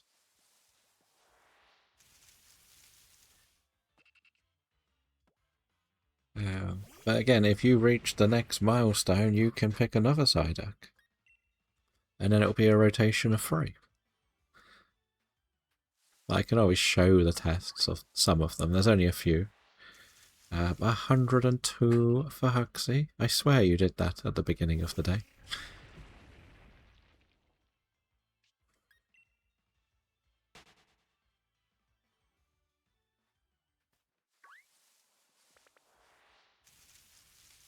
No, I claim Jared Hendry on the entry.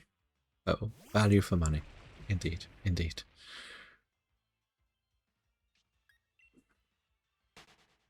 We will see.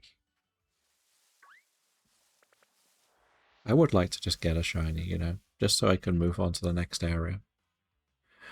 Which, again, I reckon it'll be another Saturday shiny, won't it? Because it's Eurovision this Saturday, so nobody is around.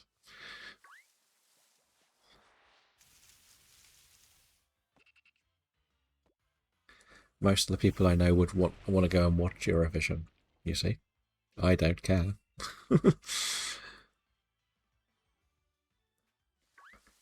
It's not really for me.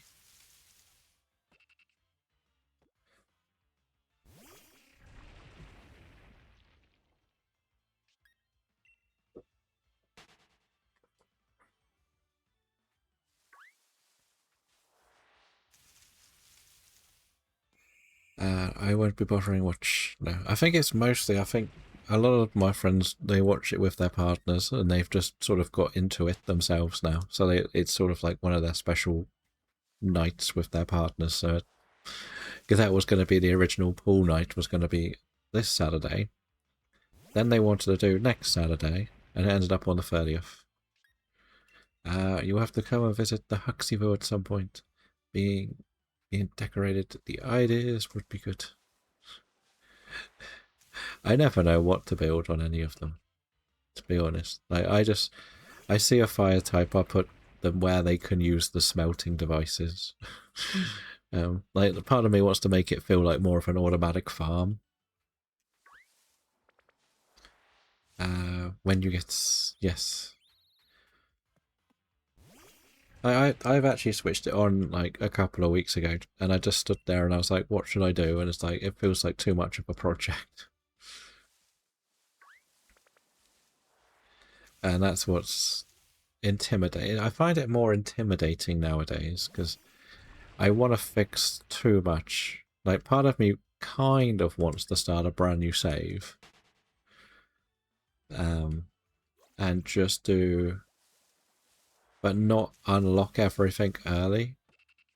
Do, like, the basic stuff. But then I know that not having the boosted building equipment is really not that helpful.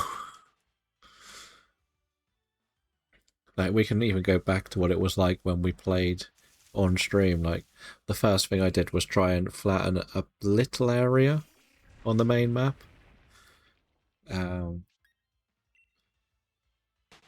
It's the more the roly-poly stuff if I want to relay stuff. The Magnemite I can cope without, I feel. For basic building, I'm rubbish at Magnemite. It's when it's just like a flat wall and stuff, it's a bit nicer. There is a spinnerack in the chat. If you would like a spinnerack, feel free to try and catch.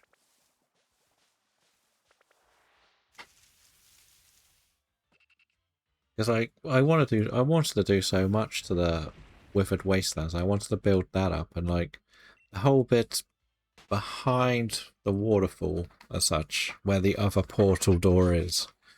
I was meant to do like a big build in there, but I never really got round to it.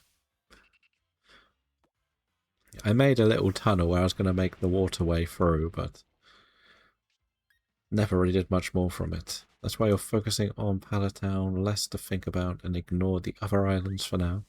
Just setting up one area, and I was going to do that as well. I built some of the houses. You can tell by the fact that I've done like that water crossing Moses pathway through the middle that I was working on and never really did much with. Like, I built my lumberyard in the corner of it. So I have did a bit on there.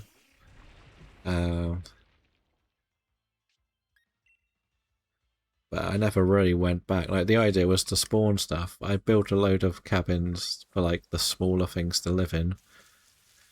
So I had like a builder and all the stuff you need to build.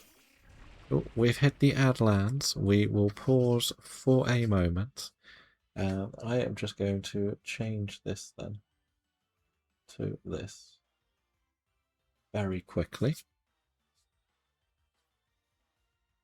Is it going to work or not? Is it going to be slow?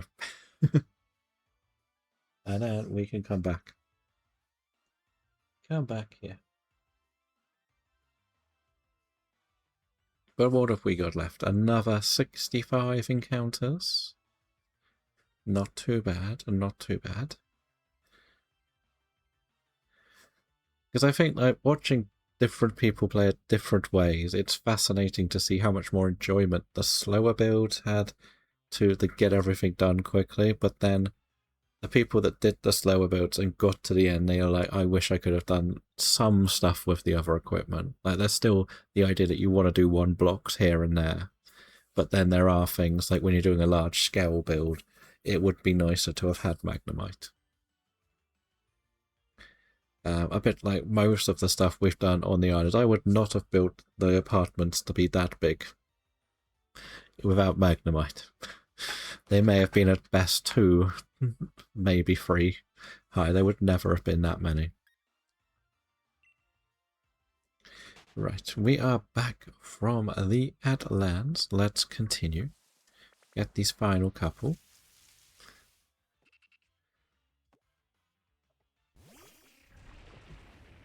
Oh, no way. That would have taken too long, right? Yes.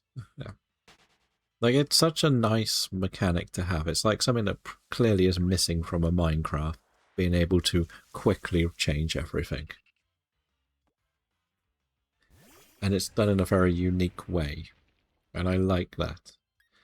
But as I said before, I wish there was a fully customizable, randomly selected island you could play on. That is my biggest frustration with the game. And the only way to do it is to be online. And I don't like that. And I don't mind if you're only allowed one. I just wish I could, if it's my cloud island, I wish I could play it offline as well. And then if I want to go online, then you can join it and do what you want on it.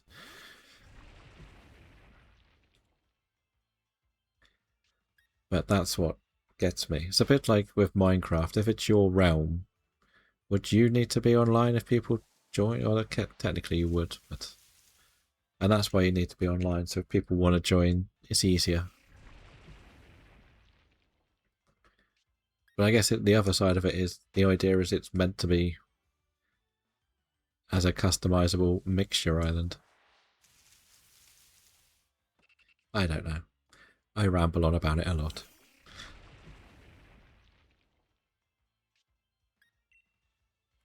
But does the new tracker number look smoother now? Where we've had lots of different numbers go through it. Does it look a bit better than the Pokemon text?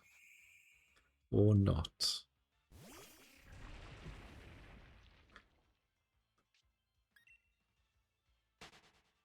The main reason I want to do the random encounters first is if we get to the stage at the end where Nickit is the thing that's left, we can just run around and go into Nickits. Thank you for the lurk, Piatsu. Hopefully everything is good. So far, so good. No shinies, of course. You've not played Minecraft yourself. Really don't know the rules in it. The grass with the Cloud Island being a shared island, that's why you're always online, yes. And Minecraft you can do offline and online, but... And then there's 2 versions of it, so it's a little bit frustrating, shall we say.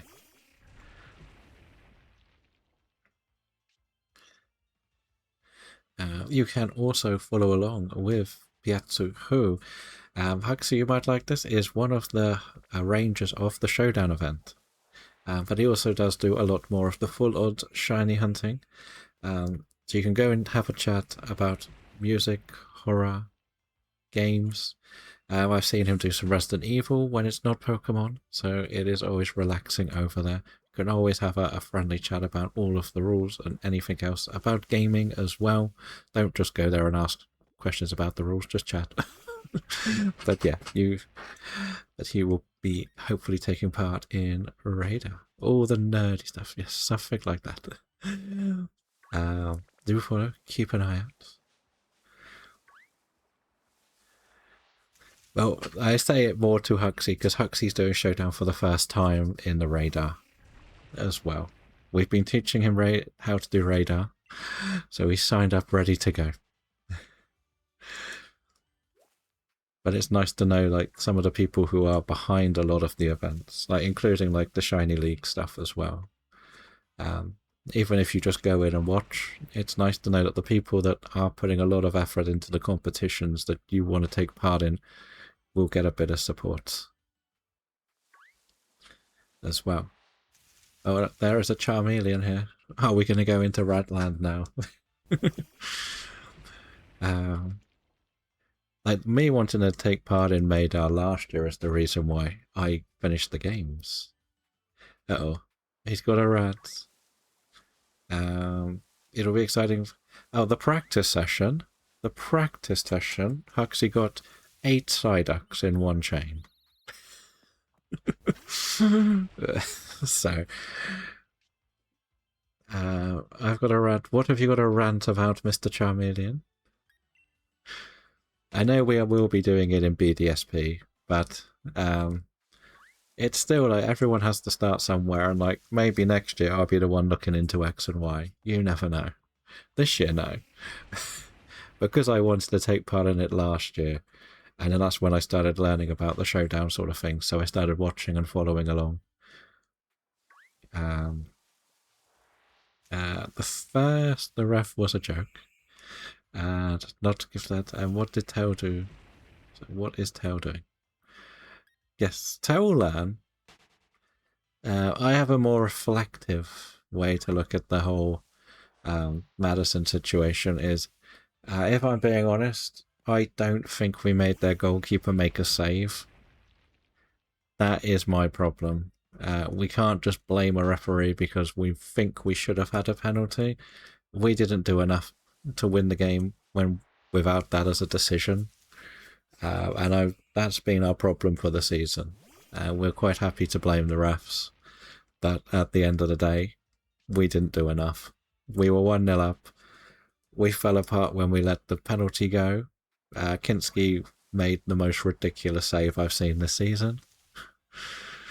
So, at the end of the day, it's kind of our own fault. I questioned why we didn't make any more subs, because they looked out on their feet after 70 minutes, most of them, especially the midfield. Just like, why aren't you putting some legs on? Like Bergville, I don't even know where he was playing. I love the guy, but I don't know where he was playing. Every time Kulamoani gets the ball, there's no one to pass to. Like, he gets really far into it. But when he's on a wing and there's a good chance to cross, there's no one in the box. Richarlison works hard. He would be better coming off a wing. I don't quite understand the rules to why we can't play Lancashire, to be honest. He's under 21. He doesn't need to be registered under 21. He's come back from Oxford. The season's over. You never know. A goal like that could make you a hero. I don't quite understand the rules. Like, this season's over, but his club needs him. Why can't he come back and play for his club? I don't think he can. I think there's some rules to say he can't. If they've been playing for a team past a date, they can't be registered. I think there's like a late March, early April cutoff. That's what I think I'm understanding of the rules. I don't like it. I don't understand the point of it, but like, I could understand him not playing last weekend because Oxford was still playing, but Oxford have finished the season. He scored a couple of ridiculous goals. He's a big physical forward. Like, it's what you need. Like, we don't have anyone who can hold the ball up. Like, there's too big a gap between the midfield and the front three. We might thrive against the Chelsea, but the positive is West Ham need to win a game to stay up now. They can't get away with drawing two. So that's the other way to look at it. It's still in our hands. And Chelsea are not great at the moment. Mighty Anna, late, but no worries, no worries. Mighty Anna. Unless it's cause of the playoffs, even though he's finished. It probably is. It probably is. Because if his team had qualified for the playoffs, he would have to stay. But it just seems like one of these that's very confusing.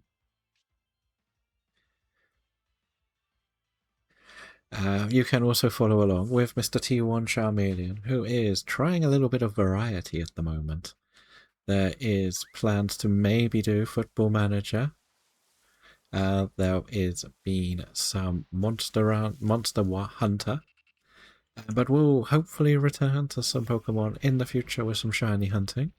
You never know.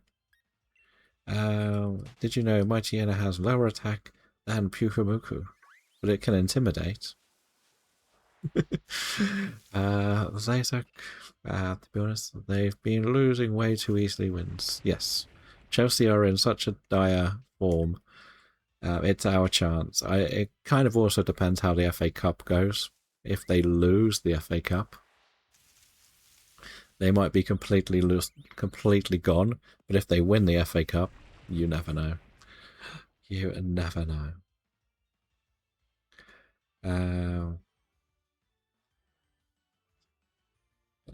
Beat Oras with a Mightyena on the team. That says that Mightyena has better attack than Pukamuku. Yeah, if we win at Chelsea, then first they've not won any. Yeah, it's one of those. The problem is it's Chelsea. Well, it's a cup final. Anything can happen in a cup final. Like, we could say that about the season all season long. And the ridiculous thing about this season is we got 4 points off City. So you look at it that way as well. Even if a draw, if West Ham loses enough. If West Ham, I wouldn't want to go into the final game knowing that we could only stay up on goal difference because I've seen a swing go the wrong way. The mentality is not going to be acceptable. We have to go and win a game, and that's our job. They need to know, like, our away form is ridiculous. You like the brown fur, blue eyes nose, reminds me of the dog. Nice, nice. The swing would be 15, yes. But you have to remember, we would need to lose a game. Well, if we lost both games and they drew both, you never know with football. Like, you saw us yesterday. We looked fine until they scored, and then we fell apart. We didn't know what to do, where to go. They were clueless. But before that, it looked solid enough. And you look at the last two home games, they've both been draws for a mistake. Like the Danzo one, the Tell one. And that's the end of it. Like, there's not much we can do if there's a mistake happening. There is a Matang in the chat. Mightyena is not strongest, but it's good doggo. Yeah, and if it doesn't have strong jaw as well as an ability, so it doubles the attack or something, which is nice.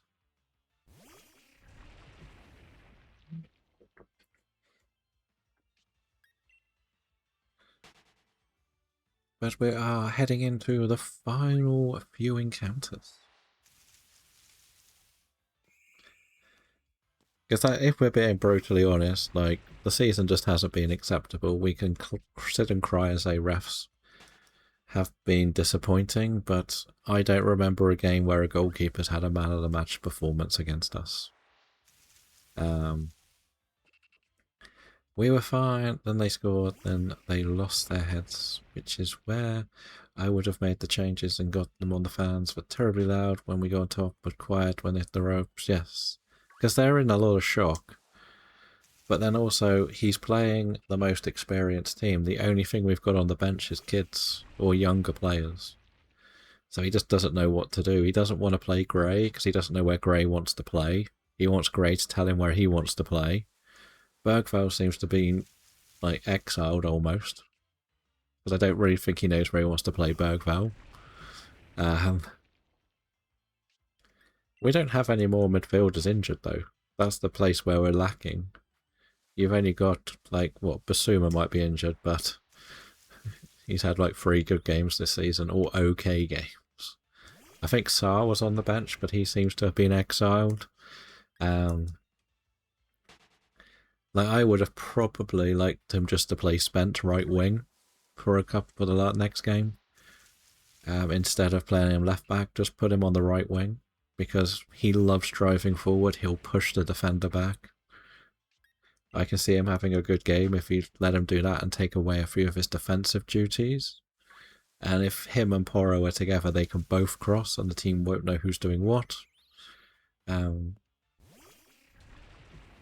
there's other academy players. What happened to the double barrel kid? He didn't go out on loan, did he? Like, he was meant to be special. Where's he? The youngster that played against Liverpool, came on against Liverpool, captain of the under-23s. No sign of him. All you need is basic footballers at the moment. You don't need someone who does tricks. You need athletes who can get up and down a pitch.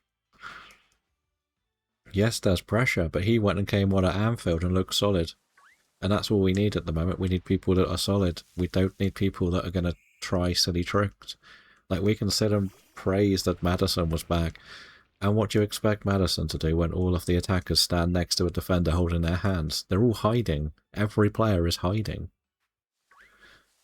Like, this is where you need the next youngster with no fear, who just wants to go and make a mistake and try something. And the thing is, now that we've played well, got wins, suddenly there's an expectation, and we can't win at home. We got like the third best away record in the league. But we've got the worst home record in the league. And that's what's cost us. Our away record is perfectly acceptable. Like, probably good. That's the crazy thing about it. If it was me, Maddison starts and is captain against Chelsea, I don't think Maddison can play 45 minutes. That's the problem. He's not fit enough to play 45 minutes yet. I don't think they see any sign of him playing 45 minutes.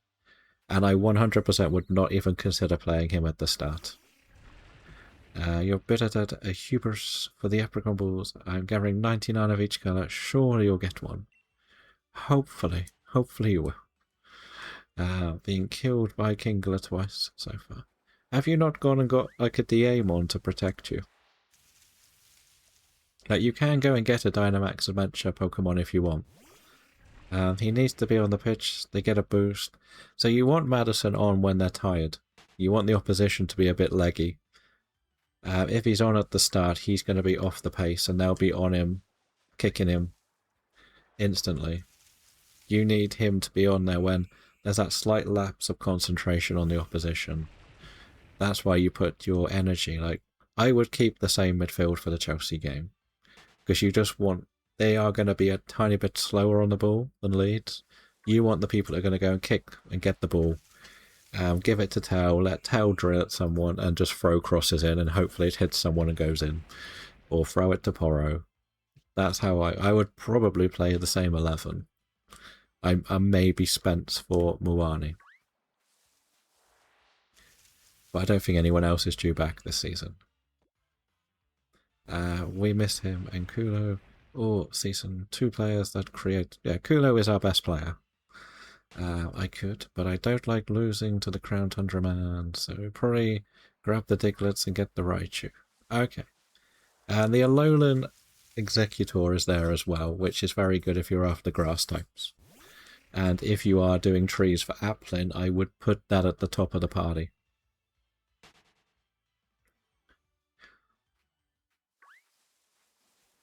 Because you will get more Applins, seemingly, if you are doing headbutts. Kulo is back in training this week. It just feels too little too late. I know we don't play again till Wednesday now. But they may put him on the bench and they might be your last resort. So if we're losing, you throw the technical players on. But I want to see another striker on the bench. I don't care if it's just an academy kid. Like, just need one. Alright, I could get the Applin. That's a fort. And okay, small detour to Turfield today. Friendship, I can get the Applin. Well, it's more that I think that's the only place we can get Applin is from the Shaking Trees. So it's just sort of... okay, so the kid is injured. Okay, that makes sense. So whenever you are headbutting the Applin trees, you might get it. Like, we do about 20 a day. I have seen them in the forest area a lot, yes. I've seen them on the beach and in the wasteland, the waterland, soothing wetlands. That's the one. But we've only got a couple more. Get Applin in Route 5. But we can't get to Route 5, Charmeleon. We can't get access to Route 5 until we've done the other 300 odd. Sadly. If it is available in the wild, we have to catch it in the wild before the first badge. That is the challenge. Which again, if you are interested in joining, you are more than welcome. It is Meant to be a Professor Oak's challenge with a little bit of a twist that they have to be shiny and encounters only. Yes, we are using a DLC. But you can't get any shinies from a DA. A raid then, no breeding in this segment. But there is trading to do, there is tree encounters. I'm looking at you, Cherubi. You can catch something from a DA. But whatever you catch in a DA is just for your squad. So we've encouraged people to get abilities, basically. Like, you can get whatever you want, but you can't even do knockout method, no brilliant aura. So yeah, it's pretty much doing the hardest of hard methods in this challenge. So that has been the idea of it.